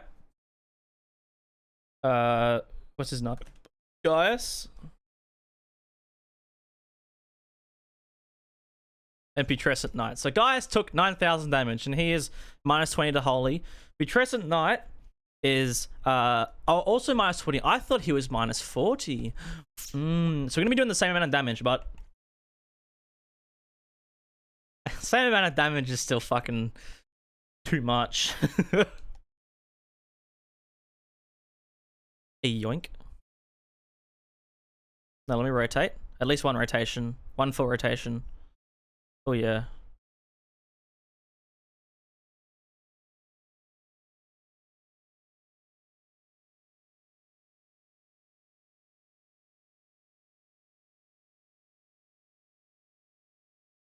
Is he gonna come out of his hidey hole? Come on, bud.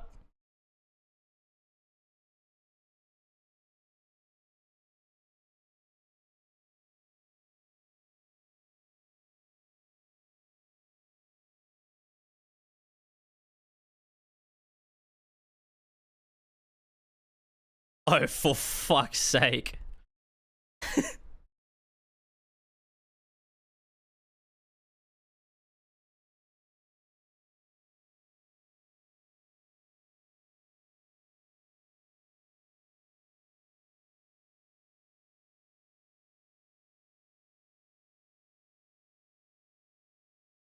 For fuck's sake, what are you doing? He's tweaking out.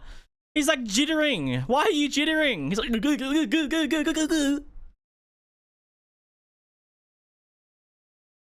How much health does he have? 20,000. So technically, like 2 poke attacks. Skill cast, he's dead. Technically. Maybe. It should be.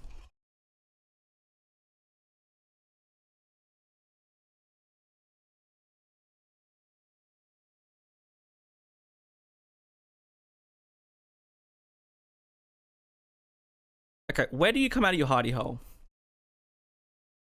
There. I might have fucked up. I think I'm dead.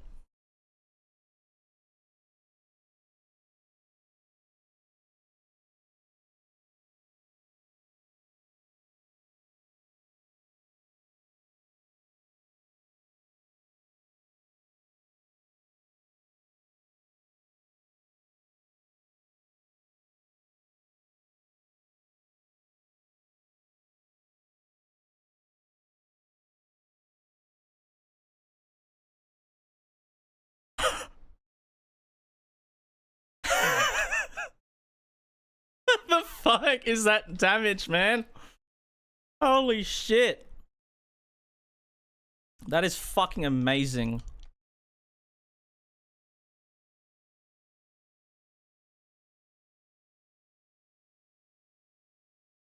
Jesus Christ.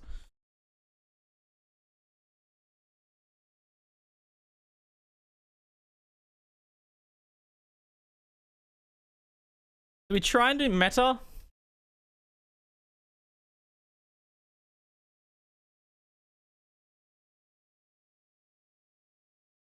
Meta than Shadow Tree Avatar?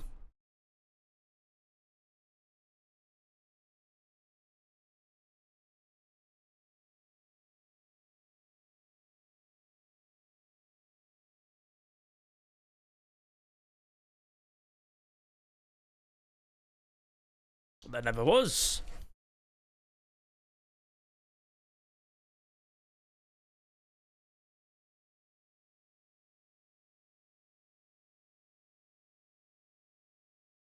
I'm gonna get pissed before I dance.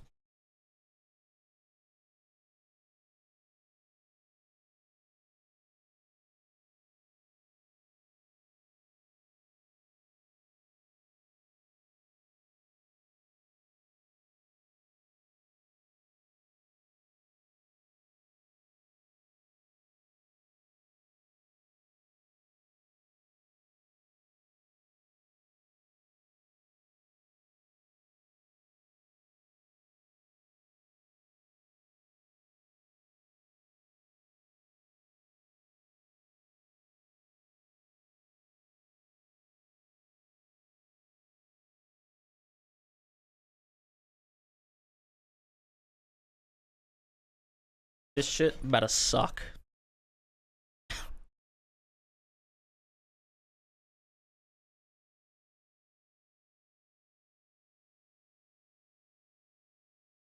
How long was the Great Sword of Radahn run?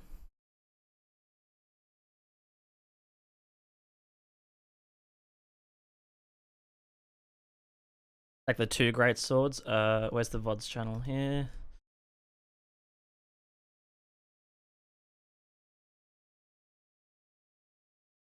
Okay, Great Sword of Radahn run was like 6 hours. So we're actually on pretty good pace right now. Considering that was 6 hours, we're 4 hours in and still got a bit of the DLC to go. We're only like probably not even halfway through yet, but we're making good progress.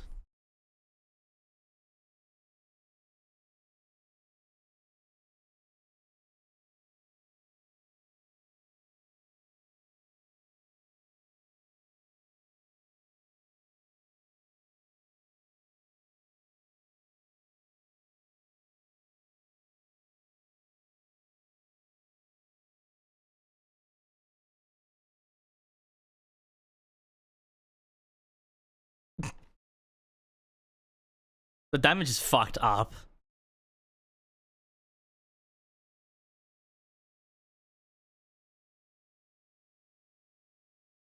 The Sword of Night is crazy good, man.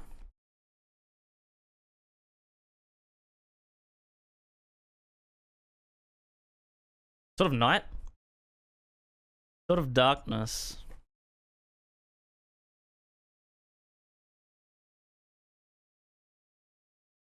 Sword of Light and Flame. My favorite weapon.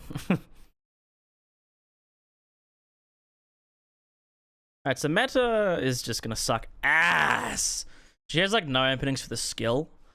But, and there is a but, we do some charge attacks, like 2 charge attacks against the stomach. And then use the skill. She might stagger from that. She takes 50% more stance damage to the fucking Fingusi. So you do the math.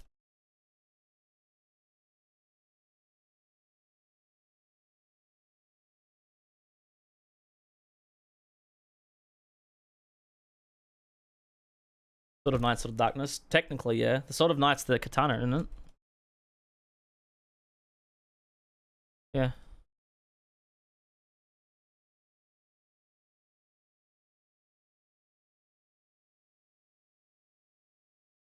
think the finger, normally I say the finger's where she activates, right?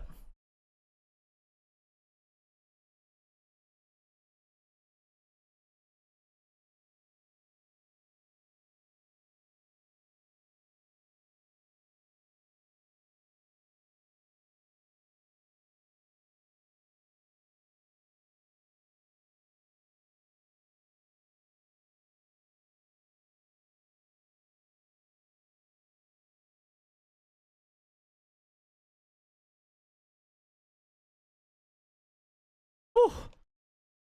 That is not bad.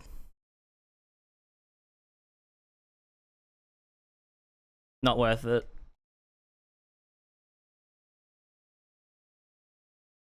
Not worth it.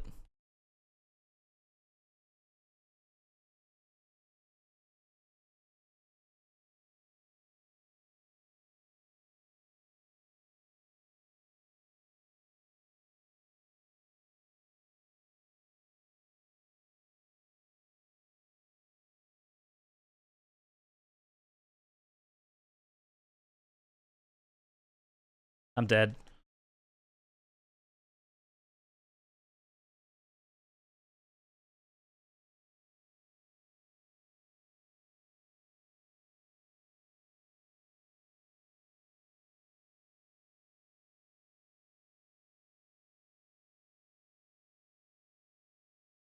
Oh, it hits so hard against her. She's like 40% resistant to holy, isn't she? That is incredible.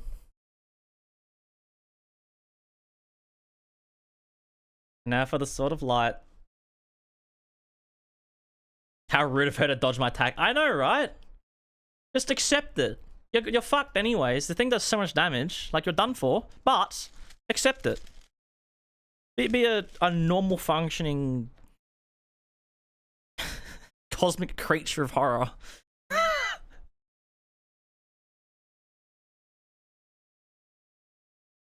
least with this one, we only need to do the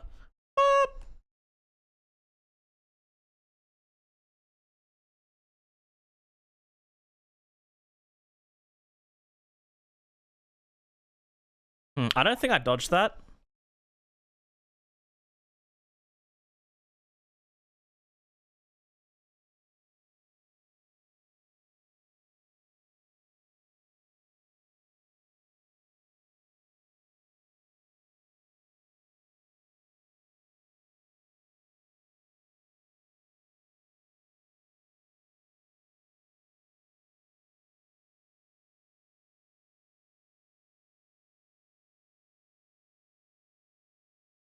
Well.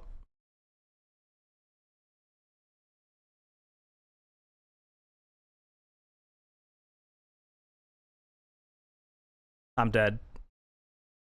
Yup. I got stuck. You get stun locked if you don't have armor on that attack.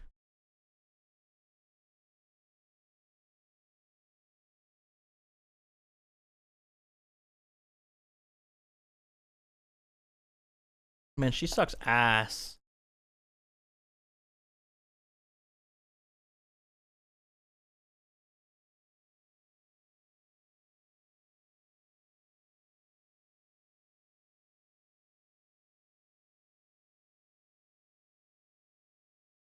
You reckon you can jump over a laser beam? Oh, she didn't do it.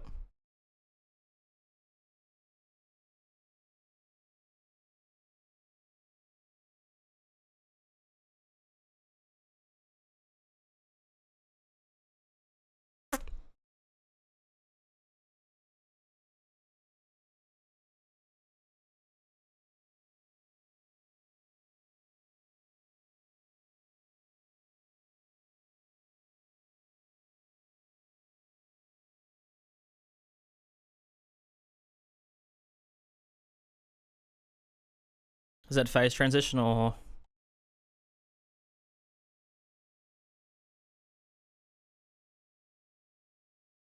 It's such a bad attack.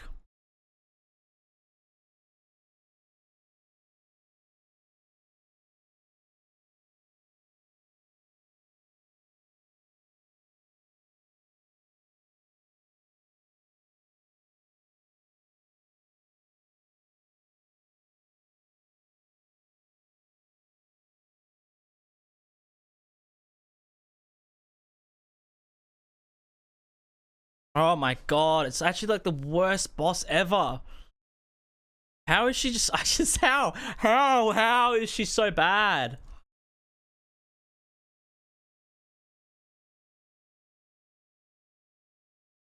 FromSoft need to stop making big bosses. Just make a game where every boss is a dude with a sword. Please!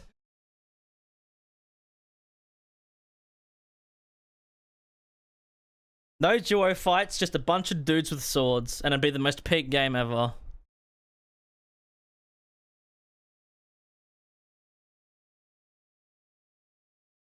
Oops. Hello. Did you see me? Your laser, I want to see if I can jump over it.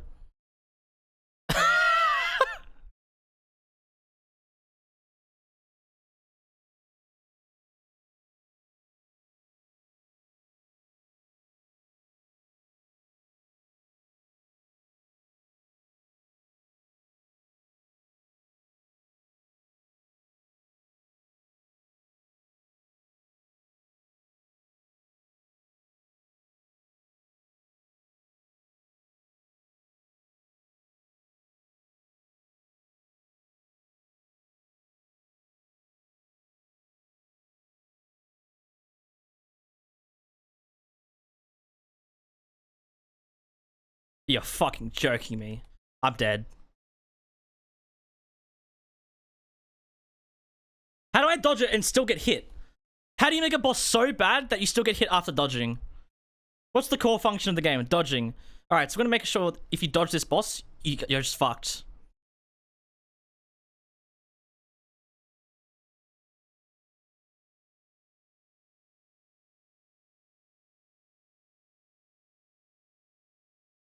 Why is she facing away from me? I'm fucking dead, aren't I? Yep, told you. God, she's such a bad boss. Fuck, how did they just make her so bad?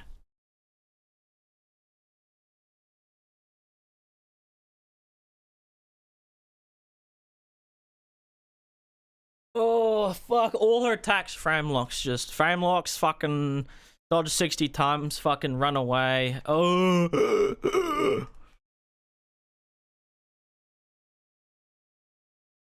Shit's so crazy, I'm about to respond in another language. I can't believe you can jump over that.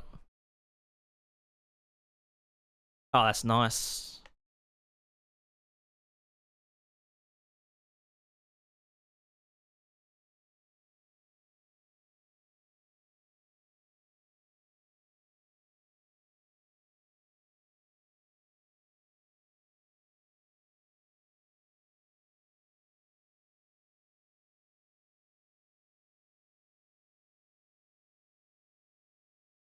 She needs to stay staggered down for longer, I swear.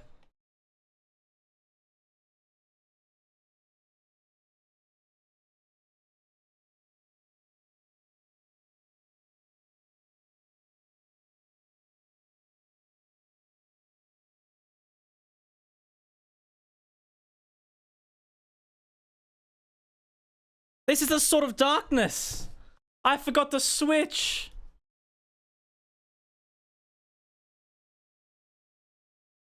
It's so hard to tell when the swords are the fucking same.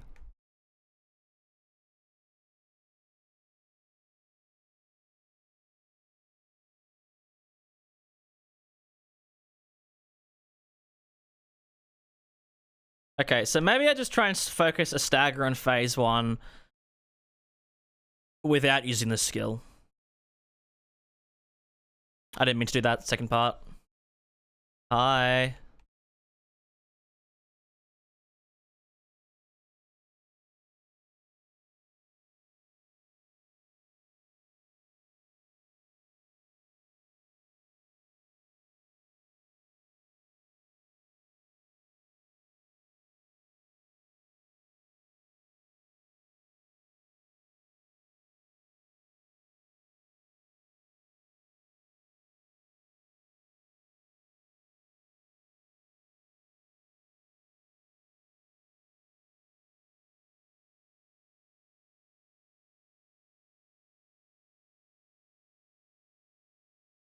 she's such a bad boss, and it doesn't help that these skills, at least the sort of light skill, is just abysmal. Like, I swear I actually have to fight her without using this skill, because the skill is so bad on this one. Like, Sword of Darkness, God, it was so easy. Just that one hit, I could get like counterattack, but I'd be fine. With this one, it's like you hit her, but it just does no damage. At least with the Sword of Darkness, the damage was alright. It's like passable.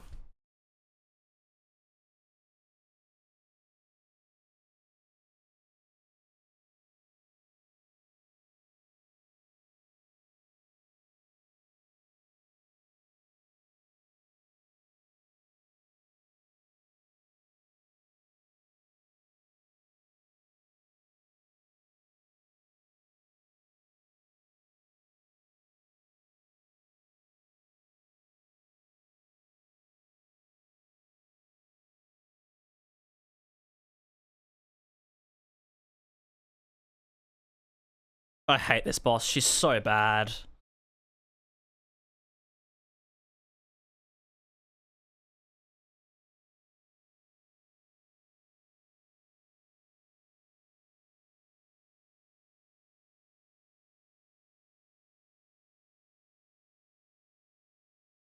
That's awesome. Oh, great. I'm dead. I'm against the wall. I'm just dead. Oh, great. She summoned his peons. Come on. Do your spin.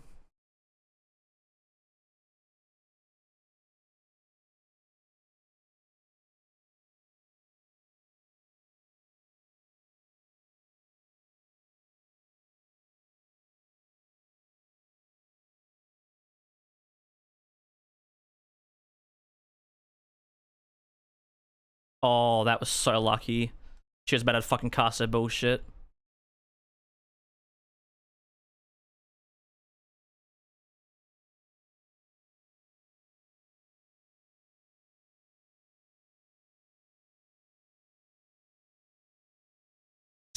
She's so... How is she... How is she so bad? How? Oh my god. Fuck. Oh my god, she's such a bad boss.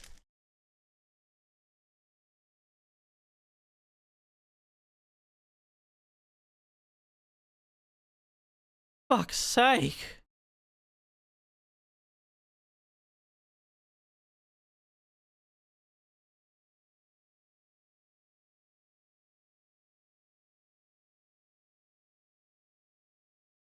That's awesome.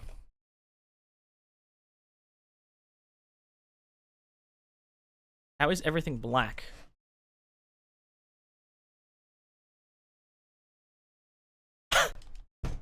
What just happened?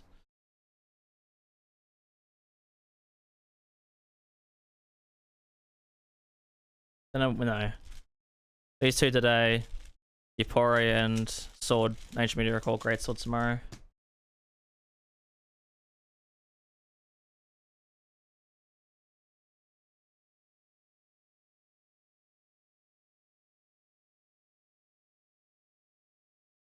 I actually can't use this skill on her.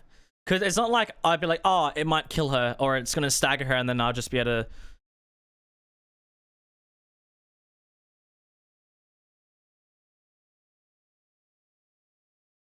How did that hit me? How did that hit me?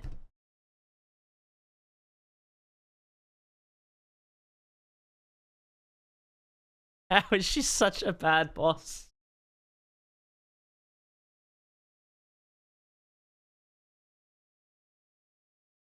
I love dodging and just still just getting hit.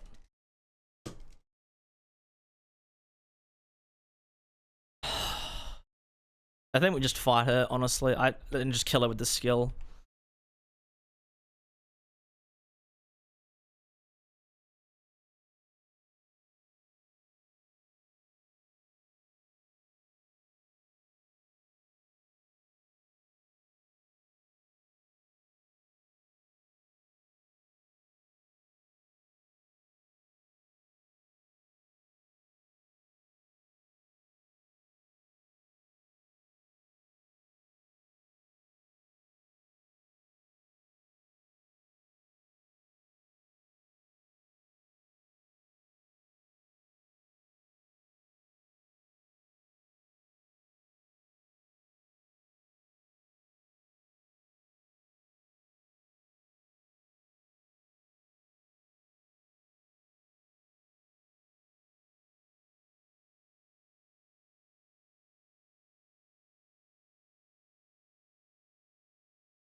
Yeah, that skill is not great damage.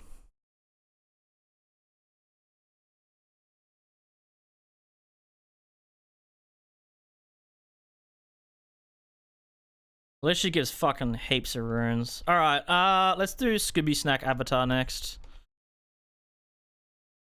Got mad at it for the 12th time. You couldn't give an ounce of advice to someone fighting her for the first time? Yeah. My advice is in phase 2, just run away. It's the easiest way to deal with her. I think it's still the no hit tactic. That she has an attack you can't dodge. Like, defense up is like my advice. She hits like so fucking hard. Aim for the Fingussy. Defense up. Use fist weapons. There's my advice. Just use fucking fist weapons, man.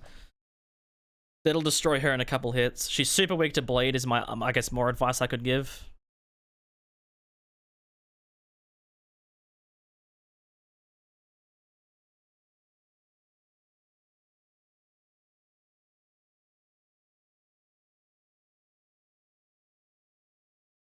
Does not count? Nope, because you pick it up and it ain't gold. I don't know. I've already talked about this, but we don't know why. I have no idea why it is not a legendary weapon, but it just isn't. For some odd reason.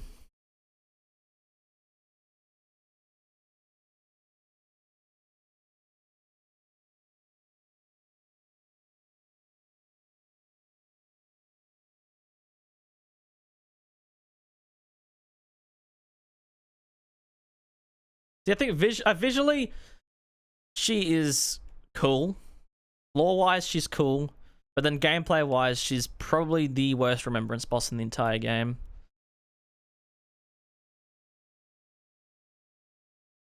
In fact, she is. And for my ranking, she is the worst Remembrance boss in the entire game. Solely for gameplay. I don't really care too much. Like, when I'm playing the game, I don't care too much about lore or visuals. I just gameplay. And she is not there. There's not a single other main boss in the game that is worse than her.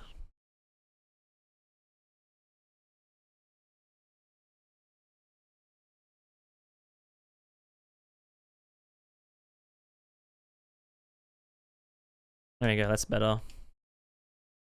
Get ourselves that juicy vigor bar.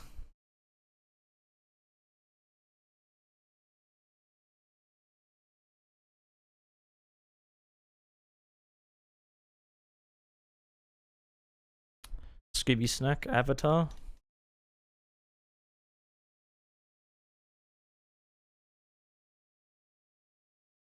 Make sure we save state it.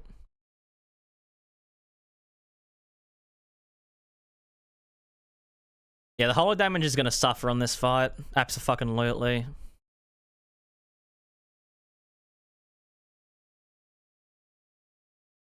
Hopefully he does the double spin.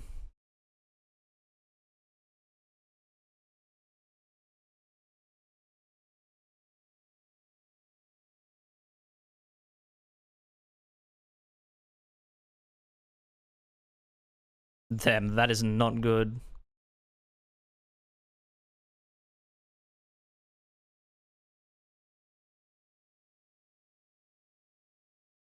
Spin? How did that hit me? Spin.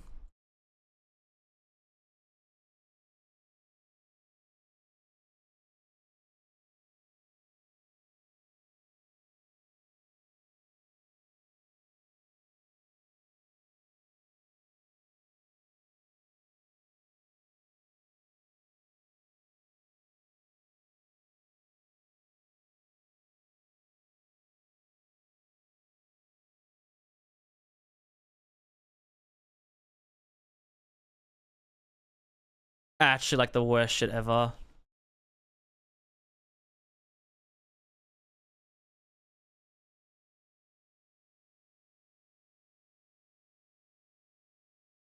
How does that hit me? How are you so close to me? How is it even possible?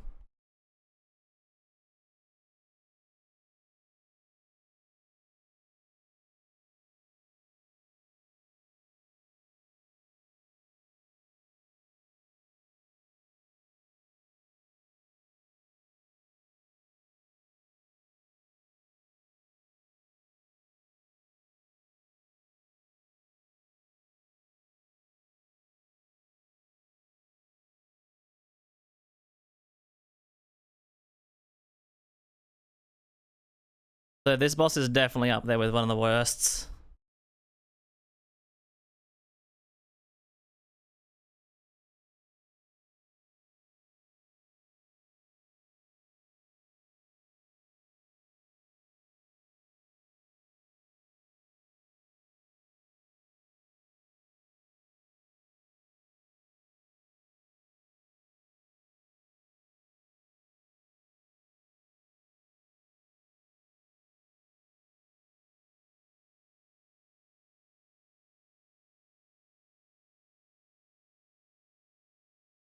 Please die.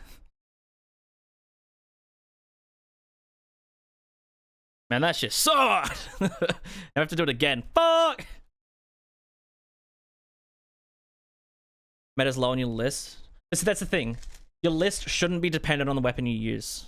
Your list should be dependent on how you feel about them. How you just like how they function as a boss for you. Across all builds. Right? Of course, there's always going to be a build that ruins any boss. That's simple.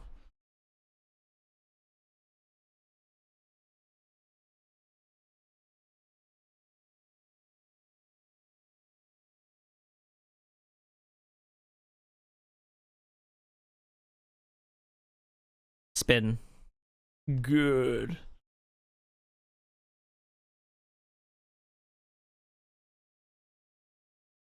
Jesus! See how much better that is than the other one? The light sword?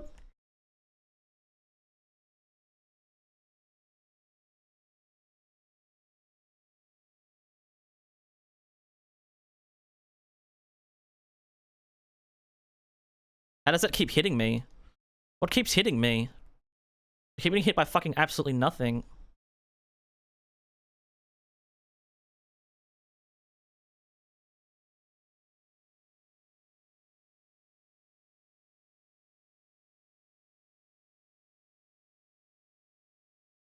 Let's try something stupid.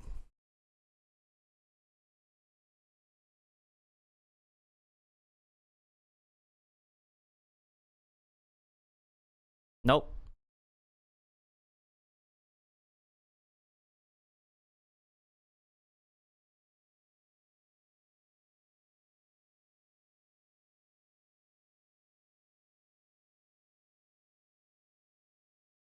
I hate that always hits you. It's got like the worst hitbox ever.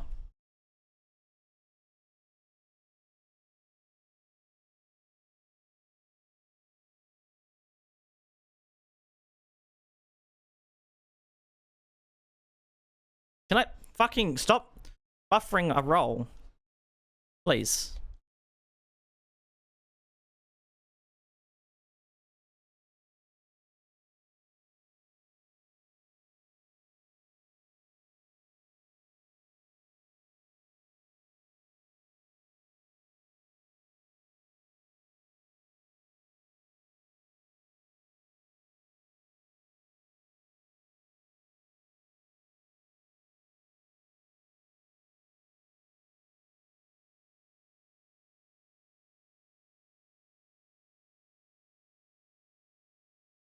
Yeah, the Sword of Dark has just always been better no matter what.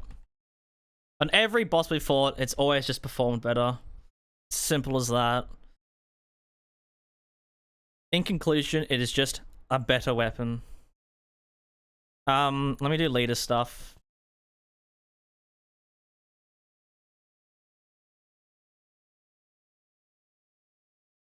Yeah. It's a good thing that I haven't any of it in the DLC, but I kind of understand it. Like, Rykard, okay, he sits in a fucking pool of lava.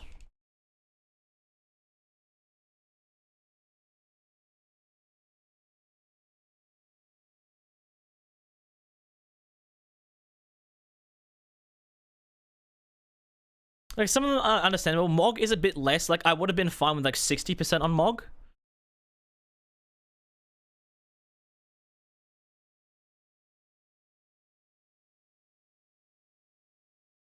But yeah, I think high resistances are a bad thing for like gameplay reasons.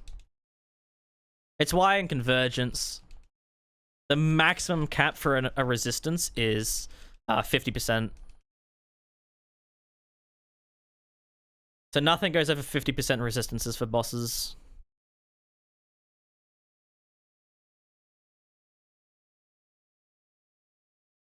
use before a fight and better in a fight. Well, here's the thing. I'm using Halashibiri, body buff. The Sword of Light is a body buff. Halashibiri gives me 25% more damage across everything. Physical, holy, everything, right? Sword of Light gives me 20% more holy damage. That's it. If I use Halashibiri, then use the Sword of Light, I'm nerfing myself. I'm doing way less damage.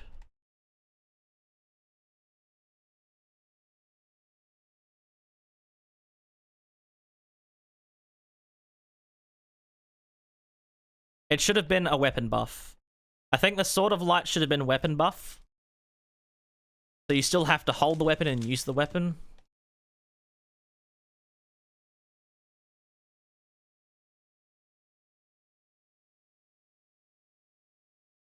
Does this knock you over? I mean, it just kills you. That's... Did he drop something? Huh. They can debuff though, but see, that's the thing. Okay, then counter argument, just use Halashibiri. Get a 20% boost on the weapon where most of the damage is for the melee attacks. Look, we have 71 faith and only 45 strength, right? Yet my strength scaling, my physical scaling on the weapon is so much higher.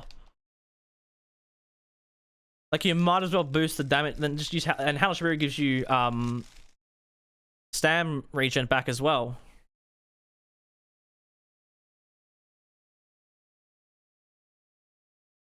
So, does this say Hal? I meant Flame.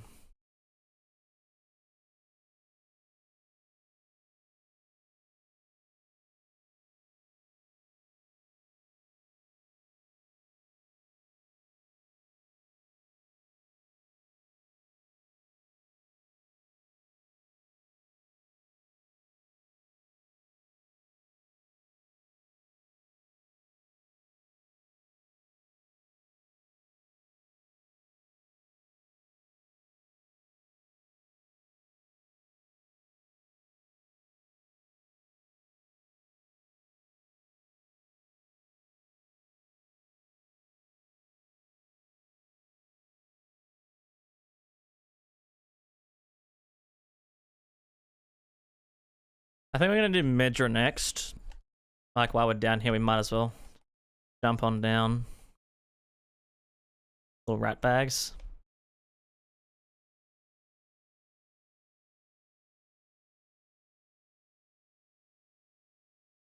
I think we do Medra, Mesmer, then Bale. Beryl the Dread.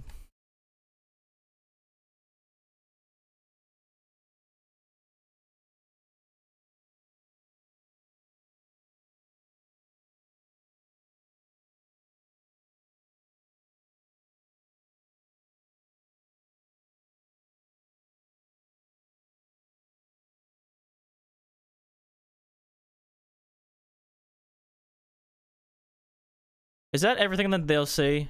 Midra, Bale, Mesmer, Ramina, Radahn? Those are the last 5, right? I should just teleport down there. Not to Medra, but to Jory. I won't teleport to beyond Jory though, because I still want to do the fight. Because I think Jory is a good I guess a little testament of critical attacks on the weapons. Because I think they're both 100 crits, so they're gonna be the same. But I don't really want to use the skills at all. In fact, I use the Sword of Darkness, and we'll shuck on the Blade of Mercy.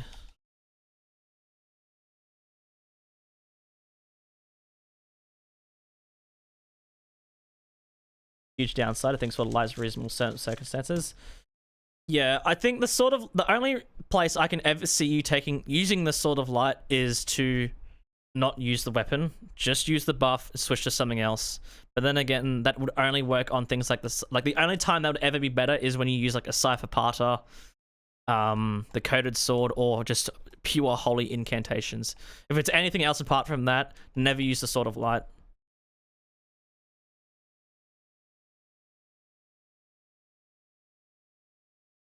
There's no point in using the Sword of Light.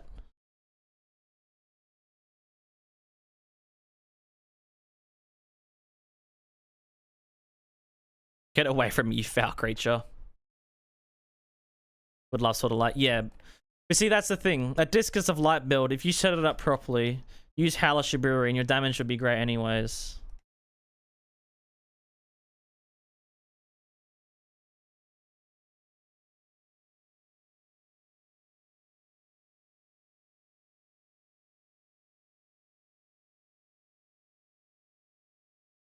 I just lagged my game so much.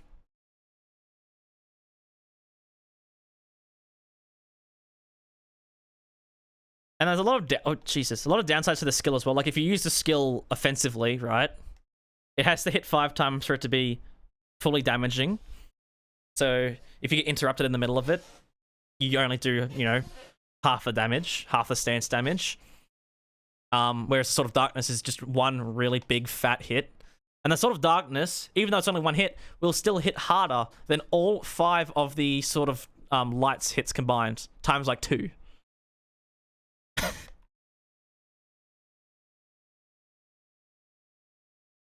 FromSoft were cooking something up when they came out with the Sword of the Light and Darkness. I don't know why they're balanced so differently. I don't know why their skills are balanced so differently, but you do you, FromSoft. You do you.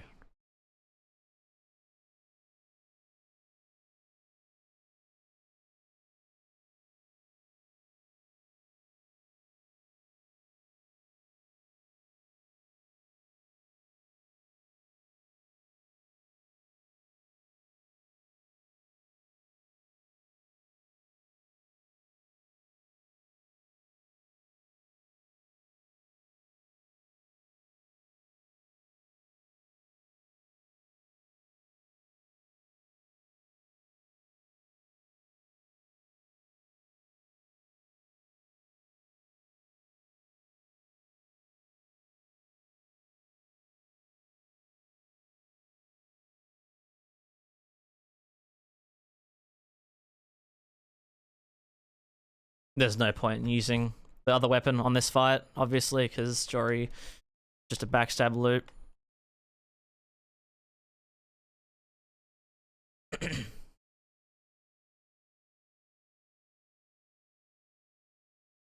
Damage taken. Yeah, it definitely is, but I think to counter argument that it's 33 faith requirement means you're probably going to be using Golden Vow alongside of it. Golden Vow is a 15% damage negation buff. So you're probably, from that alone, you're not doing 30%, you're not taking 30% extra damage. If you use armor alongside of it, it's even less. Use talismans, the physic tier, the I always forget what it's called. The 15% damage negation, like, it's really not that bad. All things considered, it's not the worst thing in the world. Sorry. It's kind of funny. I always laugh at this motherfucker.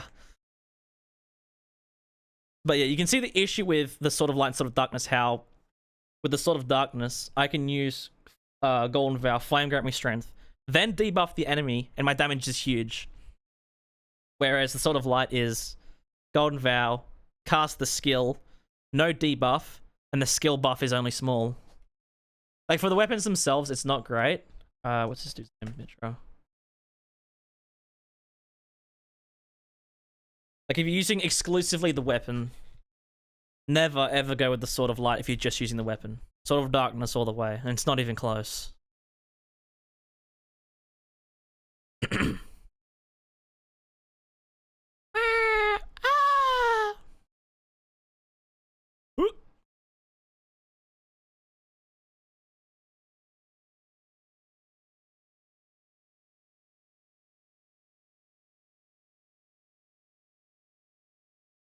I have an idea.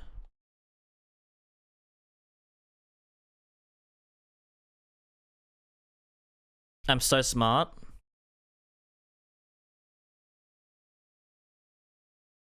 I'm so smart. That's fucking sick.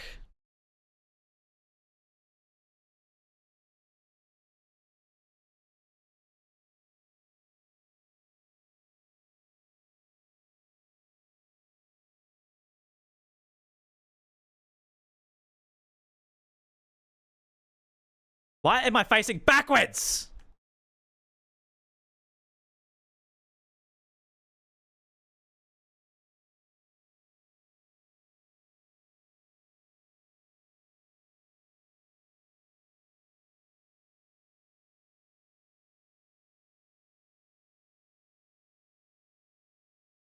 Uh-oh.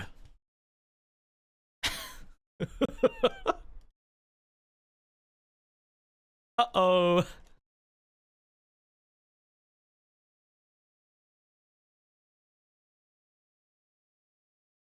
I cooked so hard on that phase transition.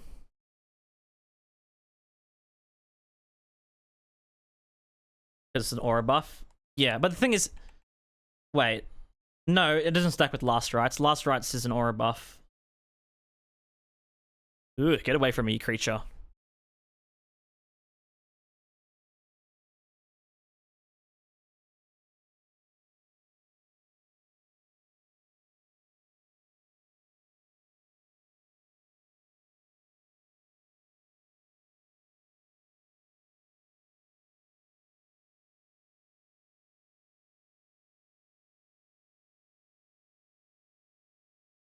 Oh, wait. Yeah.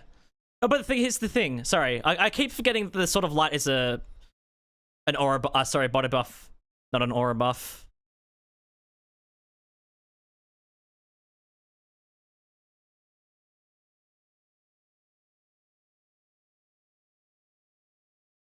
If I face away... Okay, that didn't really work, did it?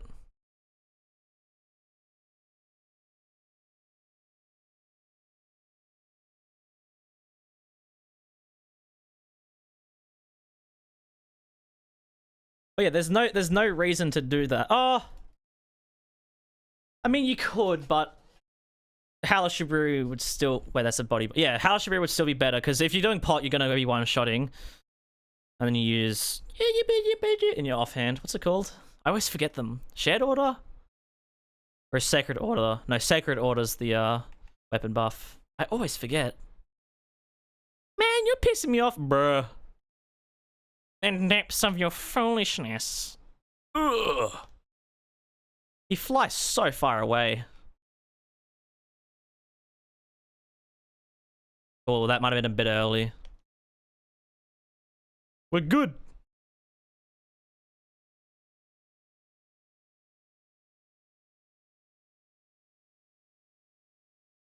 What if we do this? Get a few more hits in. So then he's lower.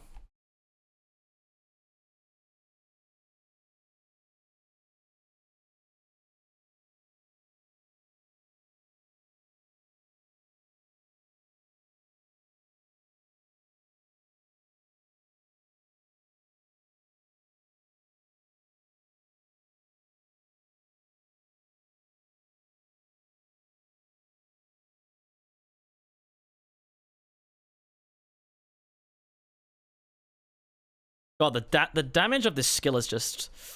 Oh... 4,681 is crazy.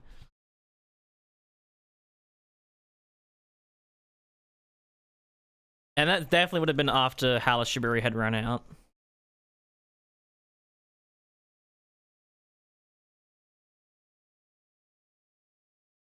Alright, now for the... Ooh!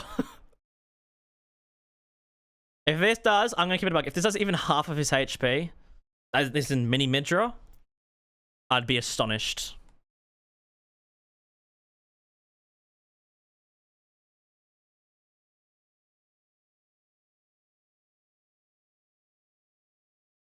Damn, that is impressive. We can't actually precast it, can we?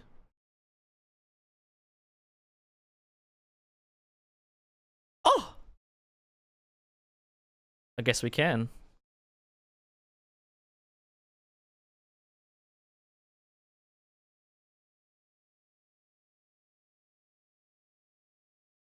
Yeah, this one is just very much worse.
Oh, that was too close.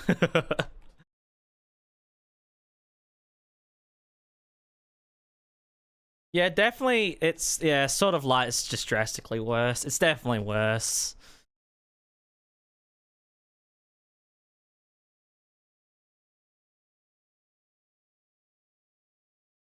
Mm-mm-mm-mm. 75, and then I said I want to get to 60 strength, didn't I? Probably won't be able to reach it, but worth a crack. All right, Mesmer.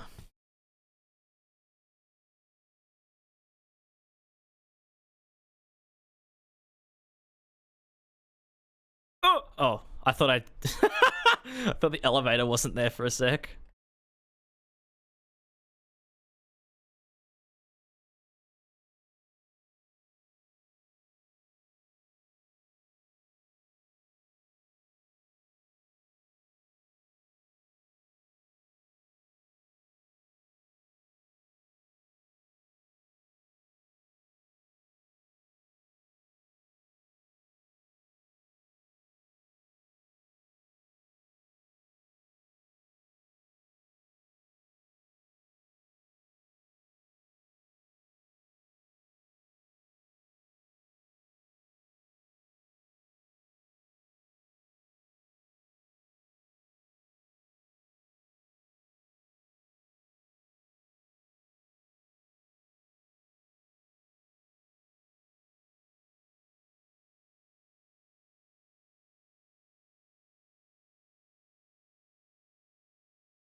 That's bullshit. Ready, he'll do it again. Told you. Input reading slag.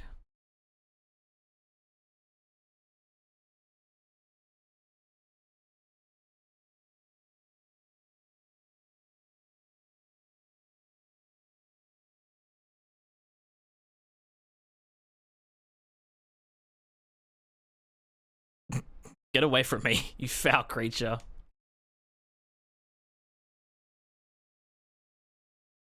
Nah, I'm about to fuck him up. Check this shit out.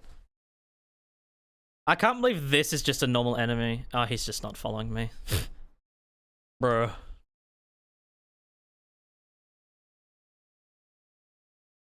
Alright, time to fight a very wholly weak enemy. At least for phase 2.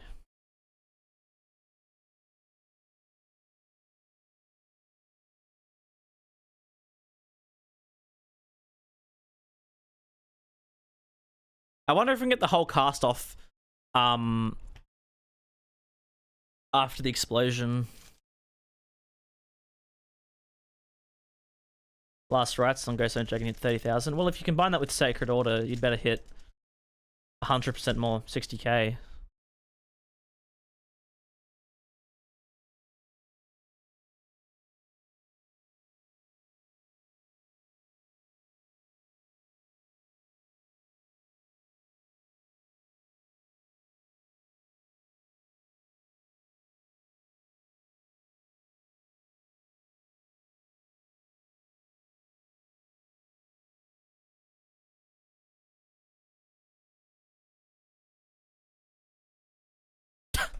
The fuck? Why did that hit me? The first hit shouldn't have hit me. Annie, hello?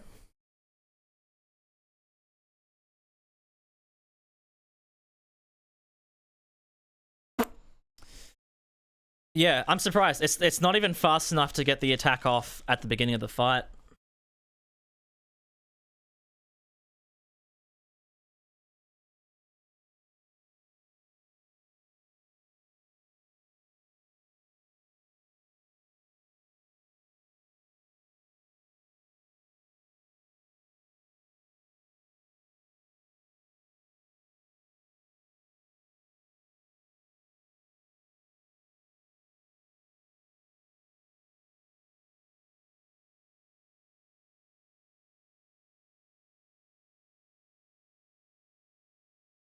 Game, now is not the time to be freezing.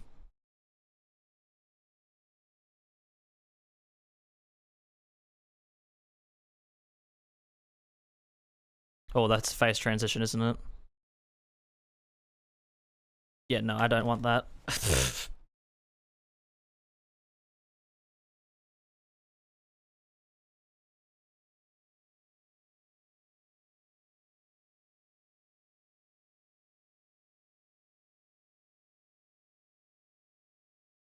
Ugh.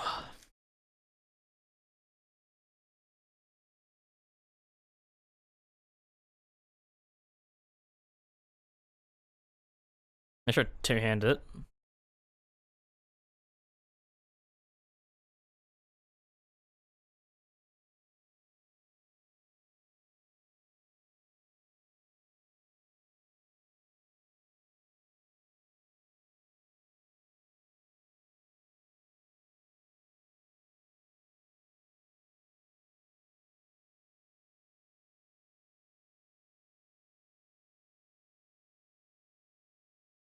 Mm.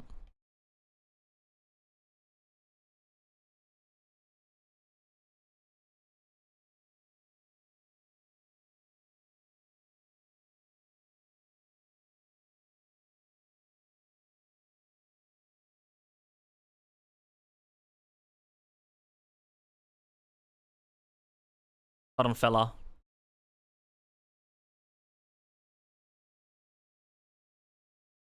Let me get my meds back.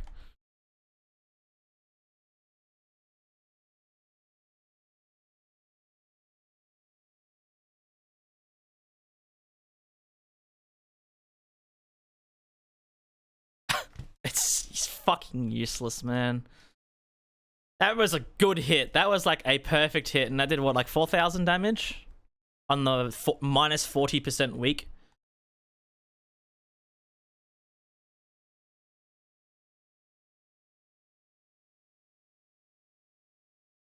Fuck me. Not great, is it?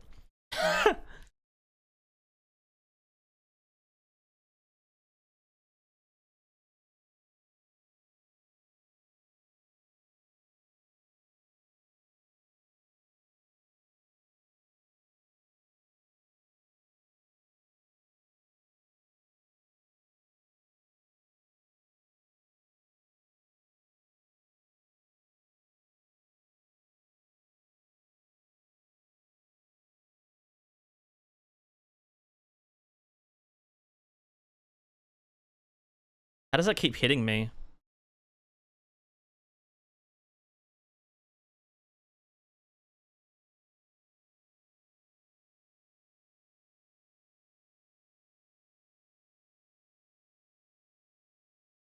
How did that hit me? If I heal, he's gonna input read it. Yeah, he has several choices on what he could do. He chose a good one. Yep, nice frame lock.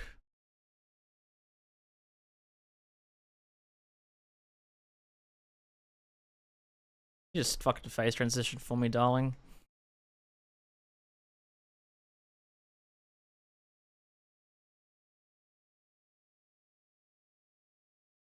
It's fucking useless. I hate this fucking weapon, man.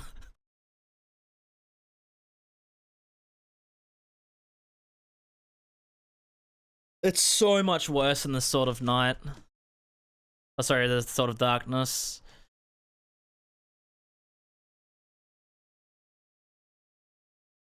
Yeah, the skill needs to be increased in speed, or at least like dodge out of it early or something. It just takes too long to cast. I don't think I can cast this on the phase transition. I legitimately don't.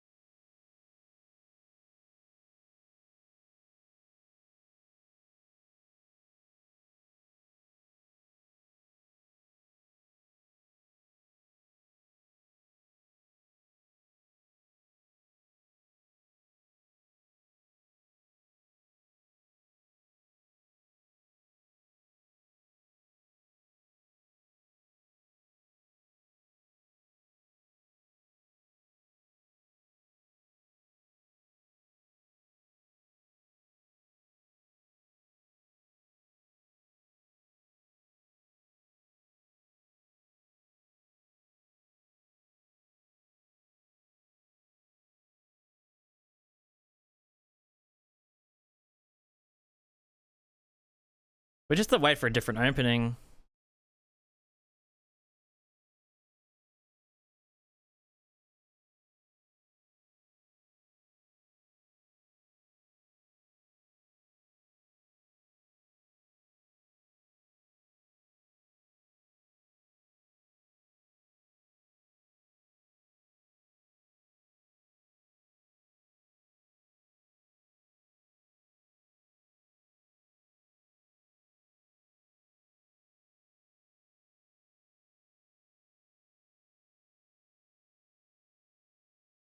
Yeah, it's just.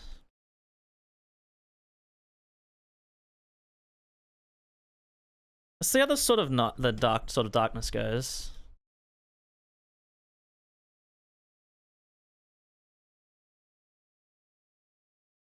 Does damage, makes people use it the wrong way. Yeah, it's like, so the sort of darkness. When I use the sort of darkness, I'm like, this is a damage. This is supposed to be used as a weapon because the damage is insane.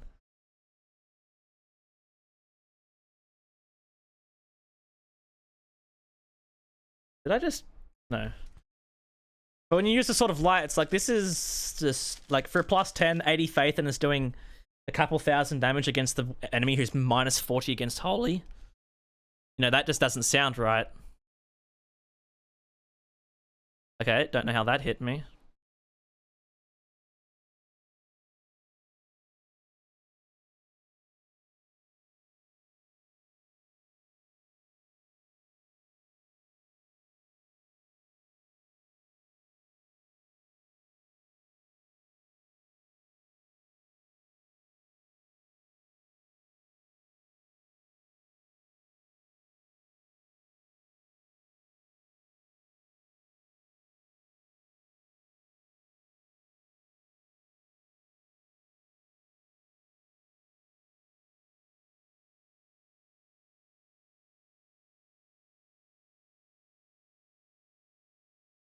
I'm dead. Oh.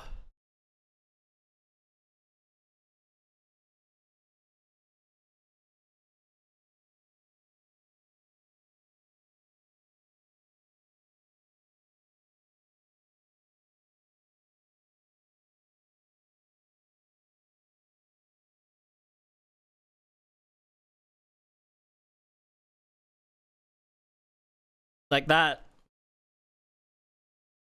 The damage, like when I use this skill, I'm like, it does damage. That's good. That's how it's supposed to feel.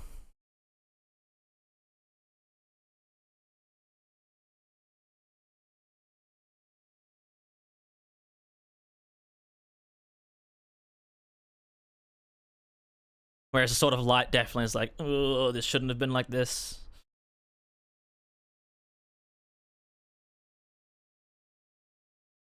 Okay, it's Mesmer. Beryl the Dreadful is up next.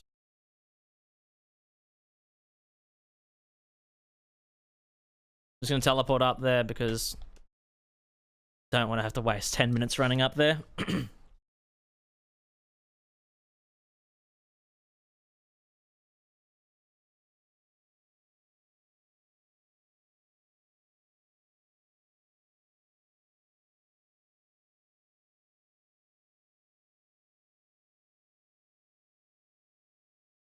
Where is Bayo? He's right at the top.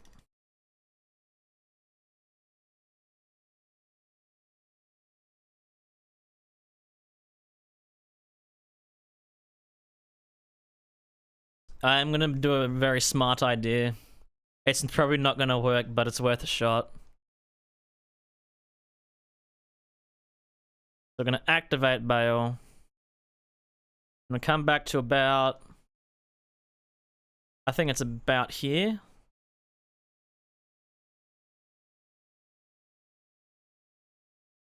Damn it! Bill the Dread.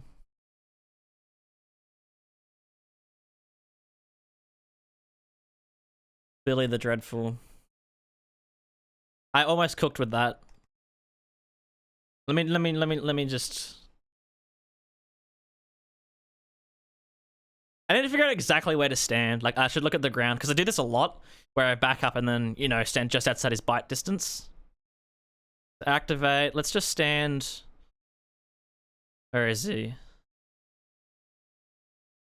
Right here, just in front of the flowers. Oh yeah.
You. You.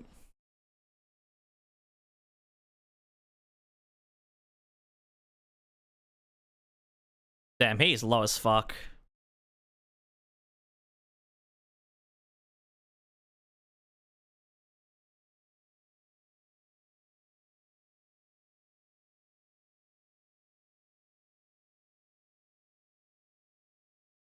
Excuse me?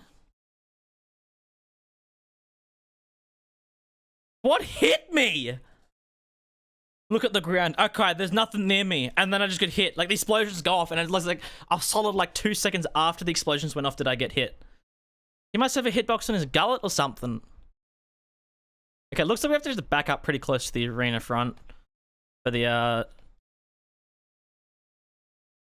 for us to hit him. Also, I thought we would be hitting him. Sorry, he'd land more in the middle of the arena, but, like, he's not even close to the center of the arena.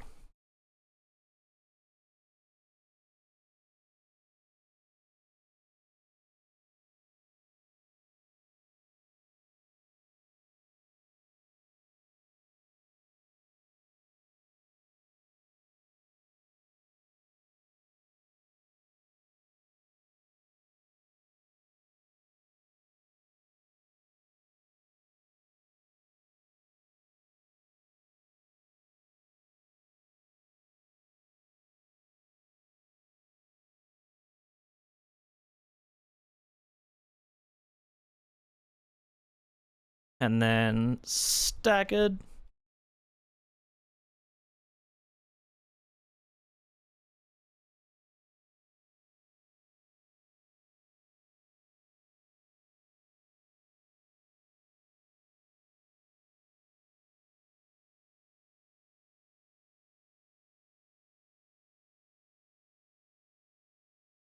Where do these fireballs come out of, by the way? They kind of just appear. I feel like they come out of his ass or something. Ass balls. Do you reckon they have Bale's ass balls?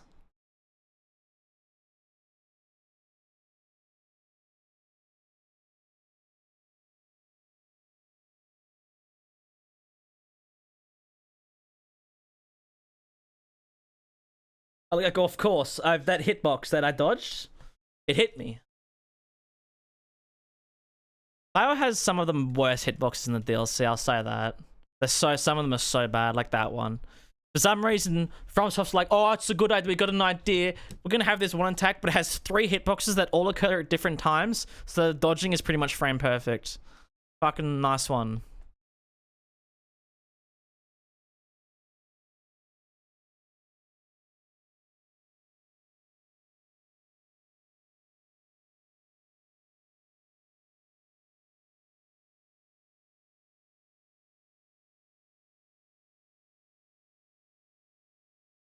I'm too far back, aren't I? Oh, we're just good.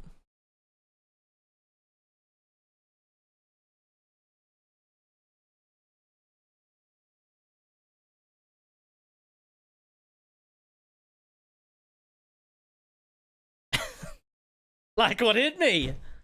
From his arm? No, you don't understand. There's 3 hitboxes on that attack. His arm has a hitbox. There's an AoE that comes from an explosion from the hitbox. And then the ground is another hitbox. They added 3 hitboxes onto that one attack for some reason. And that's not even talking about the big explosion that happens after, which you can jump, because that makes sense. FromSoft's logic for hitboxes is non-existent.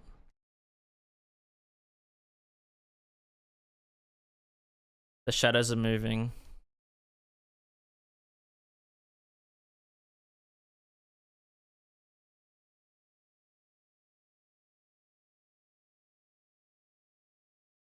It's like just behind this flower.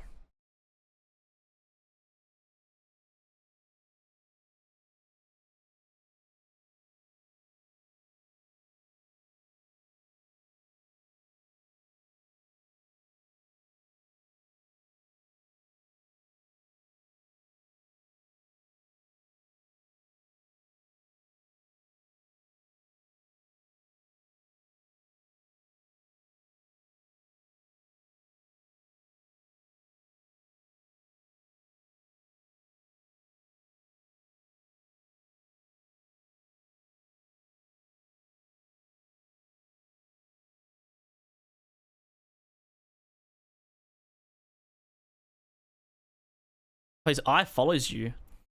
It's like fucking Shara what the fuck?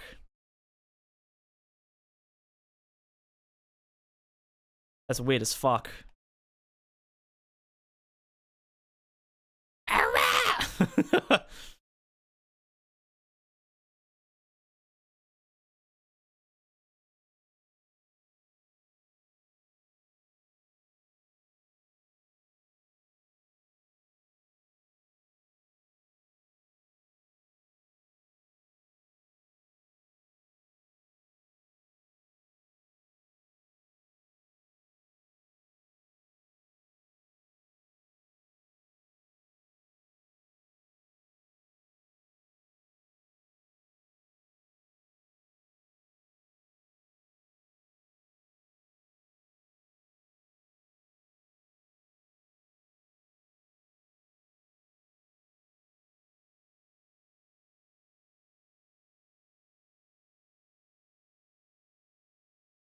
Oh, we fucking lost the stagger.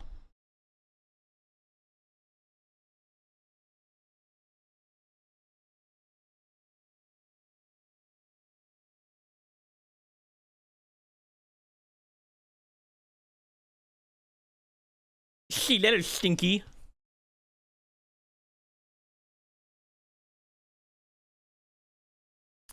It definitely suffers a bit more, but Bale is a thick boss. Very fat. Lots of flesh. Fireballs came from. When he flies away. You said from his arm? No, they're definitely from his ass. Definitely from his ass.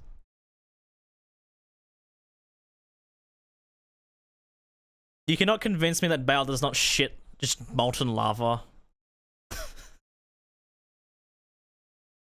I'm a machine that turns corpses into molten lava.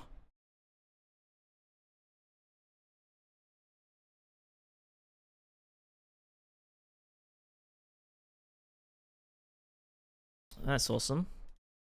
He seems to get closer and closer every fucking time, I swear. I'm just behind the bush, he doesn't hit me. So I'm like, okay, it was a bit close. I'll stand further back this time. I stand further back and I get eaten. I think he comes down. Like, he locks onto it from a certain point. So you start running back, he gets really close to the back of the arena. Maybe. My hypothesis. My hypotheses. Alright, so if I do this, stay forward. Oh, see, he's miles away, is he not? Or is he the same distance? That's the Sword of Darkness.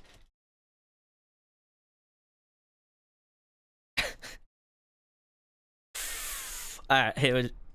What the fuck? No. Don't do that. Too much of a pain in the ass. No! Yes. I nearly deleted Bale's save. That was almost catastrophic. Let's just do this. Let's just do this. I feel like this isn't going to be first attempt.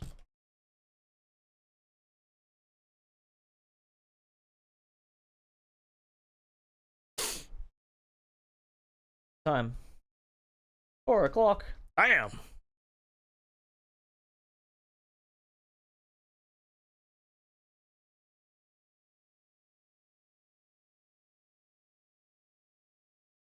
So we want to sit back here, probably.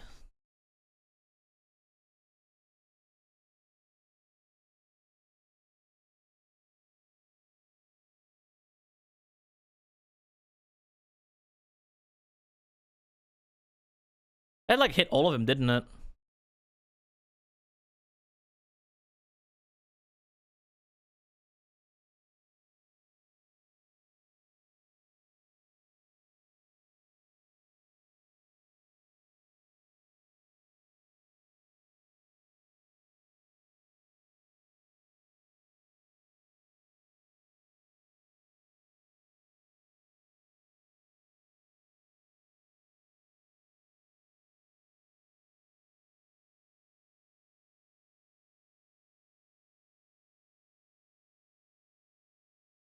Yeah, see, nowhere near the success of the Sword of Darkness.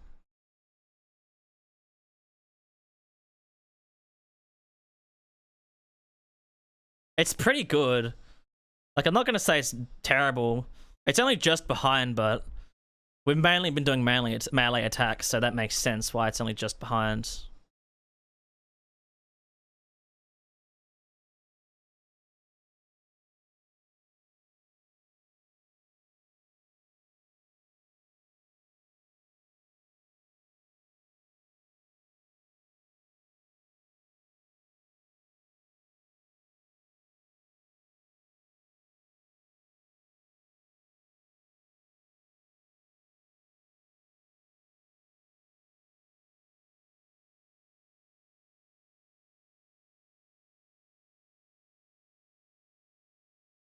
You reckon?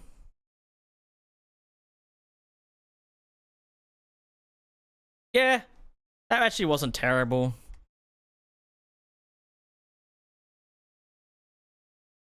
Alright, that's not a remembrance, is it? I think for the start of the fight, the Sword of Darkness definitely shined a lot. Like, it was clearly in front because of the debuff plus Hellish Shibriri. But I think towards the latter half of the fight, it's like kind of evened out a bit more. But the Sword of Darkness was still in front for me. Because the skill simply just does more damage. Okie dokie. I believe it is a Ramina time. I'm gonna teleport there again. I'm sorry if this feels weird, but remember, the only part that I actually show on the videos is just the boss fights, and that's the only thing I really base the weapons off of.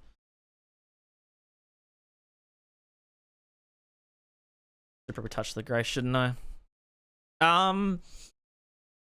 Have I forgotten anything? I think we've gone through all the bosses, haven't we?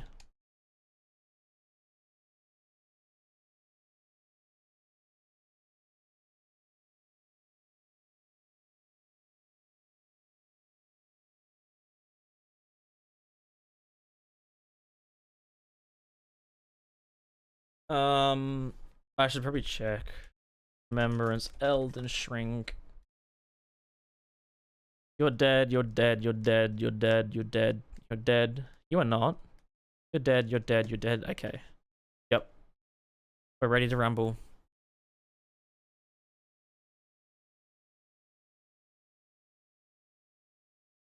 Ramina.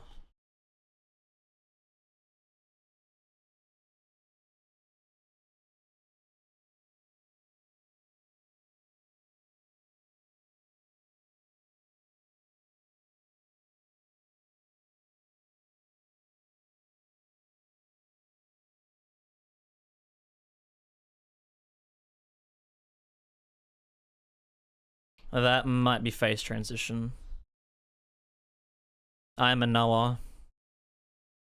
Bitch.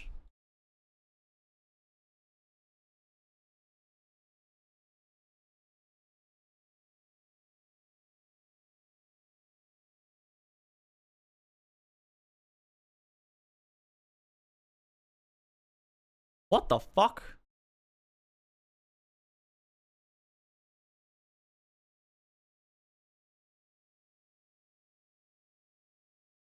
Hitboxes!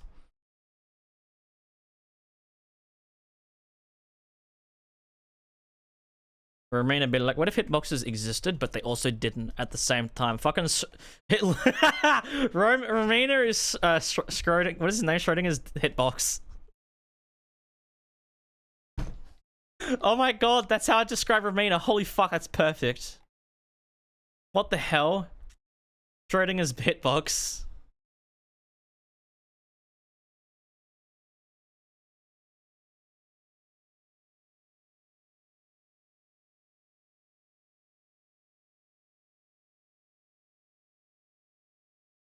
Wouldn't mind explaining to me how that just missed?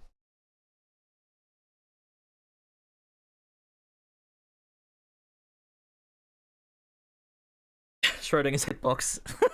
It simultaneously exists and doesn't exist. Oh my god.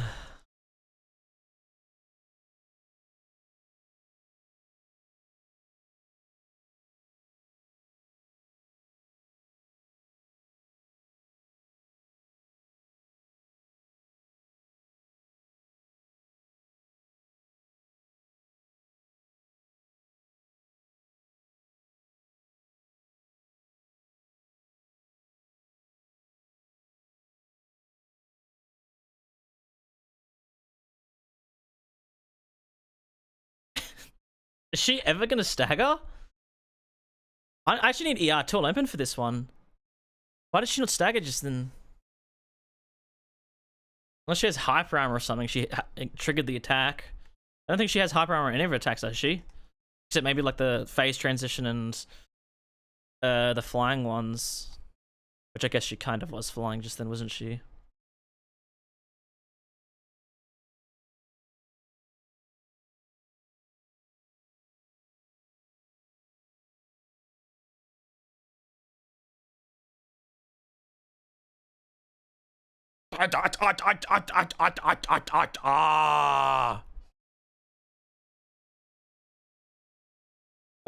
What hit me? Huh?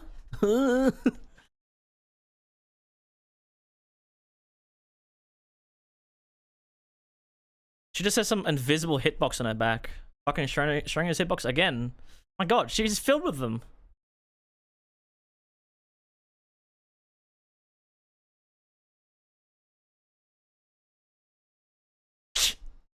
I'm not gonna say it again, but we all know what I'm gonna say. Alright, so we want to talk about that one.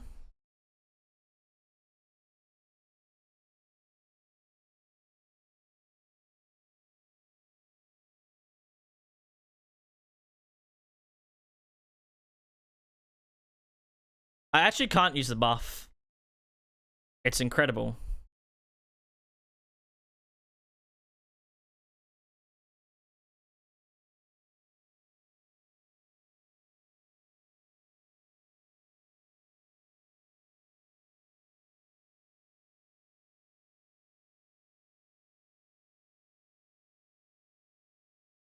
Why am I running? Why did it start like launch myself halfway across the arena? Holy shit. This shit needs to be fucking studied. Why the fuck did I just launch myself? How did I launch myself? I just went flying. How did I just lunge so far across the arena?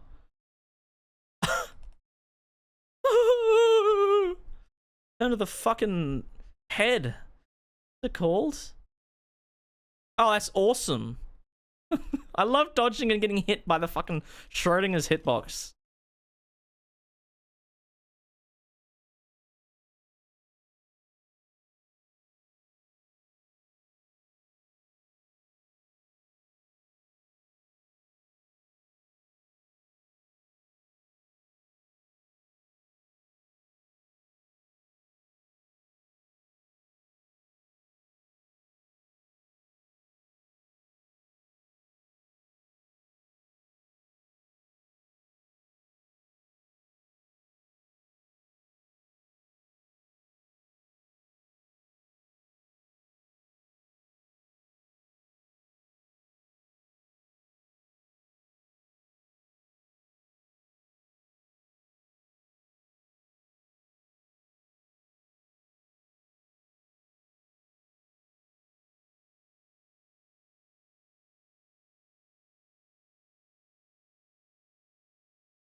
Bro.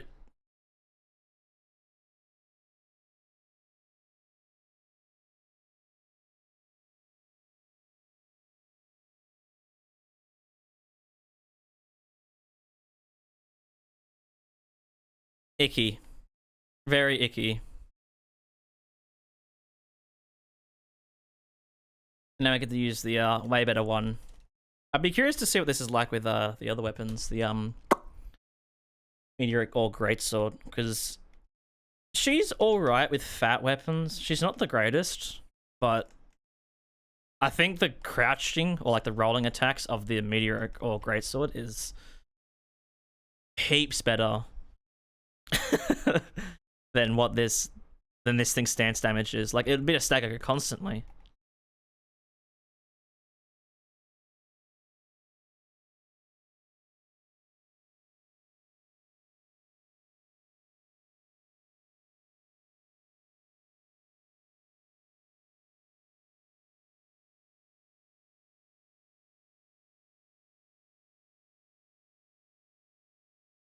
Oh yeah, that's like so much better.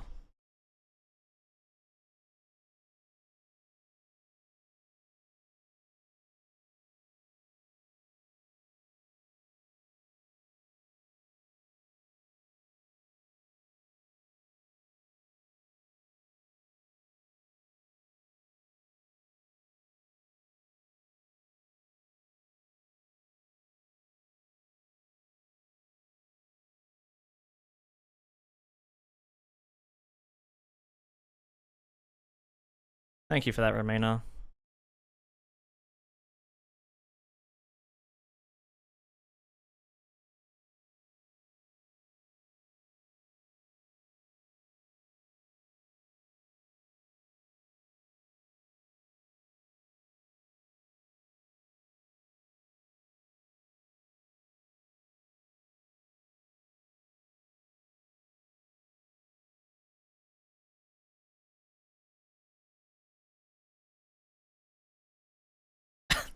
Schrodinger's fucking hitbox.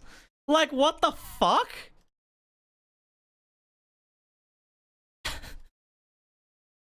It just hits you or it doesn't. Everything, all the parameters could be exactly the same, but you just will get hit sometimes and some other times you just won't. And I don't know why.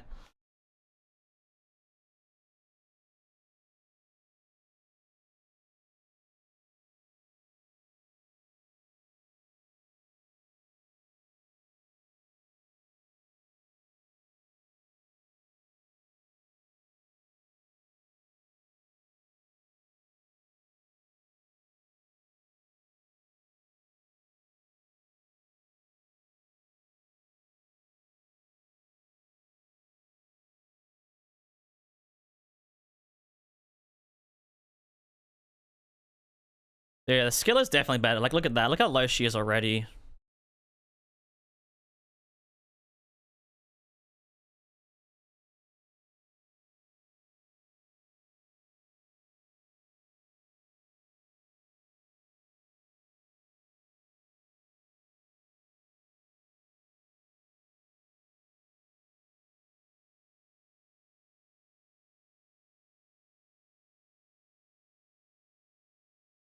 Yeah, it just hits so much harder.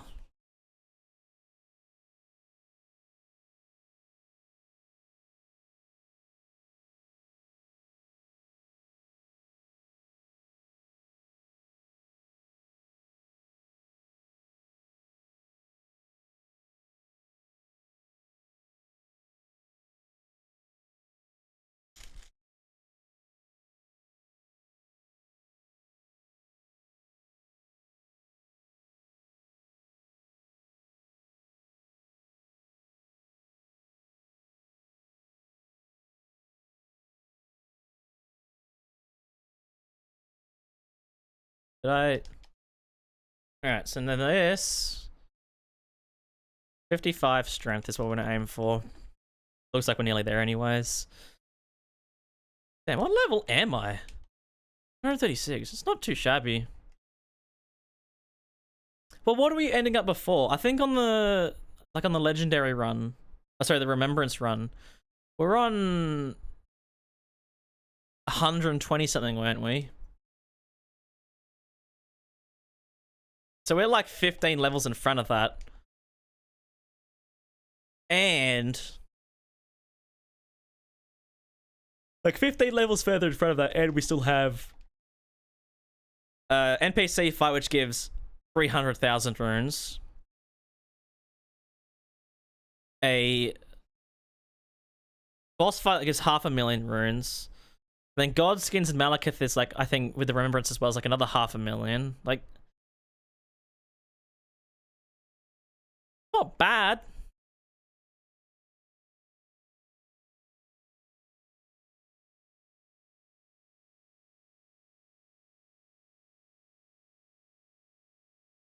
We've definitely still got probably gonna like level like high 140s probably.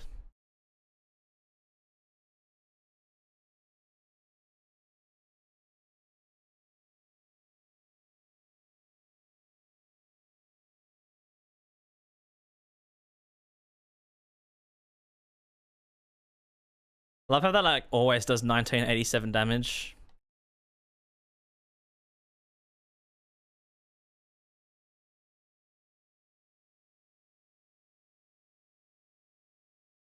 Man, fuck this place. This shit sucks.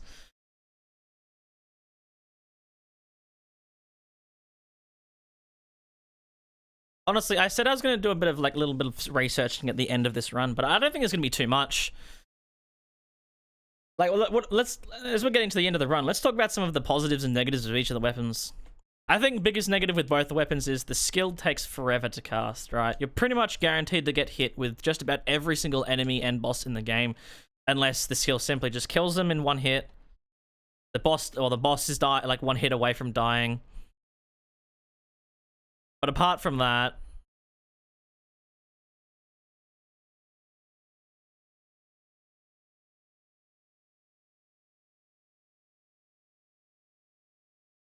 fuck me. You cannot get in here. Yeah. The movesets is fine. I think the crouch slash rolling attack is great, being a poking attack.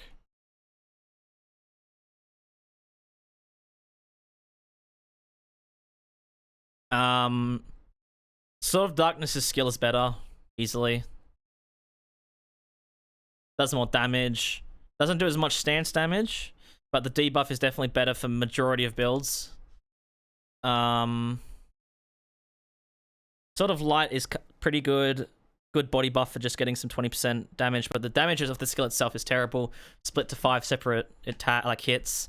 Does 5 stance damage each, so it does more stance damage, but the actual damage is just never worth it. Useful for a buff, but not for a offensive attack.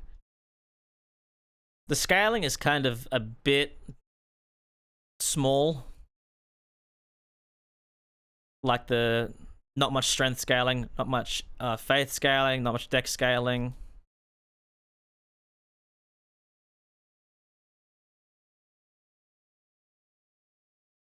Okay, I'm just fucking teleporting, man.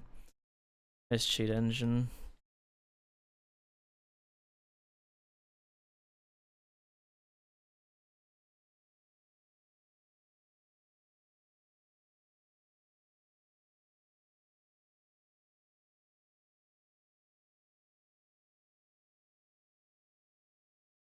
I'll up my money back though. Money back guarantee.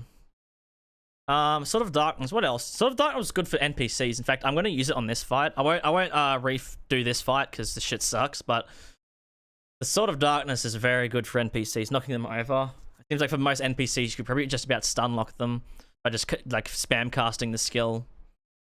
Skill costs a little bit much, but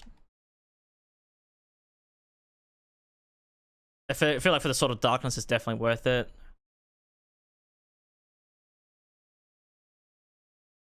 What other things is there about these weapons that's kind of interesting that we've found so far? There's nothing really else about them. I was expecting them to have a bit, like, be a tiny bit more complex, but it's not really. The skills can be narrowed down pretty easily.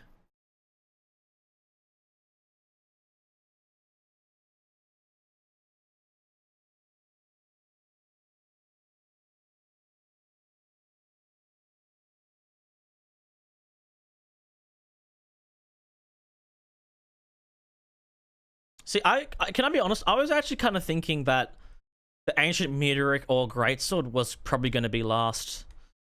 I need to compare it to other Ultra Greatswords, but its skill is faster, more powerful.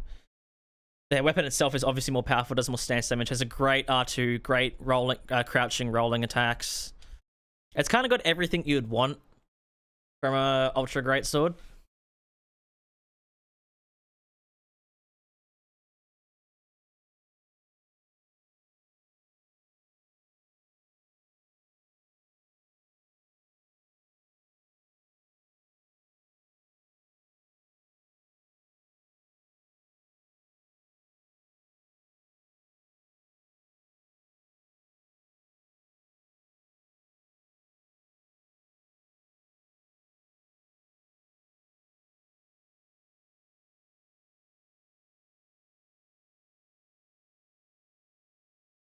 Is he invincible?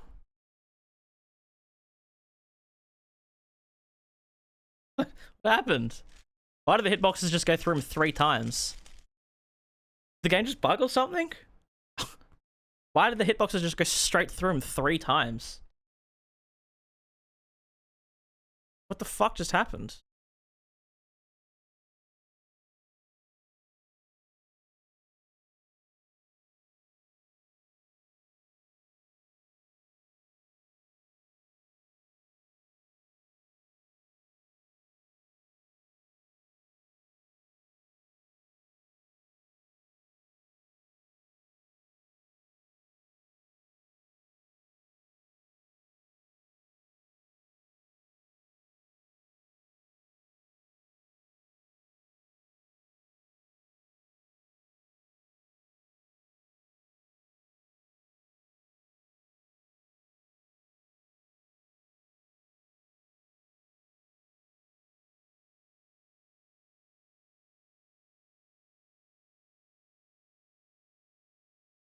I'm gonna wait for my boy.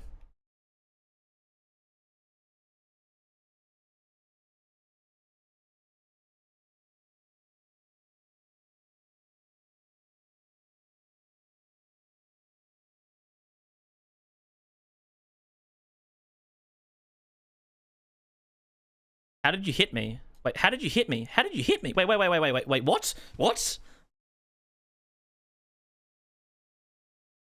Oh my god. Oh. Remember how we were talking about how the DLC felt very, very much unfinished when it was released? Yeah. Here's another prime example of that. Just a fight slapped in there for no reason with a couple of runes and a couple of voice lines. They didn't even think about that. Like, what else to do this fight?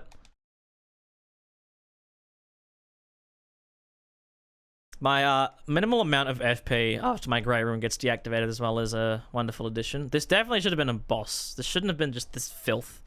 So at least your Great Runes and stuff don't deactivate.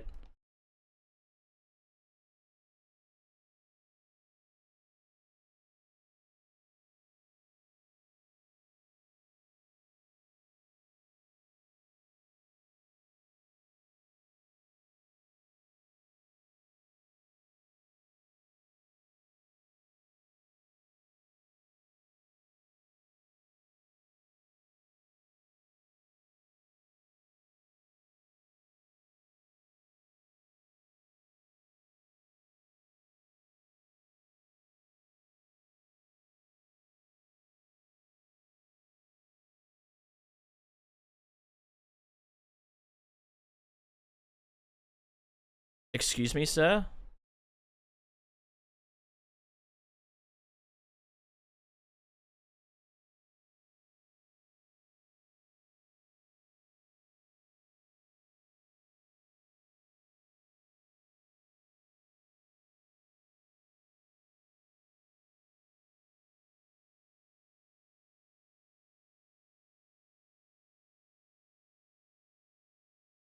Where's my boy?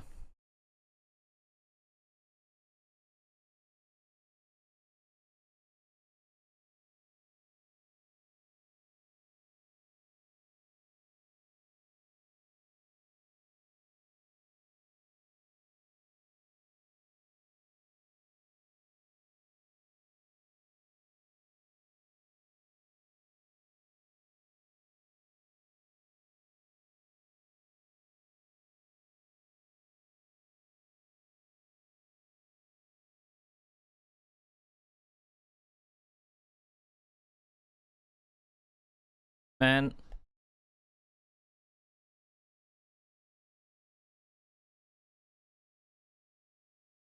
What killed me? Oh my god. Fuck this fucking fight, man. It's insane to me that they also follow this fight up with fucking Radahn. You go from filth to filthier.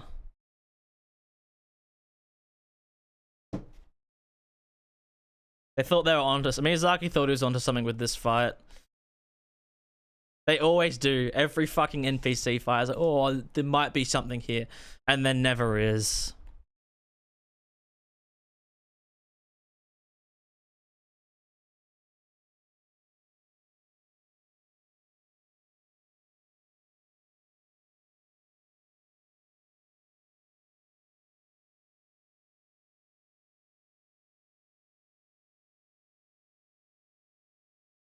Explain to me how that didn't hit him.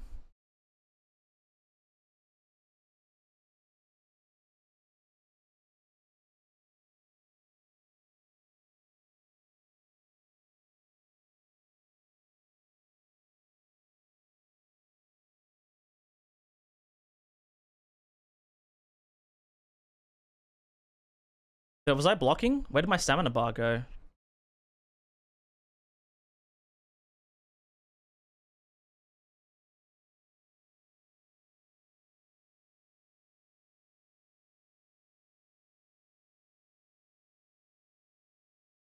I must be missing something with this. It must end really early, this hitbox. I'm surprised. Oh, great. They brought them to me. I'm turning invincibility on. I can't be bothered.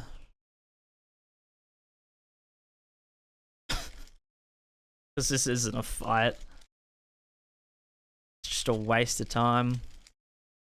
Waste of money for the company from FromSoft trying to make it. Oh my god.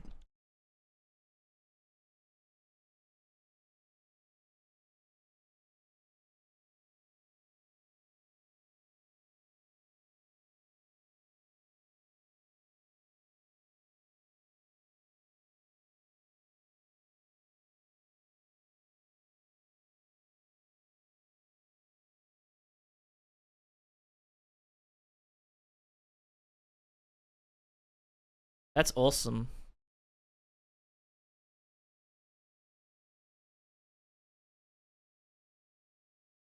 I love it when all the NPCs just have just input reading on fucking everything.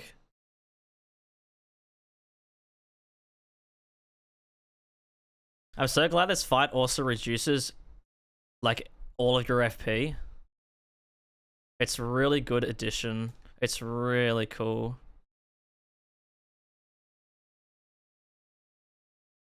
Why do you sound so close? Oh, because you are close to me.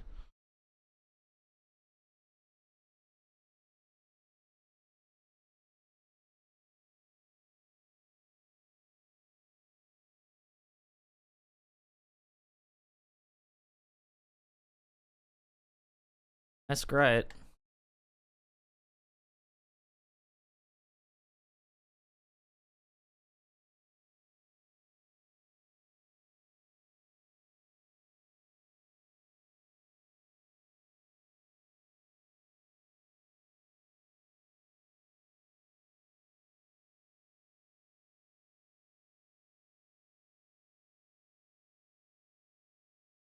Fucking go away, please.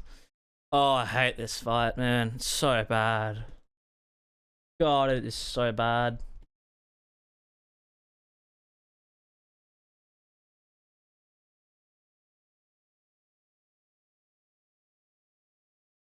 Oh.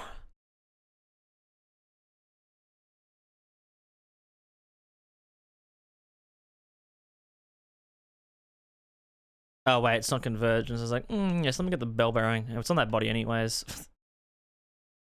I don't think we're gonna be able to survive a hit from Radahn. I'm gonna keep it a buck. Because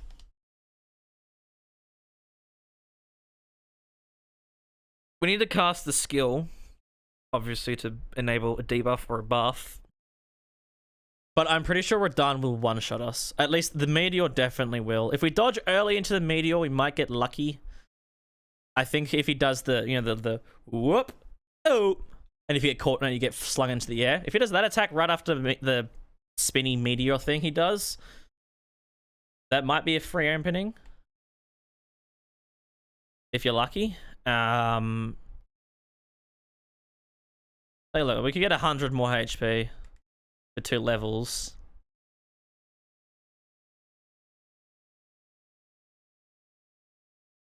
Or we could just go some Dex. Get some more damage. Alright, we'll do sort of darkness first. Let me save state it. DC Radahn.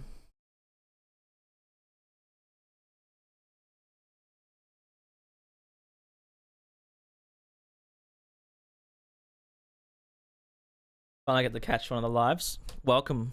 to the first live. I am live. I'm legally live.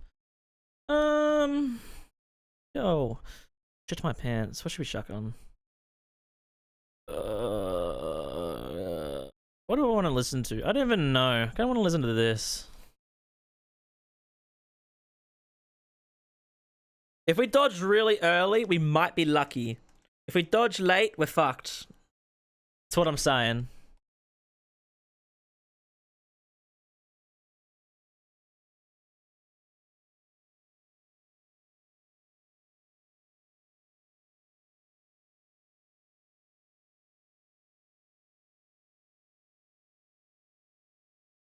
Holy fuck.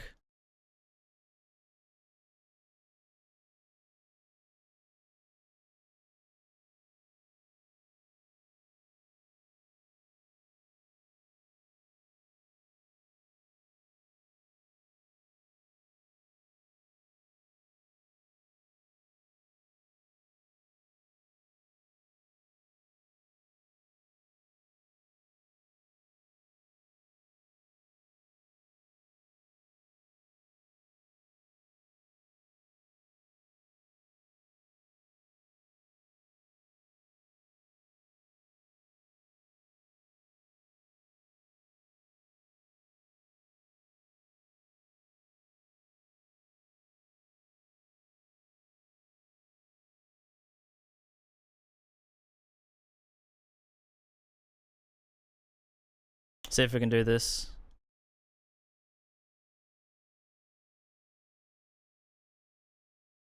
Cringe.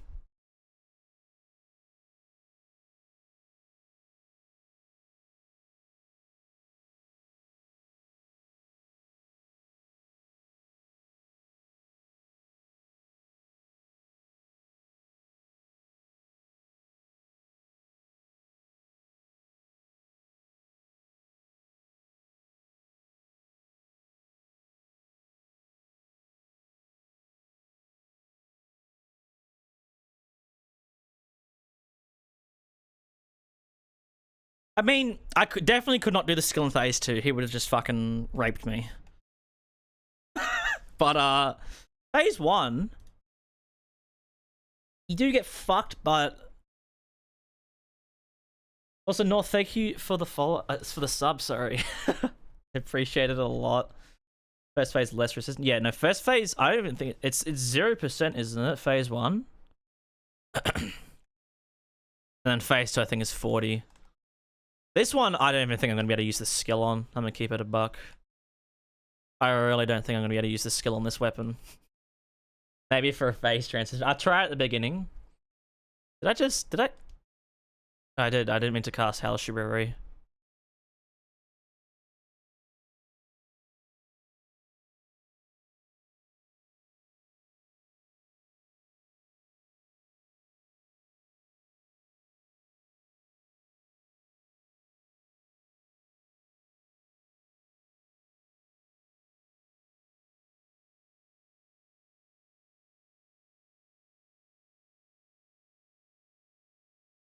If I'm quick about it, I can stagger him again. Ugh! It didn't work.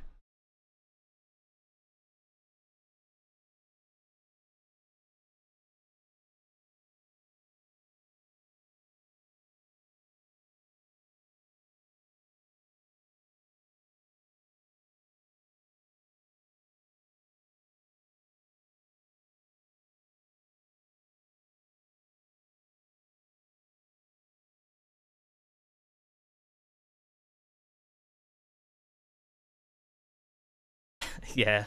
This fucking weapon's so bad compared to the Sword of Darkness.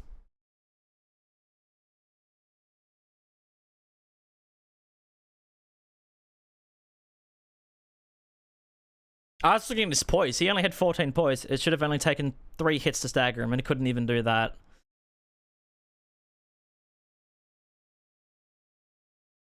It is just drastically worse. It really is, this weapon.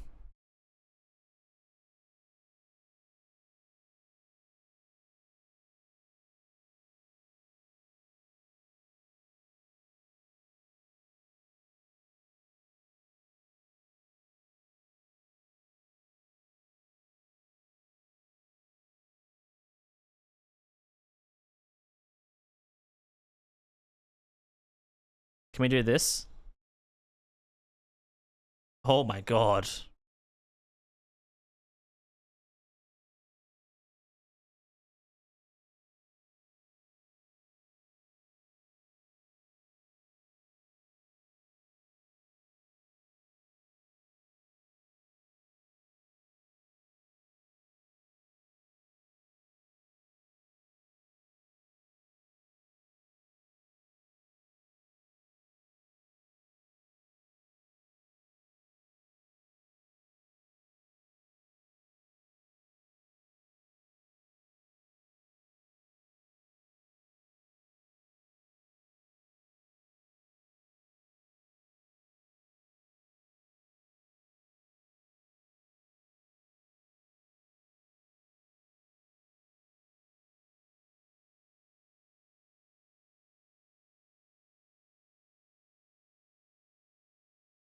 Fuck you, Meteor. Oh, Jesus Christ.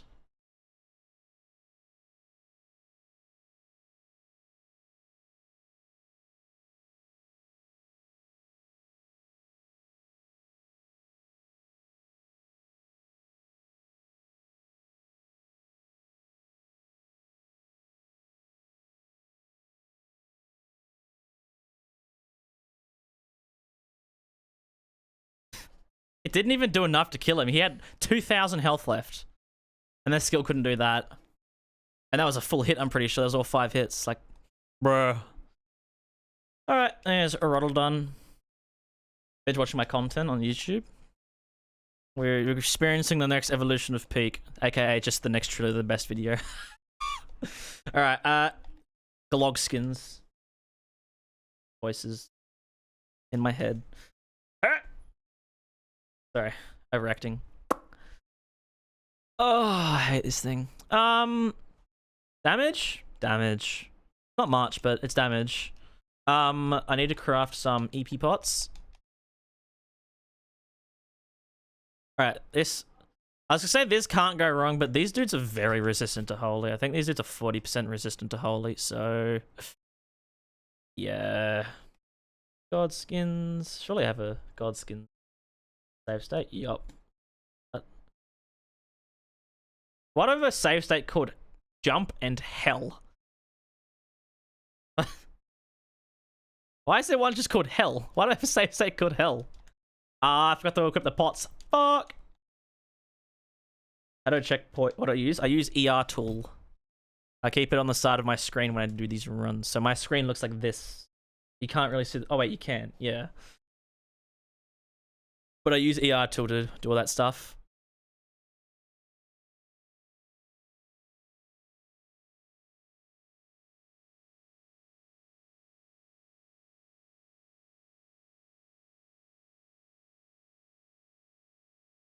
I say I want them right next to each other.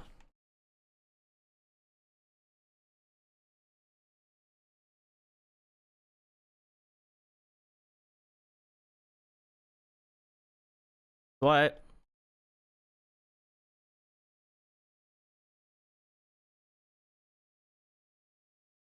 Wow, this thing is terrible. Holy fuck, it's bad.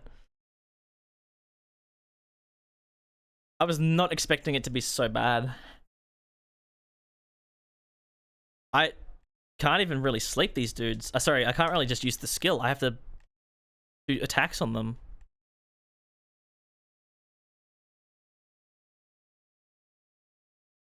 Okay, so I don't really want them next to each other.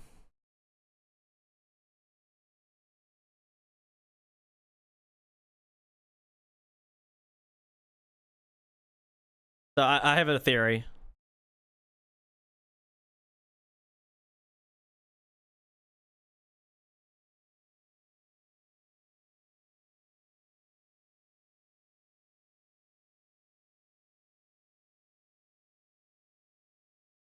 My theory is this weapon sucks.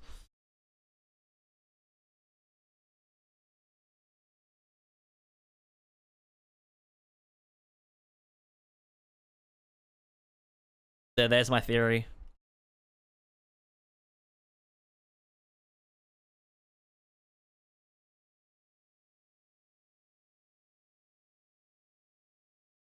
Joey, not the doggo in here.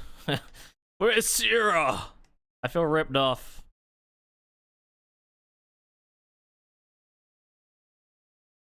I don't know how that one hit me. That's cringe. I think I'll use my credit card. Ugh. Ugh. Oh.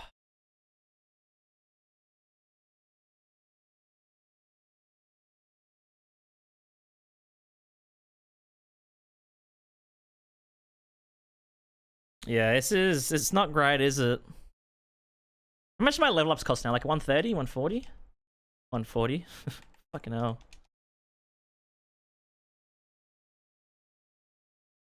Wait.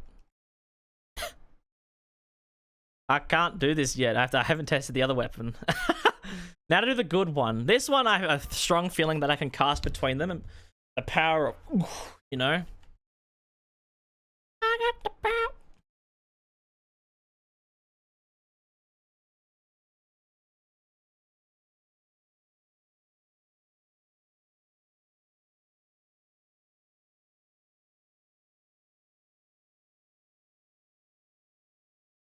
Well, it's worth a shot. I didn't buff.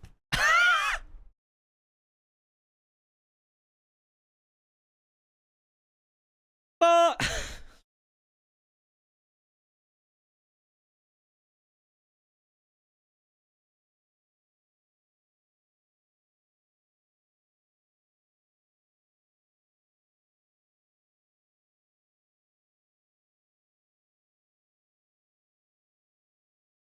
yeah, stand right next to him.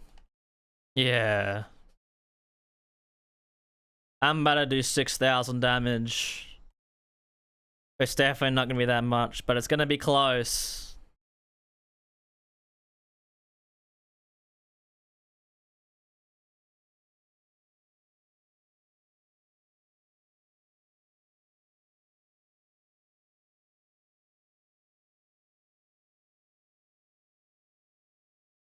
Uh-oh. I've never had to do this in the Godskin fight.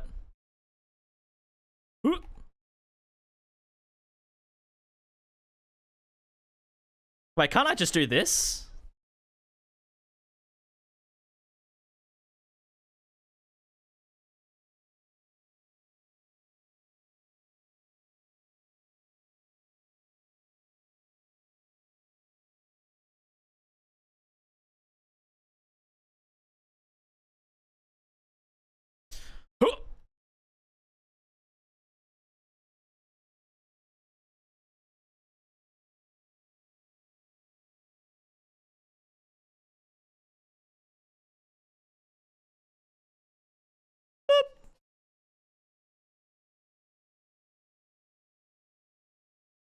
My favorite NPC? Fucking none of them. I don't know. Alex, probably. Because he just gives me the jar shard every run.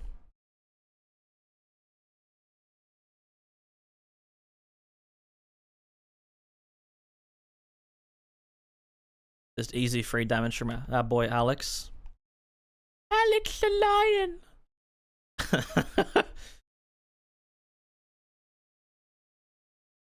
Wanker detected.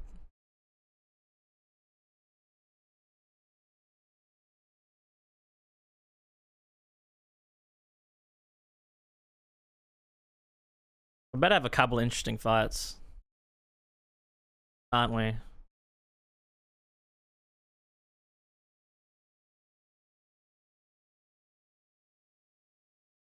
Alakith, 80% resistant to Holy.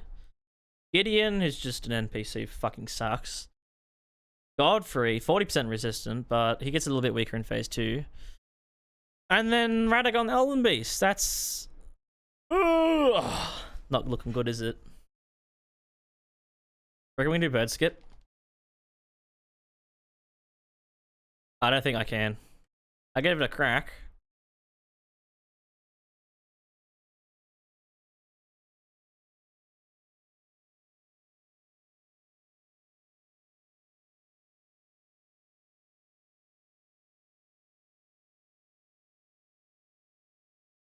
Actually, let me backstab this fella.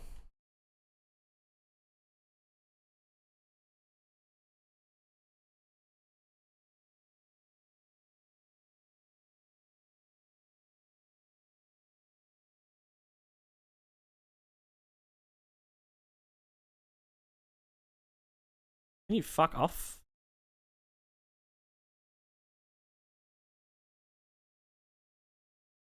I'm fucked up already.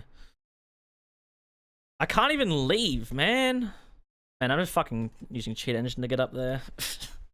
Any point in which I have to walk somewhere, it's just never worth it, honest to God. I don't even care about the runes, honest to fuck. It's never ever worth it. Especially on these runs where the runs don't matter. And I only show boss fights.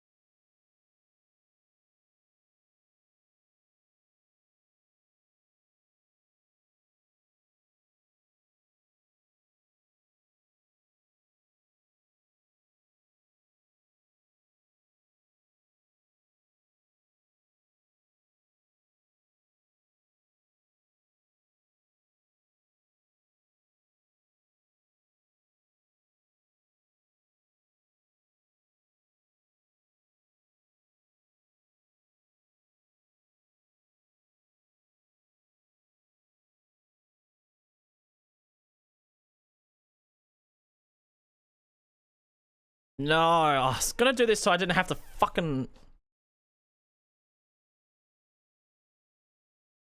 Gideon's a joke fight. Yeah, fucking leader as well, man. They're both like, oh, main game DLC. Add an NPC fight at the end of each of them that just sucks so bad, and everybody hates it. But the reason for them being there is lore. They just need to stop doing NPC fights. Remove, or do a Frida. Give them a unique move set, not just fucking normal ass move set. Just fucked it up again. Cool voice line. I could not give a fuck about Lita, honest to God. She's worse than Gideon. Her fight's way worse than Gideon. Not even on the same wavelength as like Gideon, because at least Gideon you can cheese. Charge attack, backstab, skill cast. He's dead with pretty much just about every weapon in the game, unless you're doing like a what's it called? Like a +0 or something. Like even on level 1 you can do that. And if you just play the DLC with Lita's fight, you're fucked, right? Because you have to all those NPCs there. You can get you can get up to 5 NPCs in the one fight. Like what the fuck were they thinking?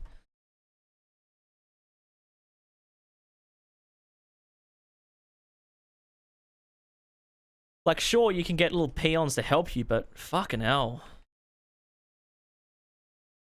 rancid.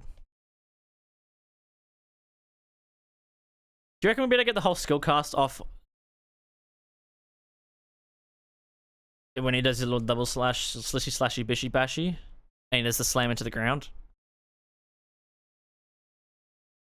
Probably sounded gobbledygook to at least 80% of yours.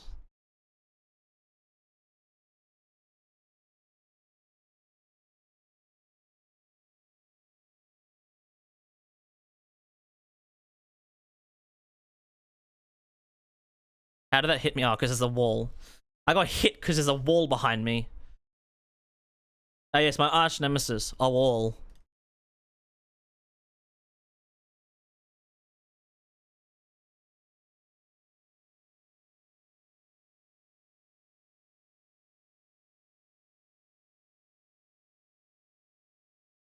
$10,600. I thought he had 8,000 HP.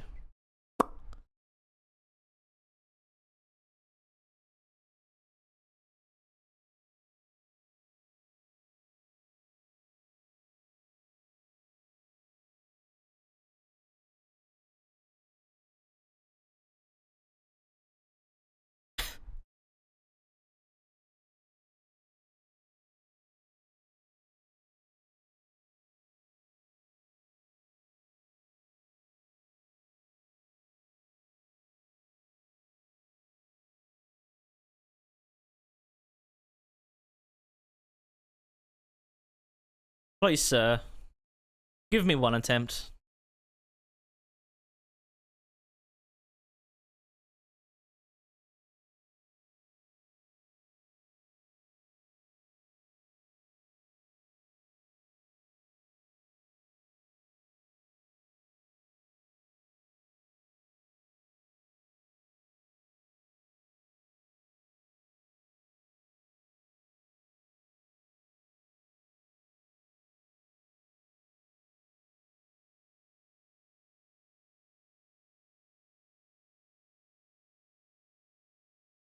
you reckon he input reads?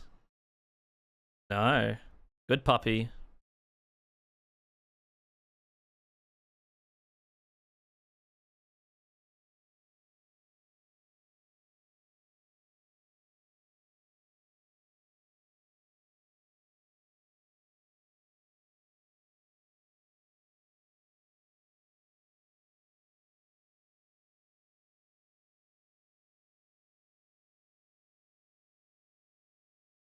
Pretty good.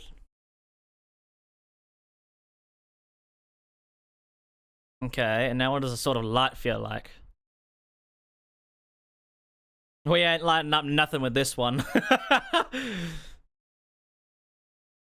Lighting up the fucking hole to my grave with this weapon. Can't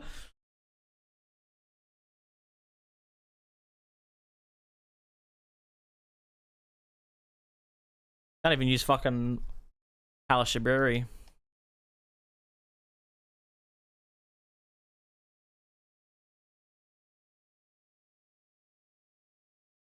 That's awesome. I'm so glad the wall is the thing I could die again. It's always a fucking wall. It's a wall or a hole. It's never anything else. Boss have a chance? No. On most bosses in the game, NPCs are guaranteed. They all have a little tag on them that's like, when you do action, they do action. They respond to it. They will change their current state. Whether it be they're walking, you could heal and they start running. If they're close enough to you, they'll just attack you. If they have incantations, they'll just attack you. Like ranged incantations, they'll start attacking you. It's this little like tag on them that allows them to just start input reading stuff. Make sure I use the sort of light. No, sir, I need you to run after me. Sir.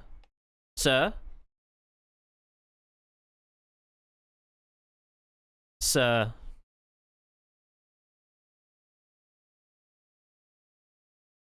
Oh, that's nice damage. Oh, that's real nice.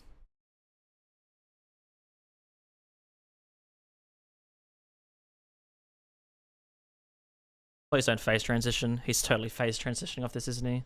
Oh.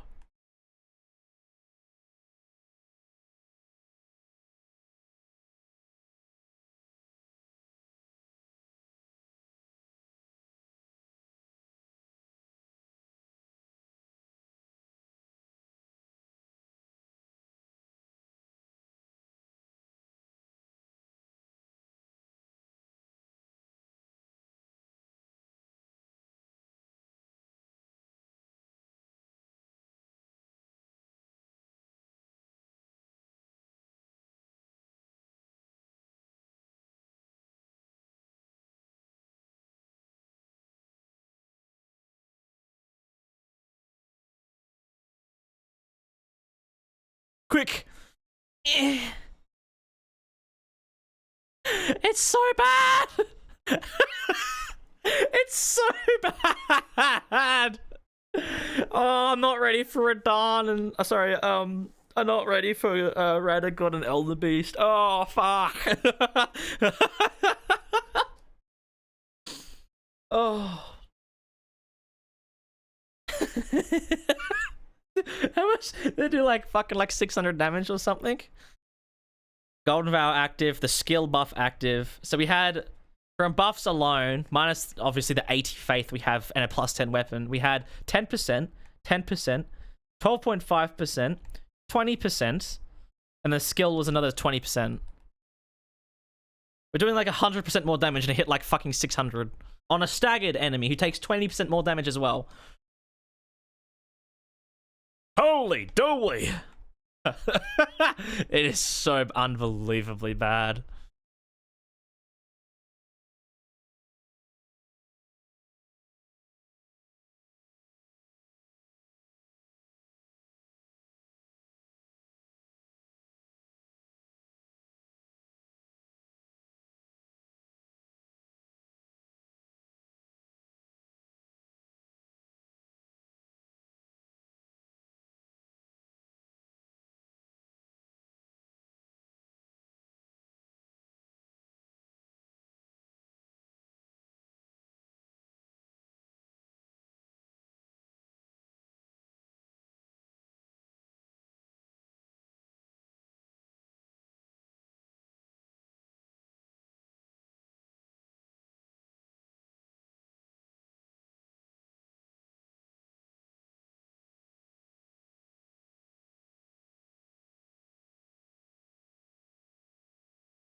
Gideon.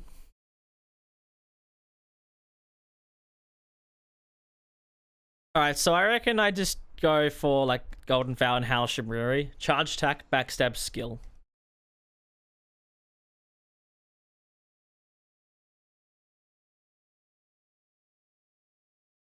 And that should have him hopefully nearly dead.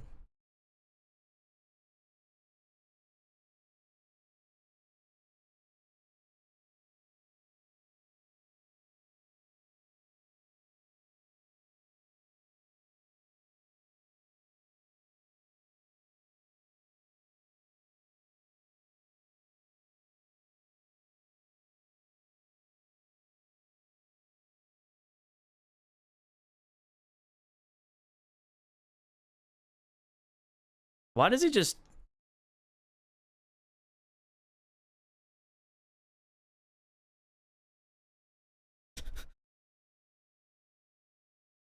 Okay, I was totally expecting that to kill him. We'll have to start it a little bit later so he gets hit by all the casts. Like the entire cast.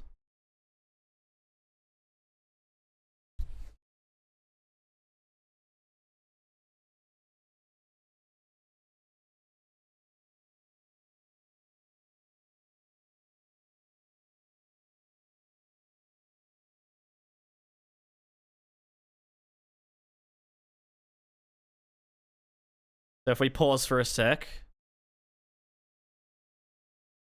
he just dodges it anyways.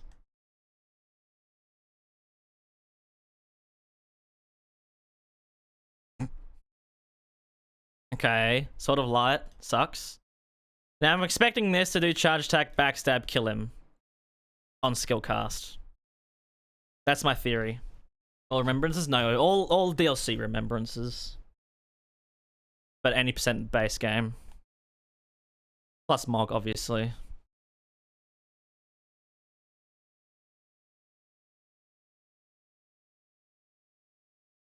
I thought, oh, you know, DLC weapons, DLC remembrances, gives me more footage. Only 4 weapons, it'll help me make the video longer.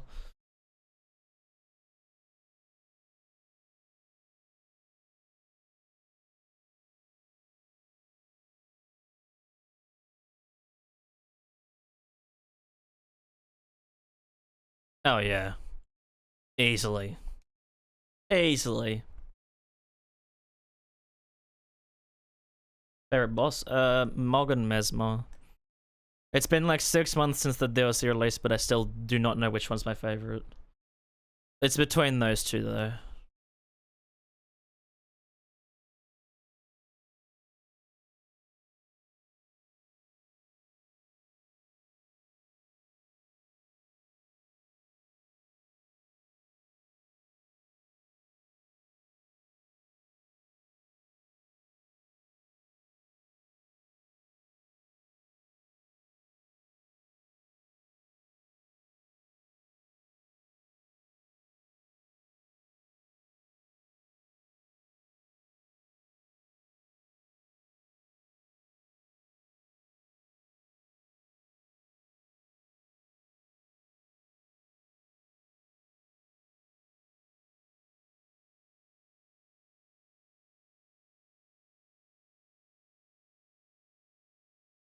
Right, so do we do first attempt or do we go into the arena? I say we don't do first attempt save state because I'm not the biggest fan of it.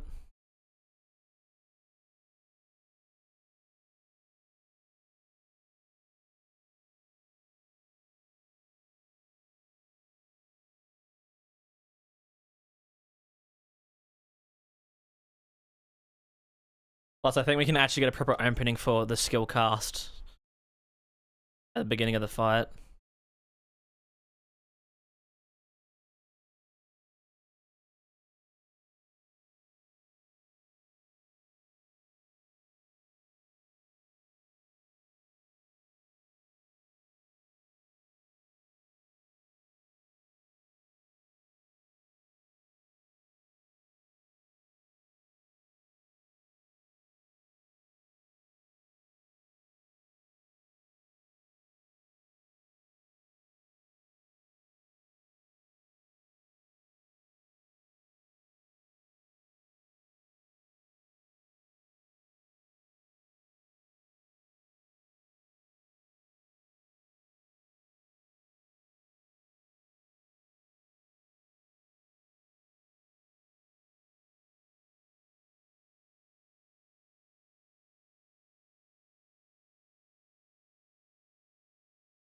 You got a phase transition, bud?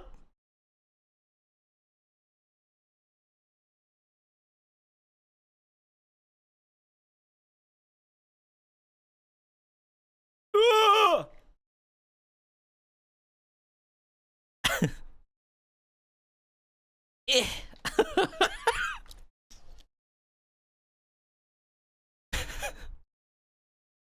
I was totally expecting that to kill him. It's pretty good.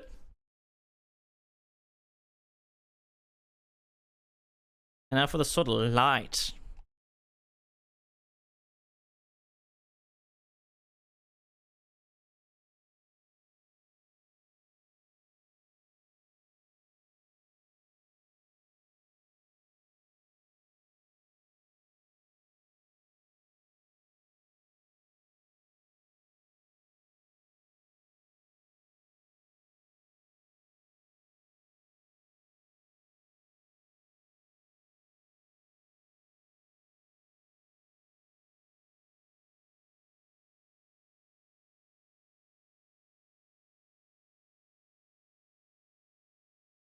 Okay, that's awesome.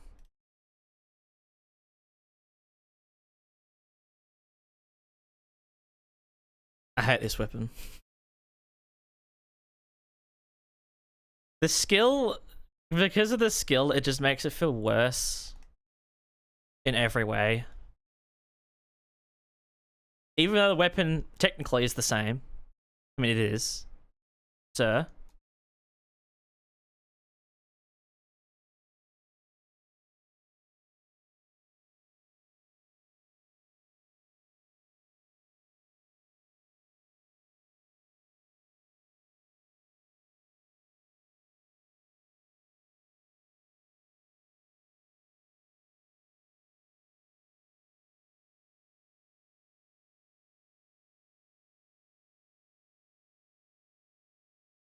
That's the Sword of Dark. Fuck, it's so hard to tell what I'm using. Bruh.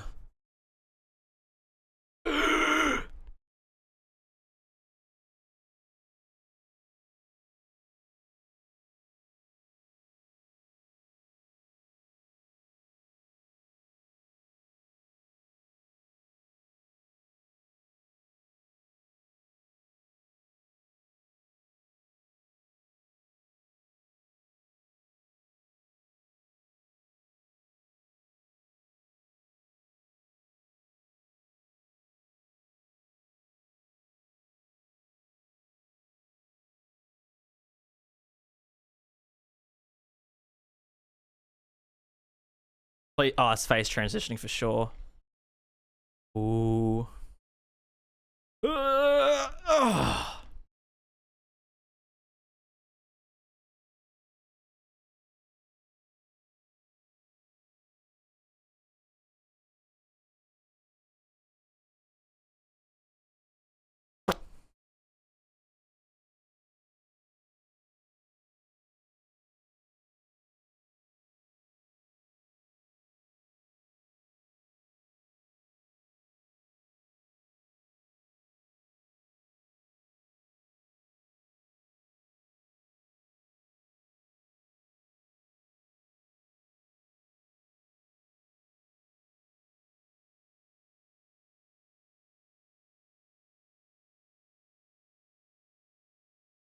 It's yeah, it just doesn't do damage, man. It just doesn't. That's all it. The fact that the skill isn't very good offensively is annoying me.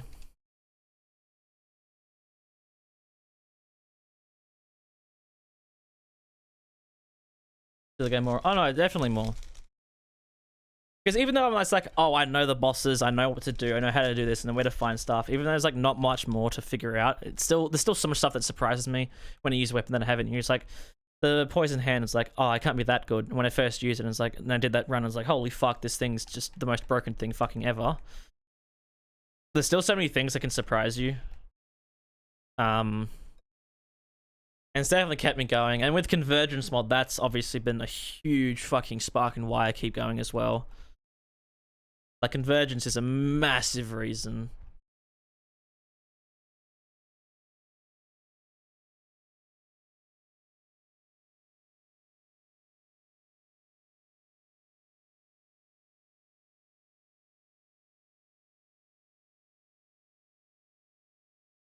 Alright, time to do the fight that's gonna fucking suck. Get yourself nice and snug. It's about to be a long fight.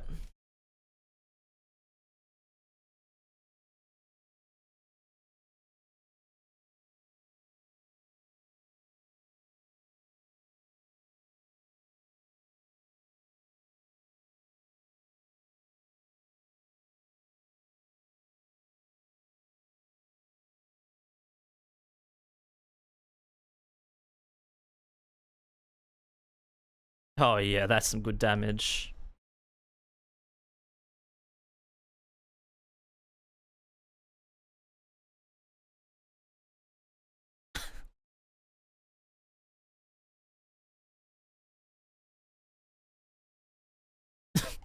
Bitch!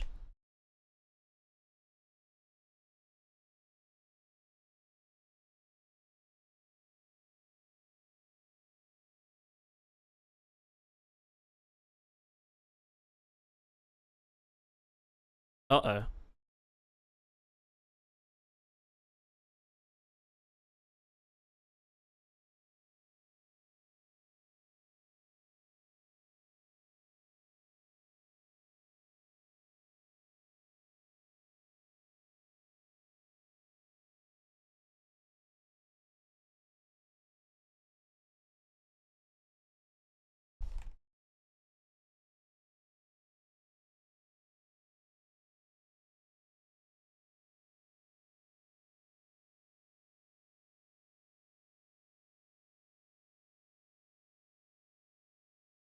Oh my god.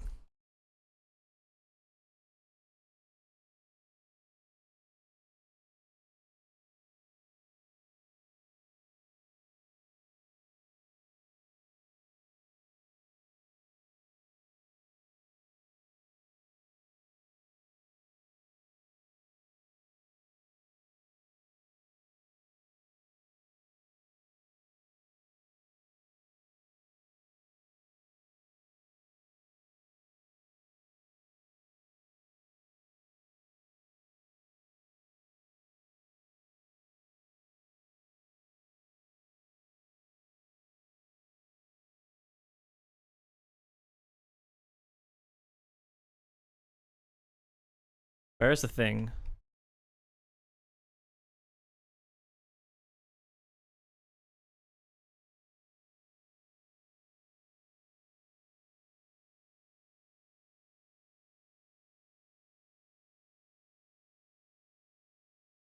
Uh-oh.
What are you doing, bud?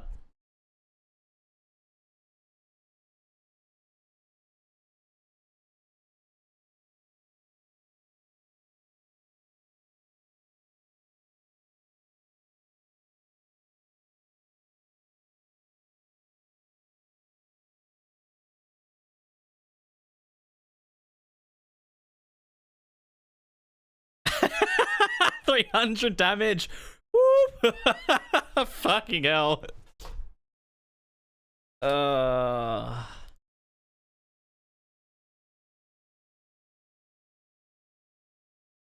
is rough. The convention mods, yeah. When I was talking to Exy last night, one of the devs, and I was like, "Oh, what are you guys cooking up?" As I do like every week, Like for I was talking mainly about bosses, but they've got some good stuff. He told me a couple of them. They've got some pretty cool things coming. Be excited. That's all I'm saying.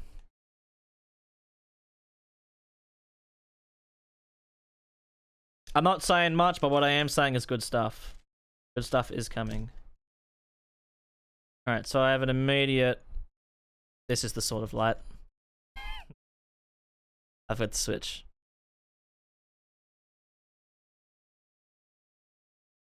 Yeah, I mean, they've said this publicly, but Sierra rework, the one that replaces the Godskins, that is coming with... And there's also the Farum rework again. Like a full another Farum Azula rework. That's going to be interesting to see. You can check out the Discord server if you want to see some photos of the Farum rework. Tess has been cracking away at that.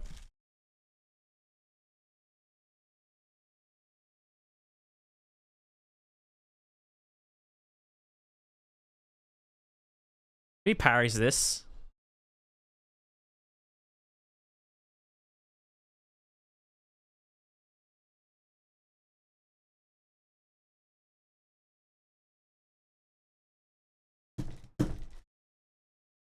Fucking cunt. I started casting like, this is totally a projectile. He's totally gonna parry this, isn't he?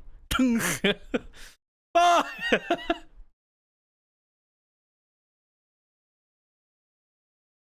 The spear from the first boss in Caria Manor being added. Yeah, Reese's spear is being added. I think it's mostly done. I think they were hoping to add it in 2.1, but it didn't get it. They didn't get around to doing it. Because I mean, if you saw 2.1, it's huge. Yeah, Reese's spear is very much near done.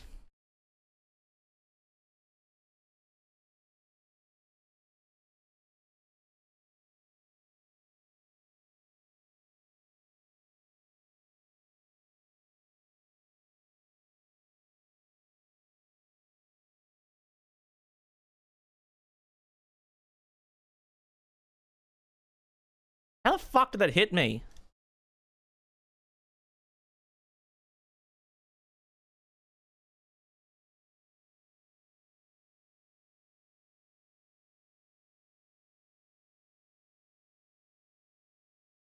It's pissing me off. It's grinding on my gear.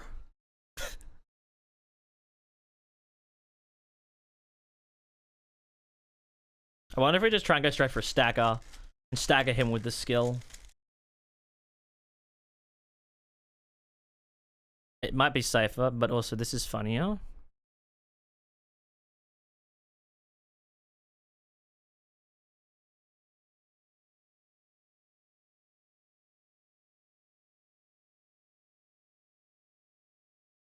I dodged the wrong way.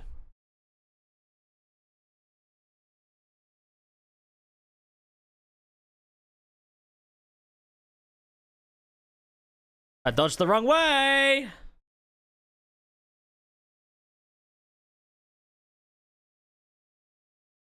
Hair's being added, you happy? Yeah.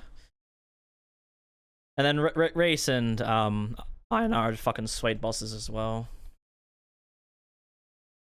Still can't get over Kmar though. Definitely the most peak boss in the entire mod so far. I mean, they've had years to flesh him out because he was part of, if you didn't know, he was in the Dark Souls 3 Convergence mod. So, you know, he's been around for ages and they're able to really flesh him out in Elden Ring's Convergence mod.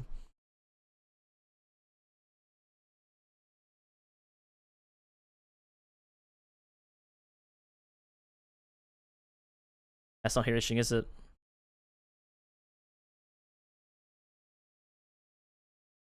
Oh.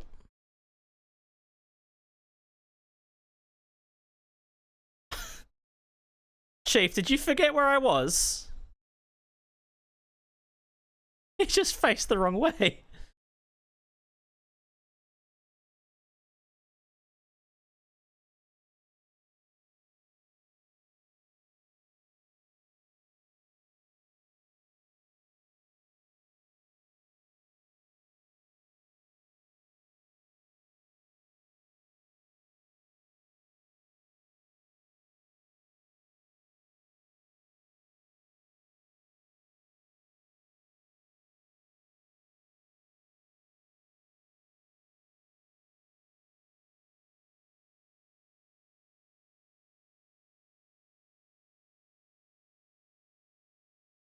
It's been a while since I've had a good fucking fight like that. That was nice.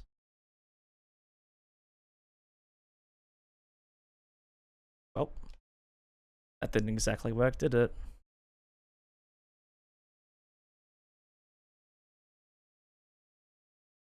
Damn, that skill did huge damage. The hell?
No!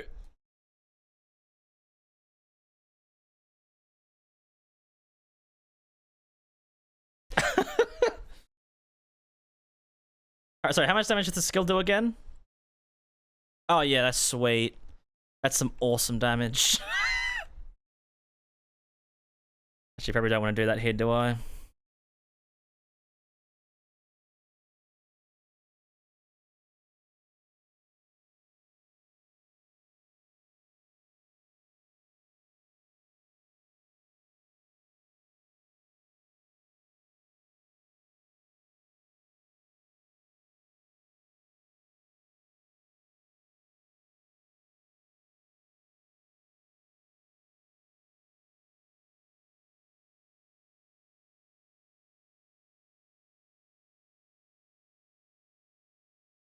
I actually need to get him to like 1 HP, don't I?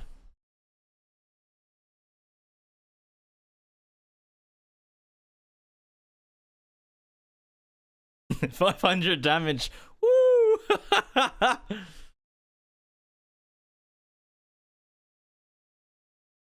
There you have it. There's the Sword of Light and Darkness. Very clear winner. Let's talk about it. Talk about these weapons. I mean, it's not a finished run until it's a finished run. Alright. There you go.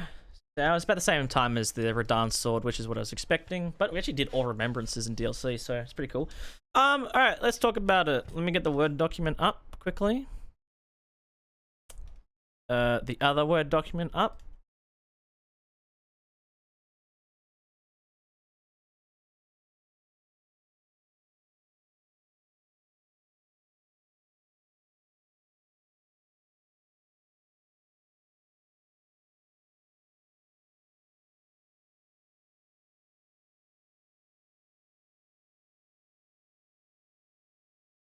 Okay, Sword of Light.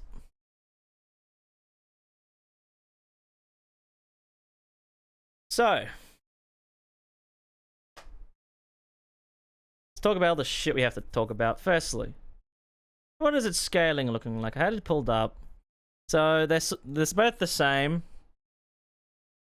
Let's just say split 50 50.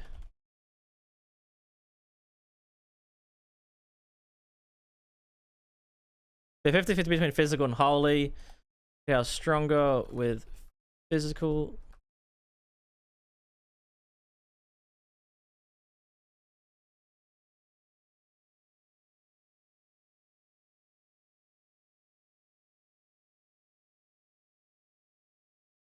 That higher than Dex. What else is part of the weapon?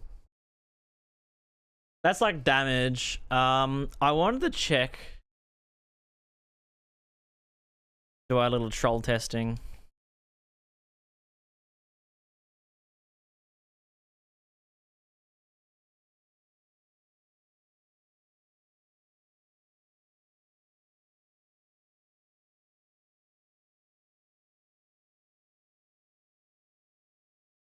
I need to go collect the wet blade, don't I?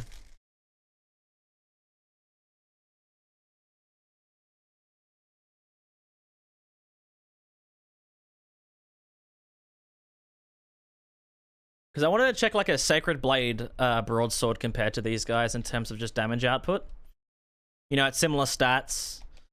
If we shuck it on certain infusements, what's our damage looking like?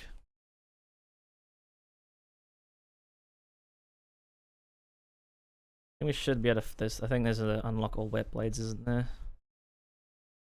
Fuck.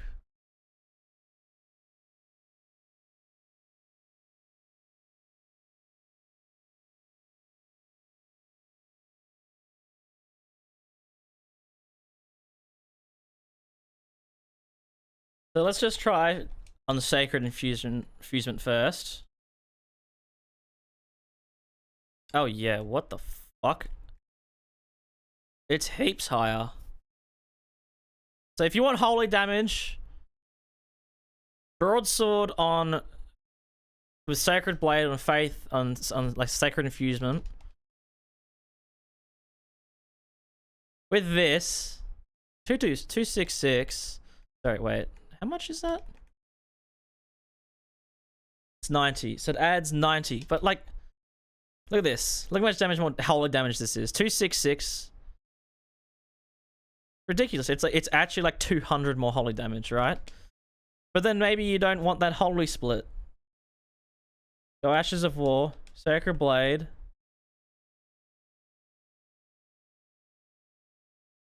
Quality. Much higher physical damage. Use Sacred Blade. You still got 90 holy damage, and it does huge amounts of damage against undead things. The holy damage is nowhere near as high, but mainly physical damage means you could like replace this with the Blue Dancer Charm. So broadsword is kind of like better, but then the skill on this is incredibly powerful, no?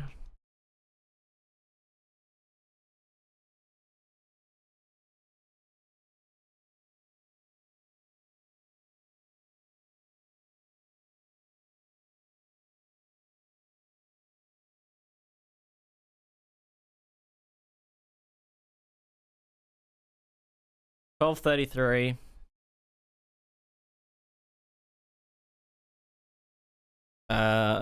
Infinite. 15. This is okay.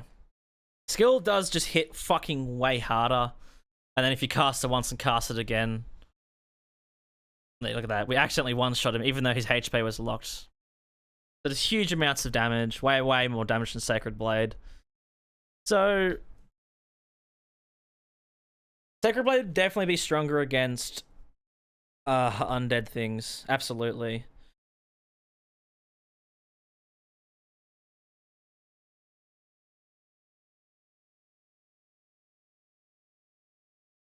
And we do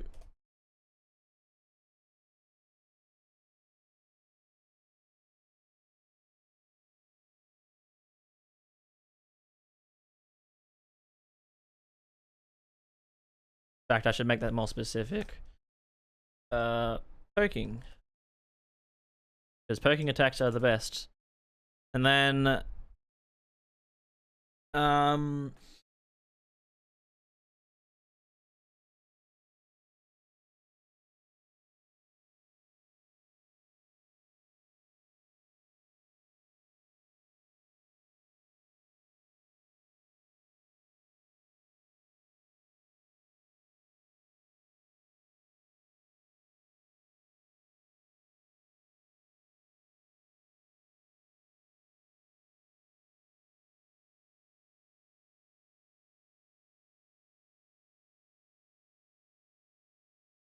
Exy, hello.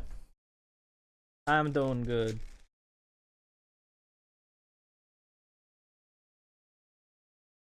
Hey, have you changed the sort of light and darkness in Convergence at all? Apart from just like the damage type, like just making it just all holy damage or something? Okay.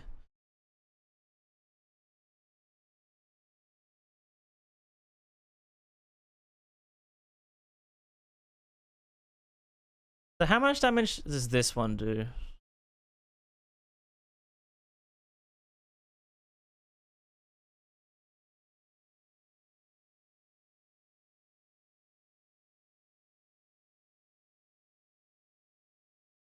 Why did that suddenly do so much damage in stance? Oh, because he's... Wait. So...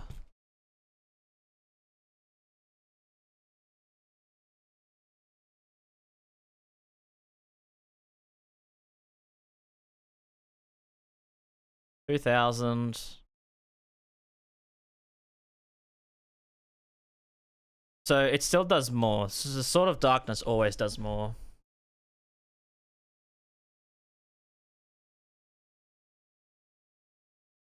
I was just questioning because these skills are so slow. It's like impossible to get the skills off on fucking anything. They're good. I mean, Light's alright, but the Darkness one's definitely good, but yeah, it's almost impossible to get these skills off on fucking literally any enemy.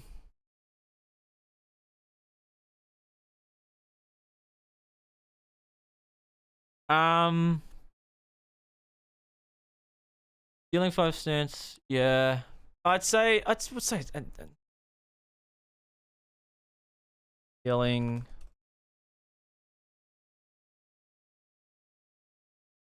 each hit and dealing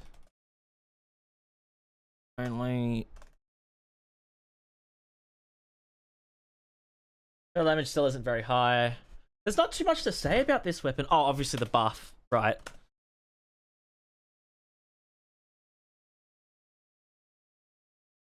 %, body buff.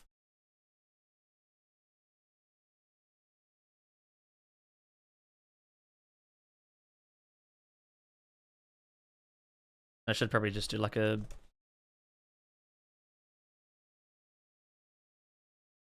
annoying when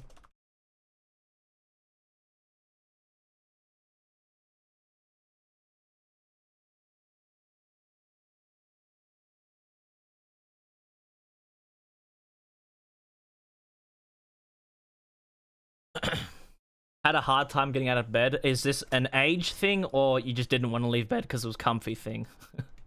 Are your bones frail or is your soul frail?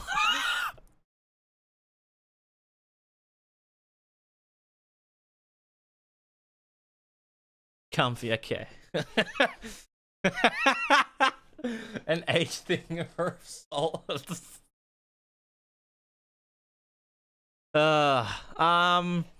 What else? What else did we find out about it? I'd say this. Something I liked hits directly in front of you and damage starts immediately. I don't know, it has to be immediately when skill is casted. Darkness hits further away. That's a benefit over it. Oh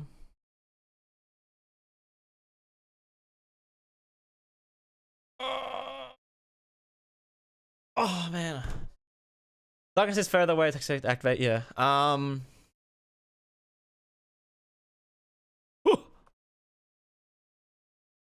than any damage immediately when skill is casted, darkness hits further away, takes a sec to activate. What's another benefit of the Sword of Light over the Sword of Darkness? I'd say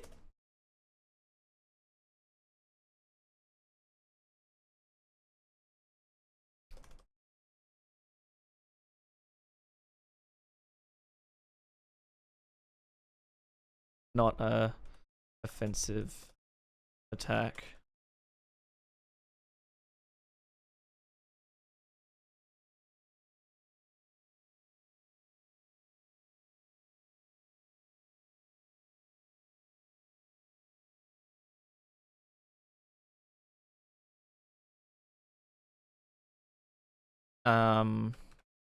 That's pretty much it. Does anybody else have any other things about it?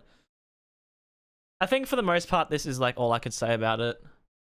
I mean, it's a bit of tiny cut off there. I think that's everything.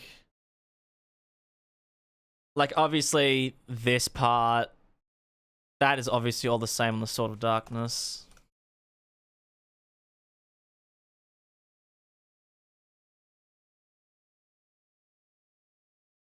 Nope.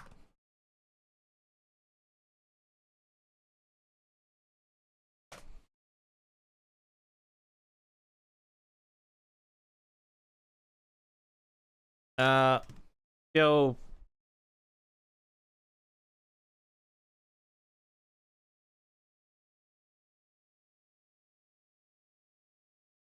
Only holy damage.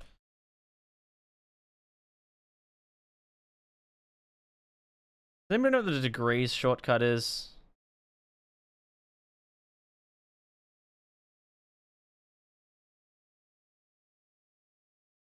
Zero.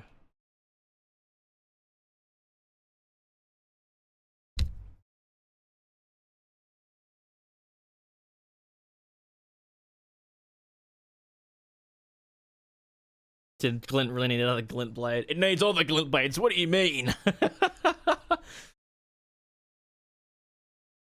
Oh, also, those spells you added in the recent patch are those Flame Prophet ones. Are those those are the Shadow Rune spells, right?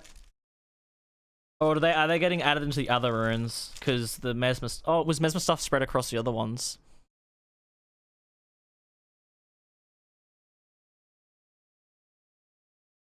Shadow, okay. So is that pretty much all the spells added for Flame Prophet? Because of the 5 classes that I haven't done yet, I'm starting off with the Dragon Cultist, which you guys obviously did the big rework recently. And then I just saw those spells get added to Flame Prophet. I'm like, okay, I feel comfortable doing Flame Prophet because all the spells are now in it. And then the other 3 I haven't done is Bestial, Carrion, and... What's the other damage type that's like normal? Holy, Fundamentalist.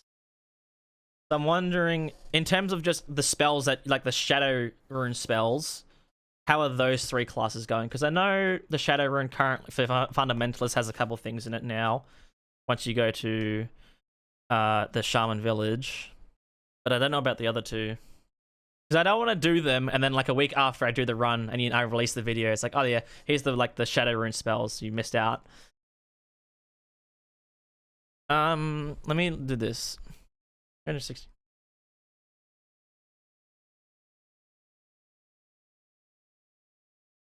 I should do this as a big downside.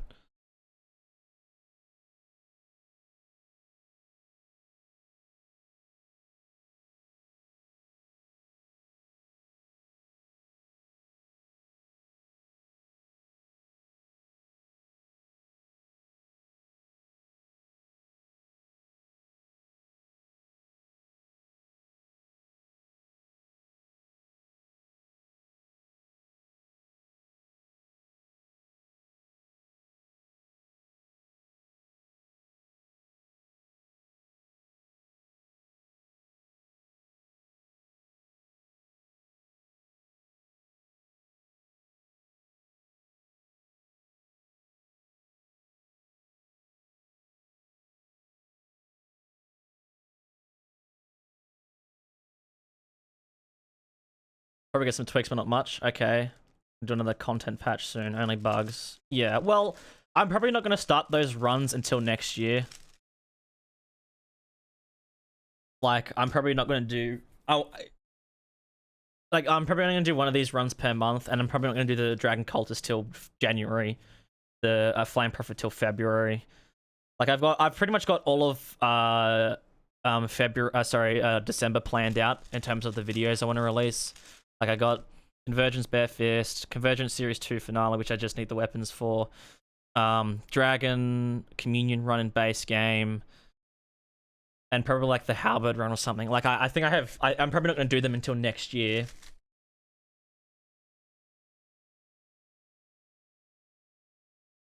New weapon skill and merge talisman. What do you mean merge talisman? Like you pull on 2 talismans into one. Sucking and fucking. Sorry. No, whole damage is radical cover 360. Takes a second to activate. It's extremely hard.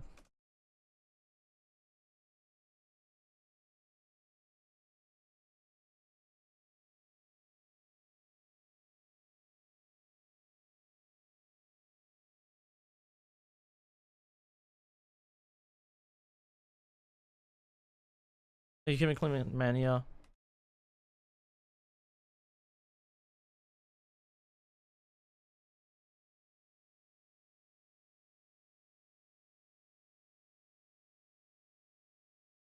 Concealing Valence that creeps as vile with made into one talisman. Okay.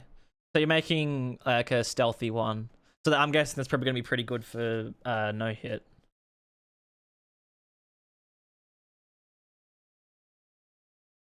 So you don't have to use like Assassin's Gambit.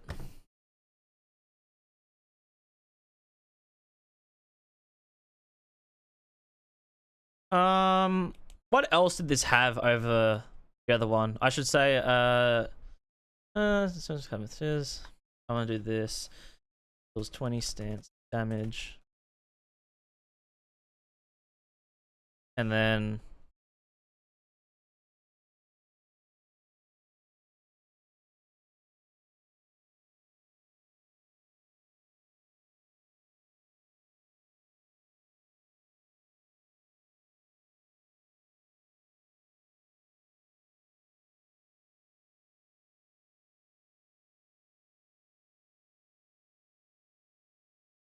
Exy, what would good terminology be for this weapon? Even though right here on the left side it hits twice, it can't actually hit enemy twice. Like what's a good terminology you would use for when the skill hits once, it cannot hit an enemy again?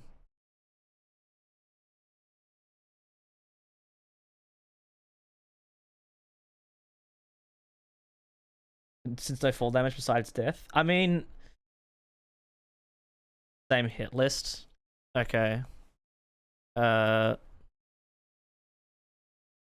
hit list. One hit wonder.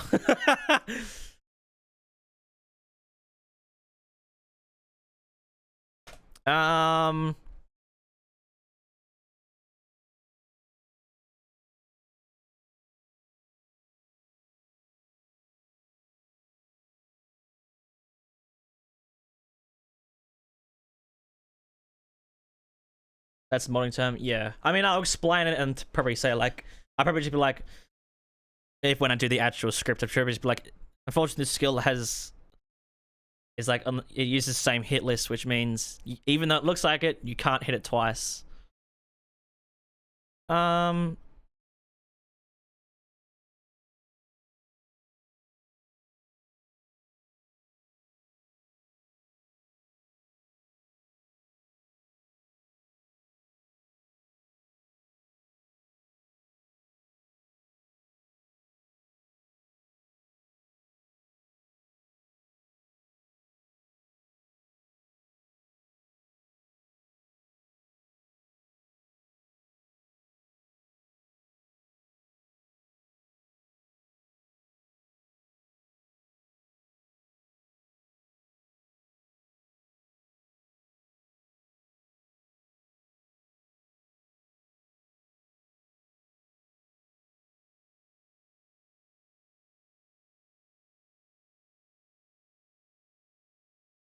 How do you choose what class to do a run with for convergence? But they make it busted against large targets. Yeah, I was thinking that because the thing is, the skill right now is extremely powerful. We hit 9,000 damage on Gaius, right? And I can't imagine with some of the convergence buffs, the fact you can get a weapon to plus 15, some of the convergence like spell buffs, talisman buffs, things like that, it'd probably be a bit busted. I think my biggest change that I would like to see you guys do is just have it be faster. Because this can't dodge, can't dodge, can't dodge, can't dodge. Now I can dodge. It's just slow. And also make the sort of light deal about the same damage as the Sword of Darkness. Because this thing's skill hits so much less damage.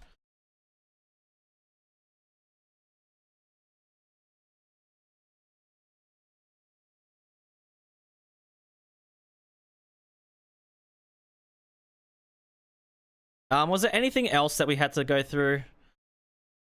Only hull damage, covering 360 degrees, deals 20 stance. Other men look like cannot hit twice, same hit list. Used for taking out several enemies. Takes a second to activate, it's extremely hard. Knocks over humanoid enemies, including Melania. Can basically stun lock NPCs if done correctly. Yeah. Provides a debuff, they keep body buff active. In all cases, we've done more damage. What else? Was there anything else that was like unique about the Sword of Darkness?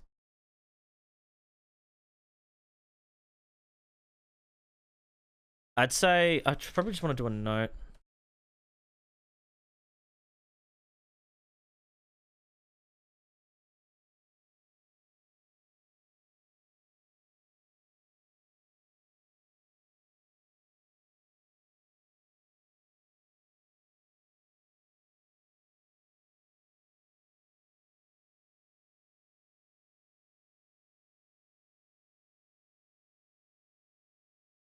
Weapon.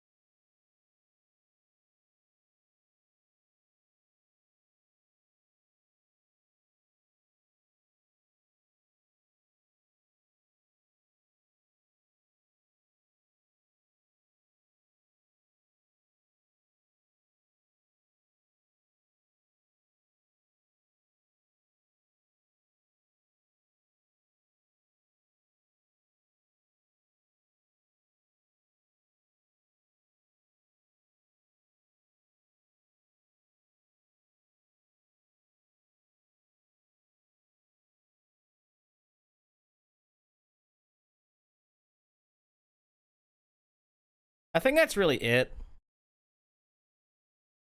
And then tomorrow we'll be doing the Ancient Meteoric or Great Sword.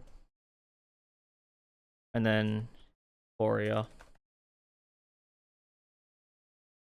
The stream froze. I think that's really it. There wasn't too much to talk about with these weapons. I mean, there is, but there isn't. Obviously, they're both the same thing, so the more you talk about, the more the similarities are. So obviously, the difference is just the skill.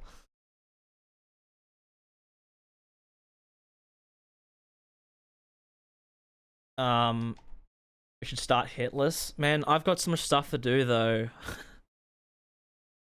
And plus, once I finish tomorrow, day after, I'm going to be just working through. I need to try and get this video out by the end of the month. In fact, I need to send an email to someone. How do you keep track of just all that massive words? It's just simple. This isn't the script. This is just notes, right? Every comma just keeps a split in the note. So this is one fact about it. This is another fact here. This is another. This is another. Oops. It's just facts. Instead of dot points, I just do commas, just keep it compact. And then at the end, I'll rank them, which I mean, listen. Wyatt just said it. We already know the ranking. The ranking is going to be Light, Darkness, Ancient Meteor, or Greatsword Euphoria. That's obviously the ranking. I'm sure everybody could guess it before the runs even started. But it's on me for giving you. It's on to me, like my job to give you the guys good information. That's right. It's not like incorrect. Tell you what to do, where to find them, and also just make it entertaining. That's like the whole video's purpose, is just try and make it as entertaining as possible, which apparently I seem to do. You guys like it, I guess. But yeah, we're gonna leave these one for tomorrow. We've had pretty good. We're going for 7 hours today. And the script must be. Oh, you want to see the other script? So here's the notes for the Remembrance video. So this one I actually had this was just the order to play the game in, talismans, where to get them, what the physics stuff should be, and certain notes for specific weapons. And then here's all the notes. Any notes as well that I need to keep note of when judging a weapon. You can see this is actually the old list because the Shadow Sunflower Blossom actually came out in front. I did some more research on it. I was like more looking around with it. And it's like, yeah, this was better. But you can see I do some certain notes here. But yeah, because there's so many weapons, it looks like this. Which is wonderful. And then if we go find the there's 3 best boss soul video one. This is, yeah, 20 pages long. This also, it seems like it actually includes the script. Yeah, so you can see Here's my notes for the DS3 weapons compared to the so here's like one weapon in Elden Ring compared to, I don't know, one weapon in Dark Souls 3. I mean, these are like, I had to keep this brief obviously because there's so many weapons. Like for example, I just nuclear warhead inbound. Elden Ring has a lot more like information to the weapons. You know, Dark Souls 3 is like, okay, so here's the R1s, here's the R2s, here's maybe its running attack, its skill, how it performs, what its damage types are, when it scales, that's it. Whereas Elden Ring is like, okay, here's how much stance it does, and the jumping attacks look like this, and the crouching attacks and rolling attacks look like this, and there's so many different value, like there's so many more factors in Elden Ring stuff than there is in Dark Souls 3.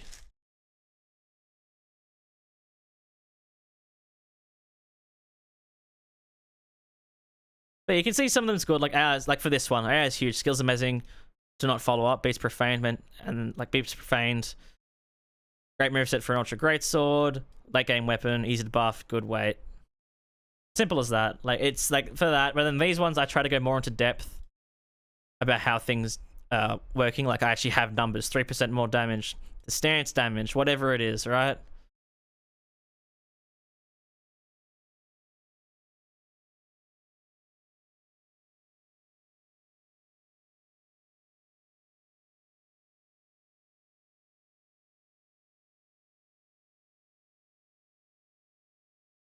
But yeah, that's these two weapons done now.